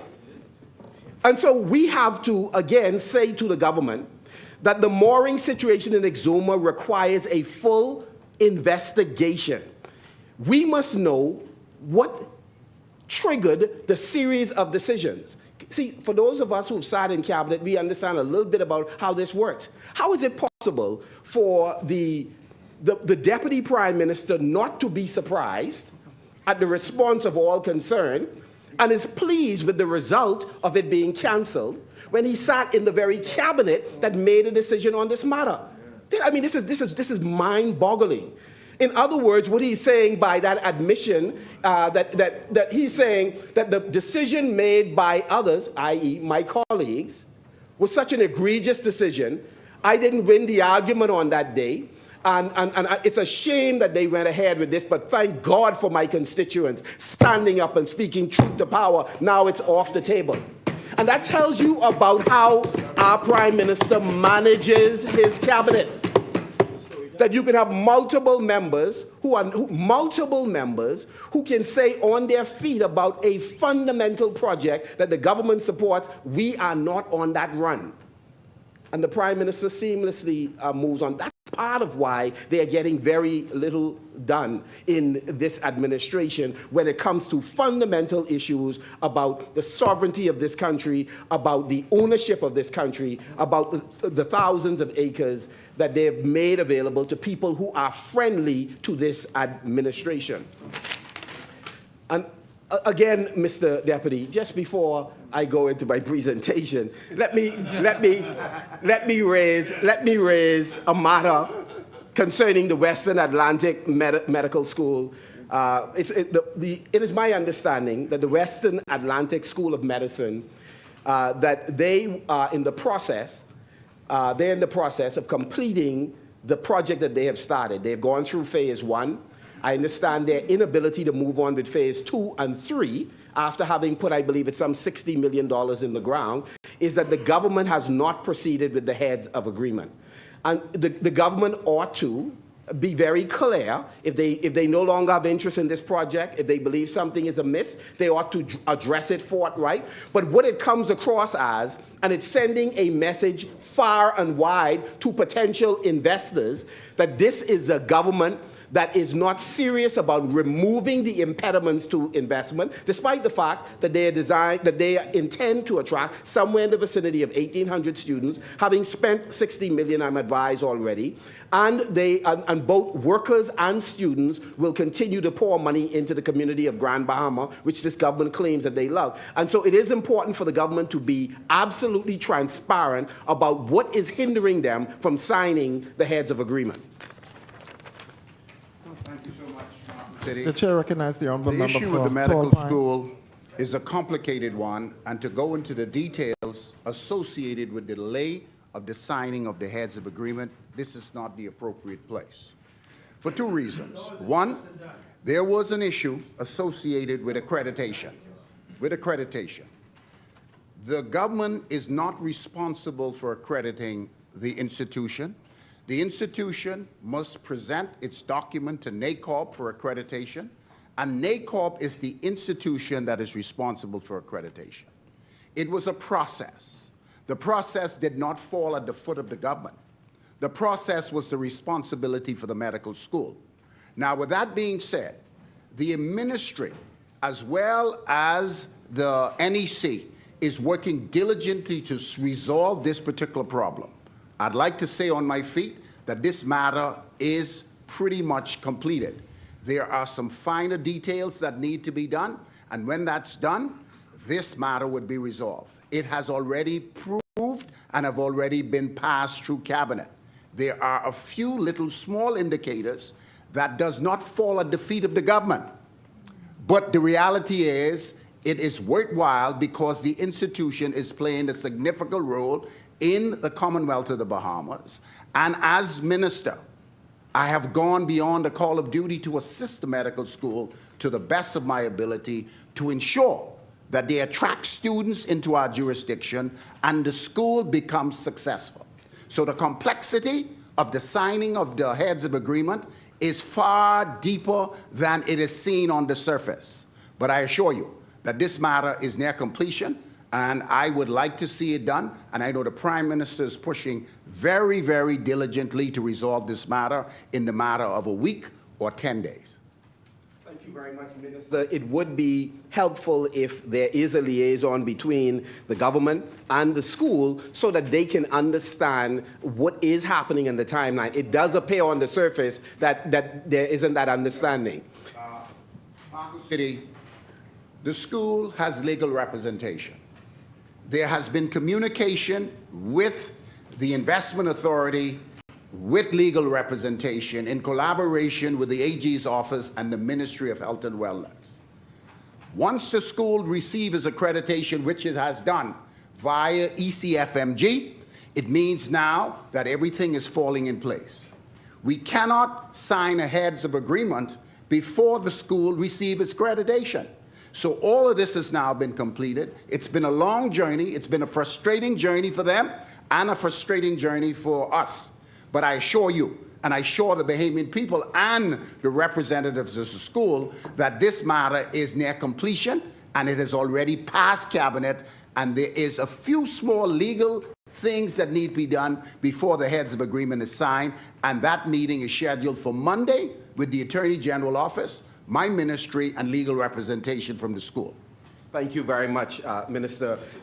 A number of our colleagues, Mr. Deputy, have outlined a simple fact that the public recognizes already, and that they simply understand that this government lacks a proper fiscal and economic plan for the development of the country. We have come today to debate to a large extent this report.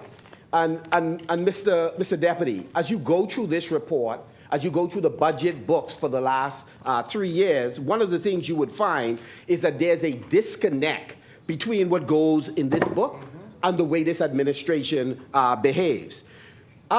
Our colleagues have laid out very carefully that the government projected a deficit of some $69 million. And I'm not going to relitigate the entire issue. But what is absolutely clear is this government's spending has been so outrageous, so beyond the pale, that they have clearly exceeded those deficits number at the midterm level. One can only imagine what is likely to happen at the end of this fiscal year. We are certainly not confident, given what we have heard from the Prime Minister in his communication a few days ago. One of the points he made is that every year they tend to hit the target. So we are anxiously awaiting to hear his explanation after it has been pointed out to him that not so fast, sir. You have not hit your targets each year. What we also find quite amazing in terms of how far they have exceeded the deficit targets is the fact that they are here again to borrow some $300 million. Yep. What is curious about that is we have asked the Prime Minister on multiple occasions, I believe, if I'm not incorrect, I may have also written the Prime Minister to get clarification on a $500 million loan that they would have gotten from IDB, to find out, since you've only spent, I believe it's some 100 and maybe 80-something million of that, you seem to have some extra marlins available for you to spend. So if you were left over with some $300+ million from this $500 million loan, help us understand the justification for this. And the point is, the Prime Minister said this is only discretionary borrowing, which means we may not use it or we may use it, but we want to get it just in case. Well, that's a sure sign that he's pretty sure they are going to exceed this particular deficit target in a very substantial way.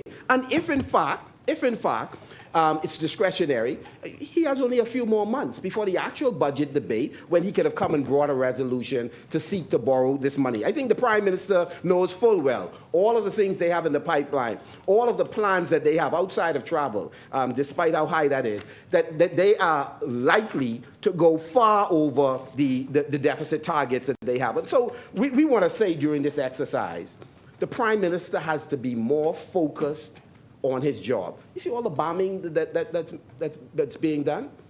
Most of these members of Parliament have investors who are complaining to them that things are moving so slow. The ease of doing business has not improved under Prime Minister Davis. It has not improved. In fact, some of the things that West Grand Bahama is doing, unbeknown to the Prime Minister, is because he wants to push some projects through because he don't believe himself that the Prime Minister knows are moving at the pace, that he ought to move. And so, the chair recognizes the honourable member for West Grand Bahama and Bimini. Deputy Speaker, the member from Marco City is obviously misleading this House, just throwing things out in the usual manner. Unless he has something that he could speak about and show and put on the table, then yes. No, I mean, Marco City, you're the leader of the opposition. We have some experience in this House. To just come in this honorable House to just spew whatever you want to spew and believe you're getting some political attraction. So whatever it is you're saying, Deputy Speaker, the member should withdraw that.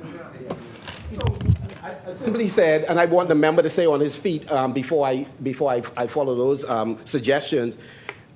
Is he working with investors in West Grand Bahama on any particular project that has taken an inordinate amount of time to be resolved? And if he says no, I withdraw my statement. Let me just hear what he has to say.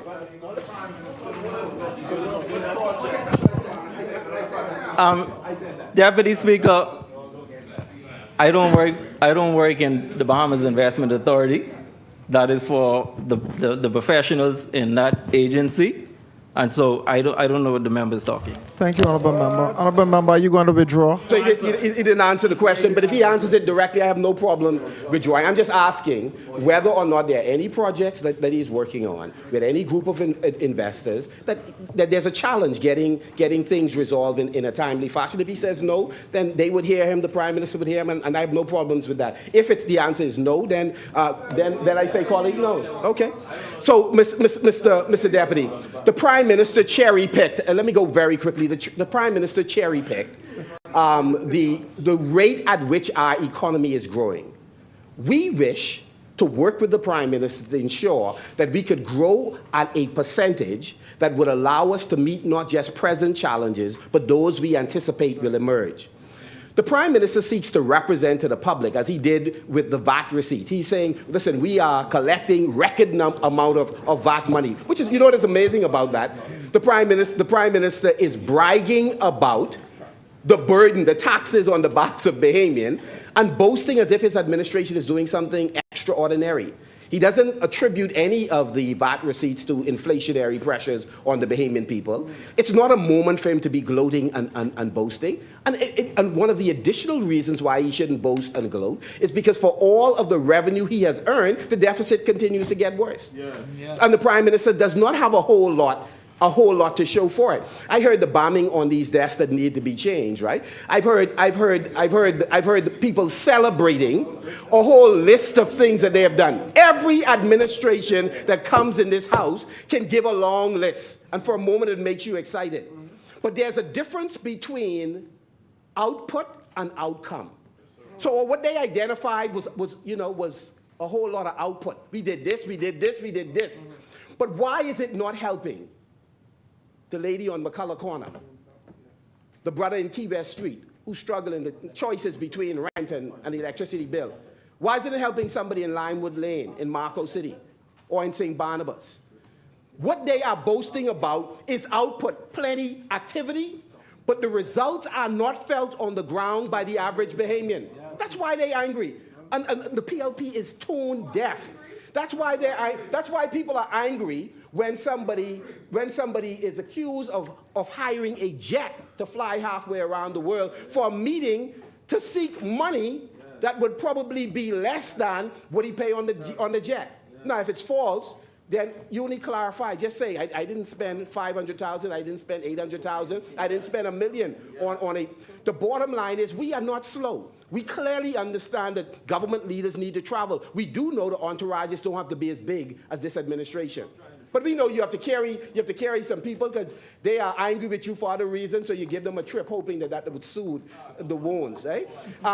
And the truth of the matter is, it's very difficult for a Prime Minister, I believe, or a minister to clear their tray, their in-tray, if they are out traveling the world as regularly and as relentlessly as this administration is. It's very difficult.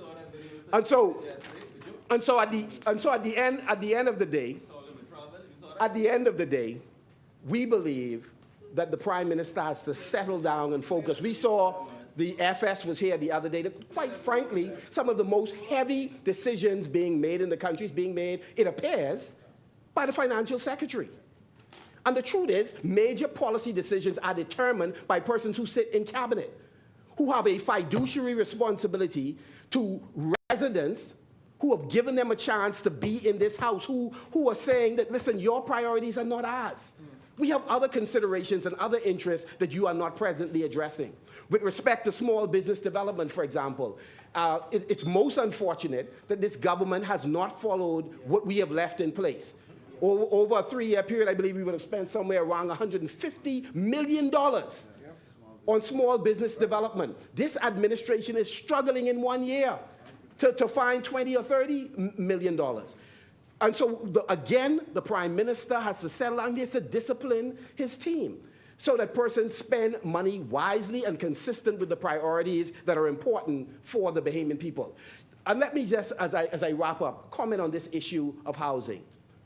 The Free National Movement, under my leadership and the team that I would lead into the election and succeed with, we intend to do what is a tradition in this country. The F&M has a strong reputation for decades of building thousands and thousands of homes. And we will do it again. We will do it again.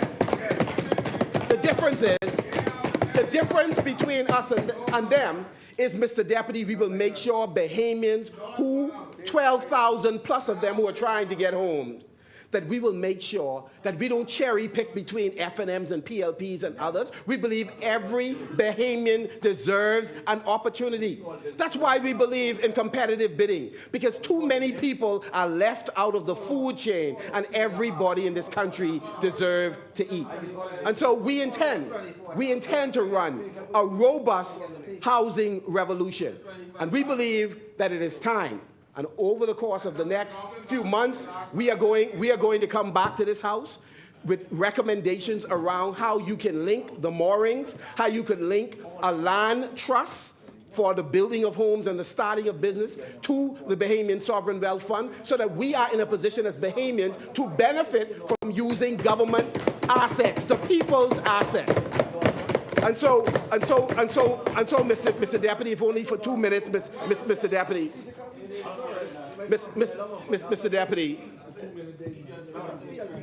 Mr. Deputy, we have an opportunity to do something fundamentally different in this country. We have to move as a government with a sense of urgency. We have to decide that we're not going to live with the kind of tribalism that presently we are under. The reality is far too many ministries are cherry picking who gets an opportunity and who doesn't. And more often than not, it's strictly along political lines that they make these decisions. We have to move in a different direction. The Prime Minister is about maintaining the status quo. His organization is tinkering around the edges. What we need is a generational shift in leadership. And so, again, at the end of the day, the team that I lead, we are ready to meet the pressing needs of the Bahamian people. The BPL deal would have been different under us. We believe that every group should have an opportunity to bid on any determination that you are going to part way with Bahamian assets. Every Bahamian company or others with whom they have a strategic alliance has a right to bid on it. Not the kinds of direct awards that this administration in multiple spaces is engaging in. It is not right. It is undemocratic in many ways. And so, Mr. Deputy, with those few words, I want to say we support this midterm budget, but we disagree with the manner in which this administration is managing the people's money. And thank God, in the not too distant future, we'll relieve them of that job.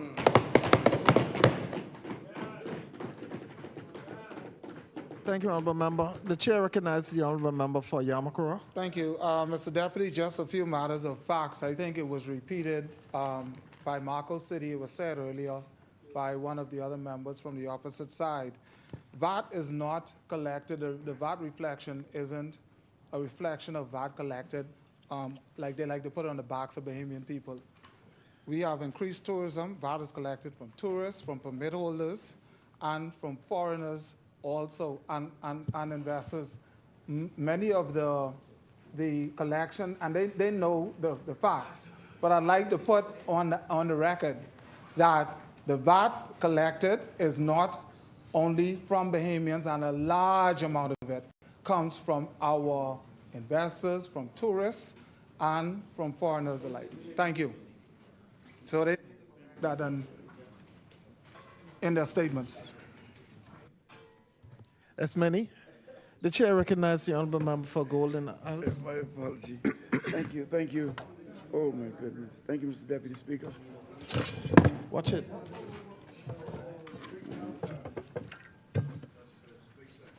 Thanks.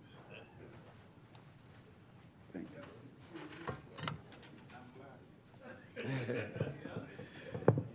Mr. Deputy Speaker, I'm honored to rise on behalf of the good people of the great constituency of Golden Isles, who have seen it fit to allow me to represent them in this honorable place. I wish to say thank you to my wife, to my son, to my mom, other family members and friends for their continual and unwavering support. Mr. Deputy, as a man of faith and as a preacher, I intend to be brief, but the interpretation of that brief may be a little different, but I intend to keep it as in your interpretation. And I know the night is long, and so I intend to do my best to do that. Proverbs 10:9 says, whoever walks in integrity walks securely. Permit me to extend sincere condolences to all the families in their bereavement, particularly the family of Mr. Ashton Carey, a constituent who will be laid to rest this Saturday at Life Changes Ministries International, especially to his wife, Bernadette Carey, family members, and the Blackfin Drive community. Mr. Deputy, as I said earlier, I intend to be brief in my presentation, and by God's grace, speak fully and extensively during the national debate in a few months. Let me speak briefly to the SpaceX on February 18th of this year. The government of the Bahamas, we approved the SpaceX re-entry exercise in the Exuma Sound. By all indications, Mr. Deputy Speaker, the exercise occurred without an incident. To my understanding, SpaceX has requested an additional 19 exercises for re-entry in Bahamian waters. My ministry is still awaiting the post-launch assessment reports.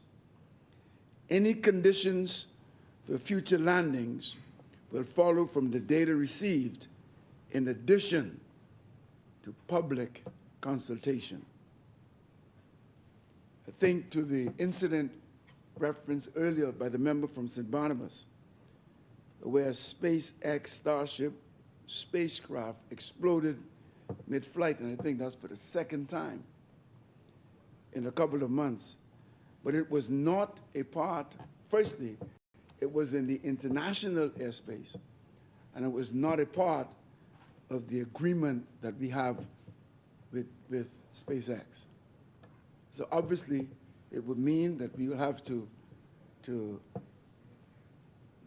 create legislation or amend legislation to somehow be able to penalize them when they violate, or as I shall permit the Minister of National Security to reference that when he speaks next.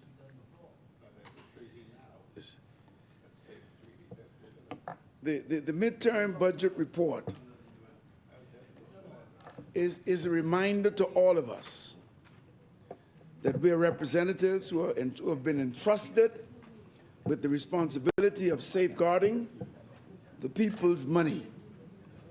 Our citizens have a right to know what has been done in their interest and how we have worked to improve our Bahama land.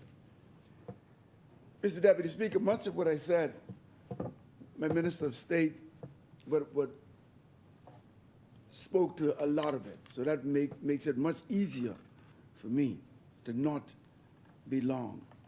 And I want to commend him for the wonderful job that he did. One of the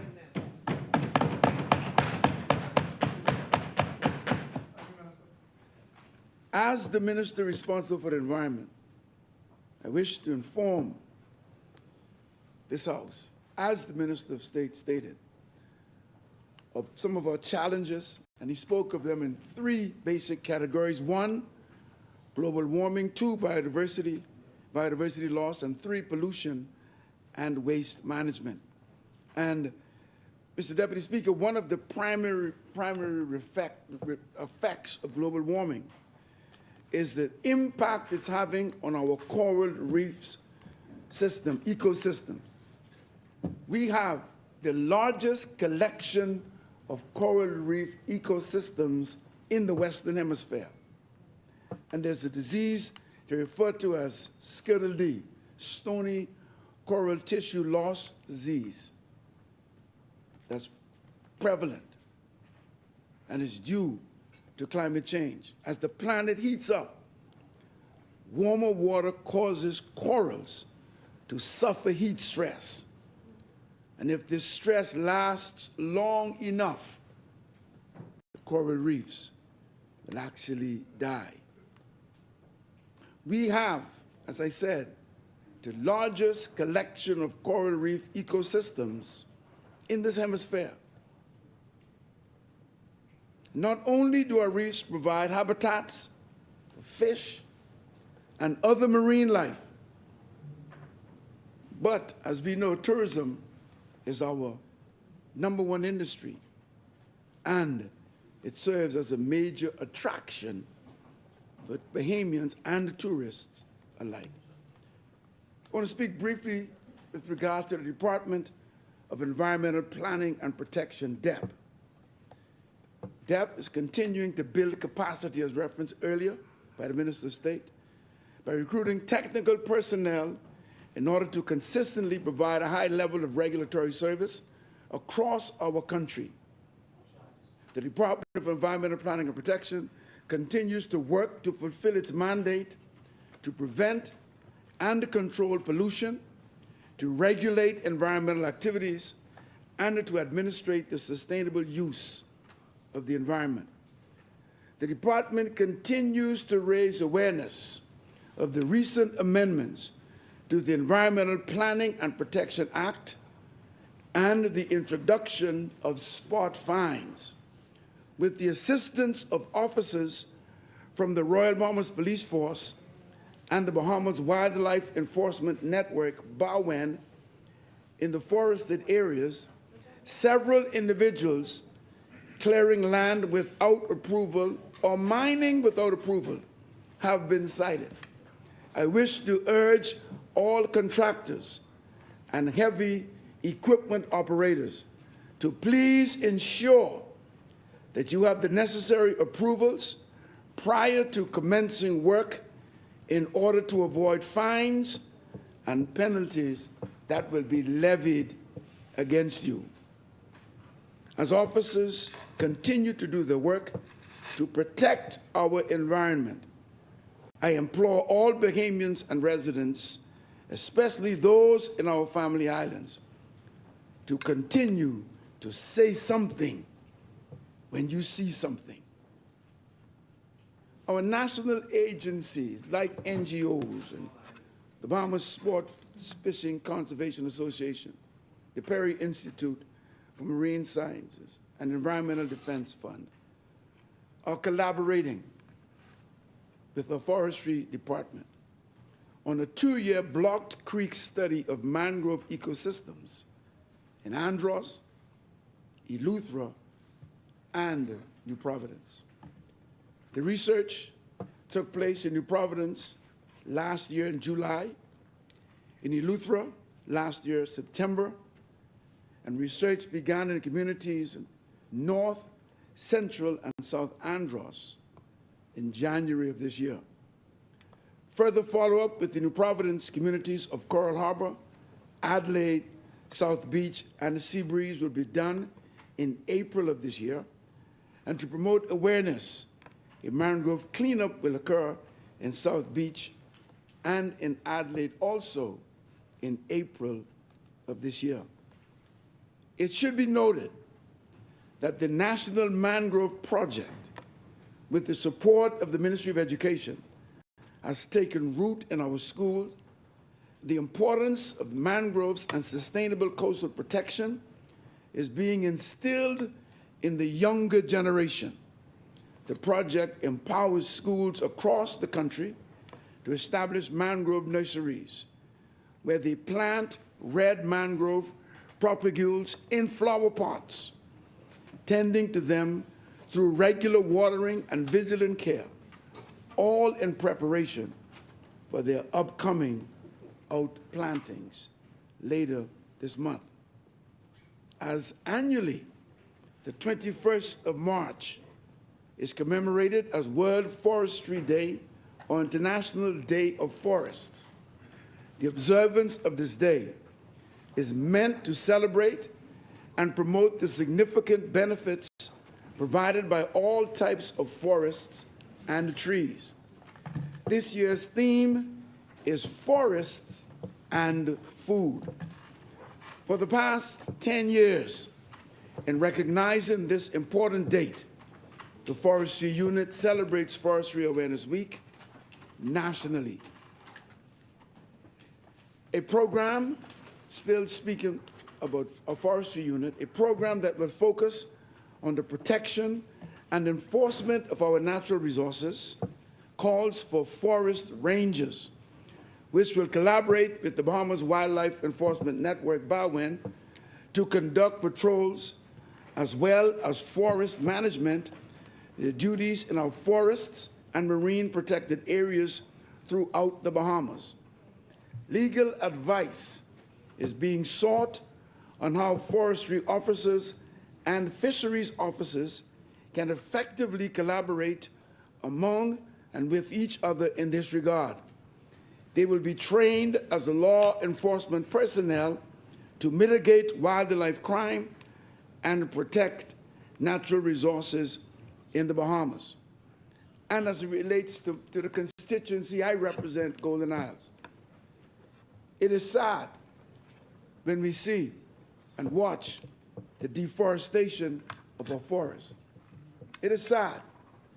From Gladstone Road to the east, all the way out to Frank Watson Highway to the west.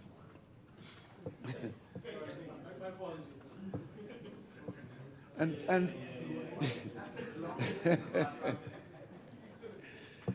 as I stated, in terms of what is happening to a forest, beginning from Gladstone Road to the east, all the way to Frank Watson Highway to the west, but particularly to the Coral Harbor Road, you can see what is happening in our forest, and the residents have been complaining for quite some time, watching what is happening. And one of their complaints, Mr. Deputy Speaker, as all of us can appreciate, persons are complaining of the level of what seems to be lawlessness, and whereby persons seem to be building at random. And what their position is simple. They pay for their properties, they invest in mortgages, build their homes, and persons are showing up across the street and just doing whatever they like haphazardly and seem to be getting away with it. And this is where forest rangers, and this is where BAWEN comes into play, to enforce our laws and to make certain that as we begin the reforestation process, that it is enforced. I wish to take this opportunity to speak about the cutting down of trees and charcoal burning operations in the southwestern parts of New Providence. Not only are deforestation and charcoal burning illegal, but it is an annoyance and it's a health hazard for residents in the area. Such activities has been discovered in our wetlands areas as well. In February, just last month, I, along with senior administrative and technical officers of my ministry, including the Forestry Unit and the Department of Environmental Health Services, and officials of Bawen, visited 2 such sites. We discovered piles of dried wood stacked and ready to be burned, to be buried, pardon me, and burnt for future processing into charcoal. There were blackened charcoal pits. Additionally, there were large bags of charcoal for transport elsewhere. Mr. Deputy Speaker, as I indicated to the media then, and I wish to repeat now, we are taking a zero-tolerance approach and will be eradicating such sites. We've done it to 2, and we have some more in view. The area will be monitored using drone surveillance, and there will be regular site visits to prevent future illegal operations. A cease and desist order has been issued, and those responsible will be punished according to the law. We realize that there's a demand for charcoal, and we're prepared to give consideration to such an industry. We are asking Bahamians who are interested to please come forward.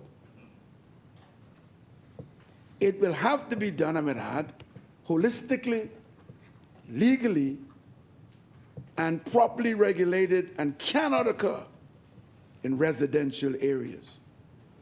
Briefly, to the Department of Environmental Health Services, just to announce, as the Minister of State mentioned earlier, the Health Inspectorate Division in Nassau now has a full complement of health inspectors. We had an aging group of health inspectors who admittedly, for the most part, said they'd lost their energy and their drive. Having recruited 20 persons last year, the health inspectors, yes, young and vibrant and ready. They are currently in rotation, and after the rotation period, they will be placed where needed most, including on the island of Grand Bahama. The DEHS is mandated to ensure the timely collection of residential waste, bulk waste, derelict vehicles removal, and other waste that is deemed a nuisance. Currently, there are 66 residential waste contractors and approximately 150 bulk waste removal contractors. With that amount of contractors collecting garbage and bulk waste, New Providence should be the cleanest little island on this side of heaven. But that is not the case. But we are taking steps to rectify, reorganizing, and to make certain it's managed, the program is managed efficiently. Mr. Deputy Speaker, can you imagine? Bulk waste includes old refrigerators, old furnitures, old washing machines, etc.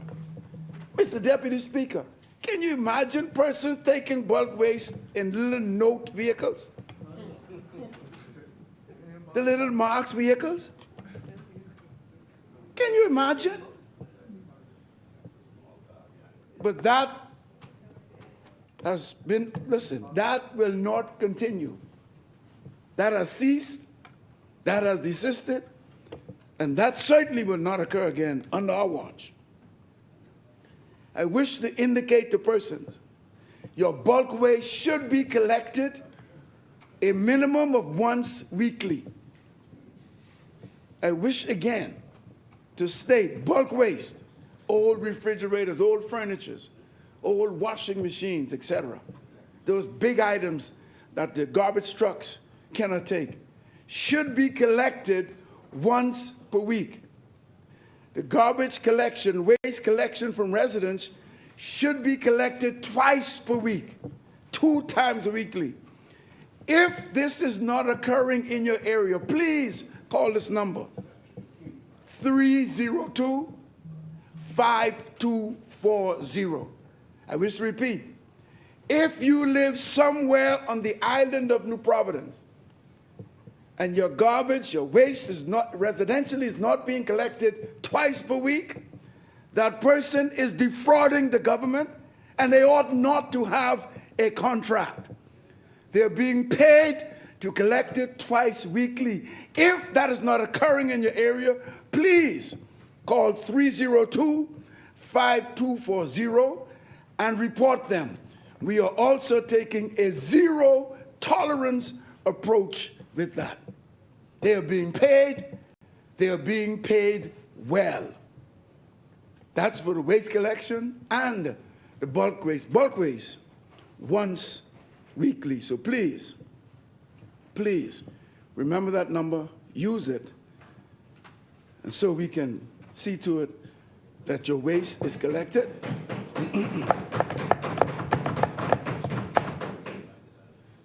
As I prepare now to conclude, Mr. Deputy Speaker, I'm not a Baptist preacher, but most Baptist preachers have three as I conclude.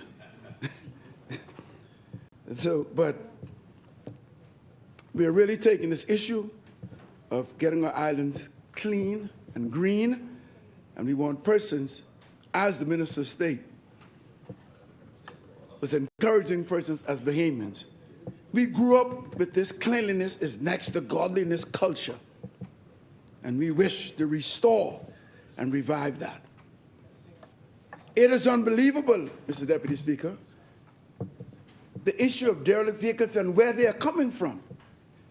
Because we will clean up an area today, Mr. Deputy Speaker, and 2 or 3 days later, derelict vehicles are back again. And this has contributed to the proliferation of roadside garages.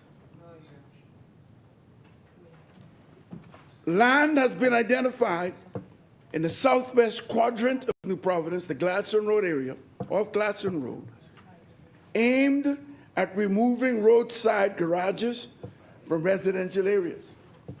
And the ones targeted and have already agreed, the one on Joe Farrington Road, Soldier Road, Augusta Street. And then we just had a fire most recently. That's a nightmare to the member of Tall Pines on Gladstone Road. It is anticipated, and we know, that the funding for this initiative is in this budget exercise, and we look forward to that. Mr. Deputy Speaker, I have a lot more to say, a long way to go, but in keeping with my word, I shall put a pause there, and I'll continue, as I said, extensively in the national budget debate. But I'm thankful and I'm grateful for this opportunity just to share briefly. And I wish to speak to dispel this rumor, if you permit me, Mr. Deputy Speaker. As we were dealing with the removal of the charcoal kiln, persons were spreading rumors that someone got a $1.2 million contract to remove it. And Mr. Deputy Speaker, the issue with that is we did not have to pay a dime to have it removed. So I don't know where the lies came from. I don't know whose imagination was so vivid. I don't know whose mindsets were so creative, but I wish to state clearly and emphatically that that's a lie from the pits of hell. It is not true. It is not true. There is no truth to that whatsoever. Absolutely not. And so, Mr. Deputy Speaker, I thank you. Golden Isles supports the budget, but I wish to conclude with the words of Dr. Maulana Karenga, where he says, know your past and honor it. Engage your present and improve it. And imagine a new future and forge it in the most ethical, effective, and expansive ways. May Almighty God continue to bless the Commonwealth of the Bahamas and make the wealth more common. Thank you, Hotep. Thank you, Honorable Member. The chair welcomes Freetown to the floor. Mr. Deputy Speaker, I know you do so because it's been communicated to you that at this point, I'm going to move that the House to suspend to Monday, 10 a.m. Second. It has been moved and seconded that the business of the House be suspended to Monday, the 10th of March at 10 a.m., 2025. As many as are in favor will remain seated. Those opposed will stand. The motion is carried. The House stands suspended to March the 10th at 10 a.m., 2025. All right.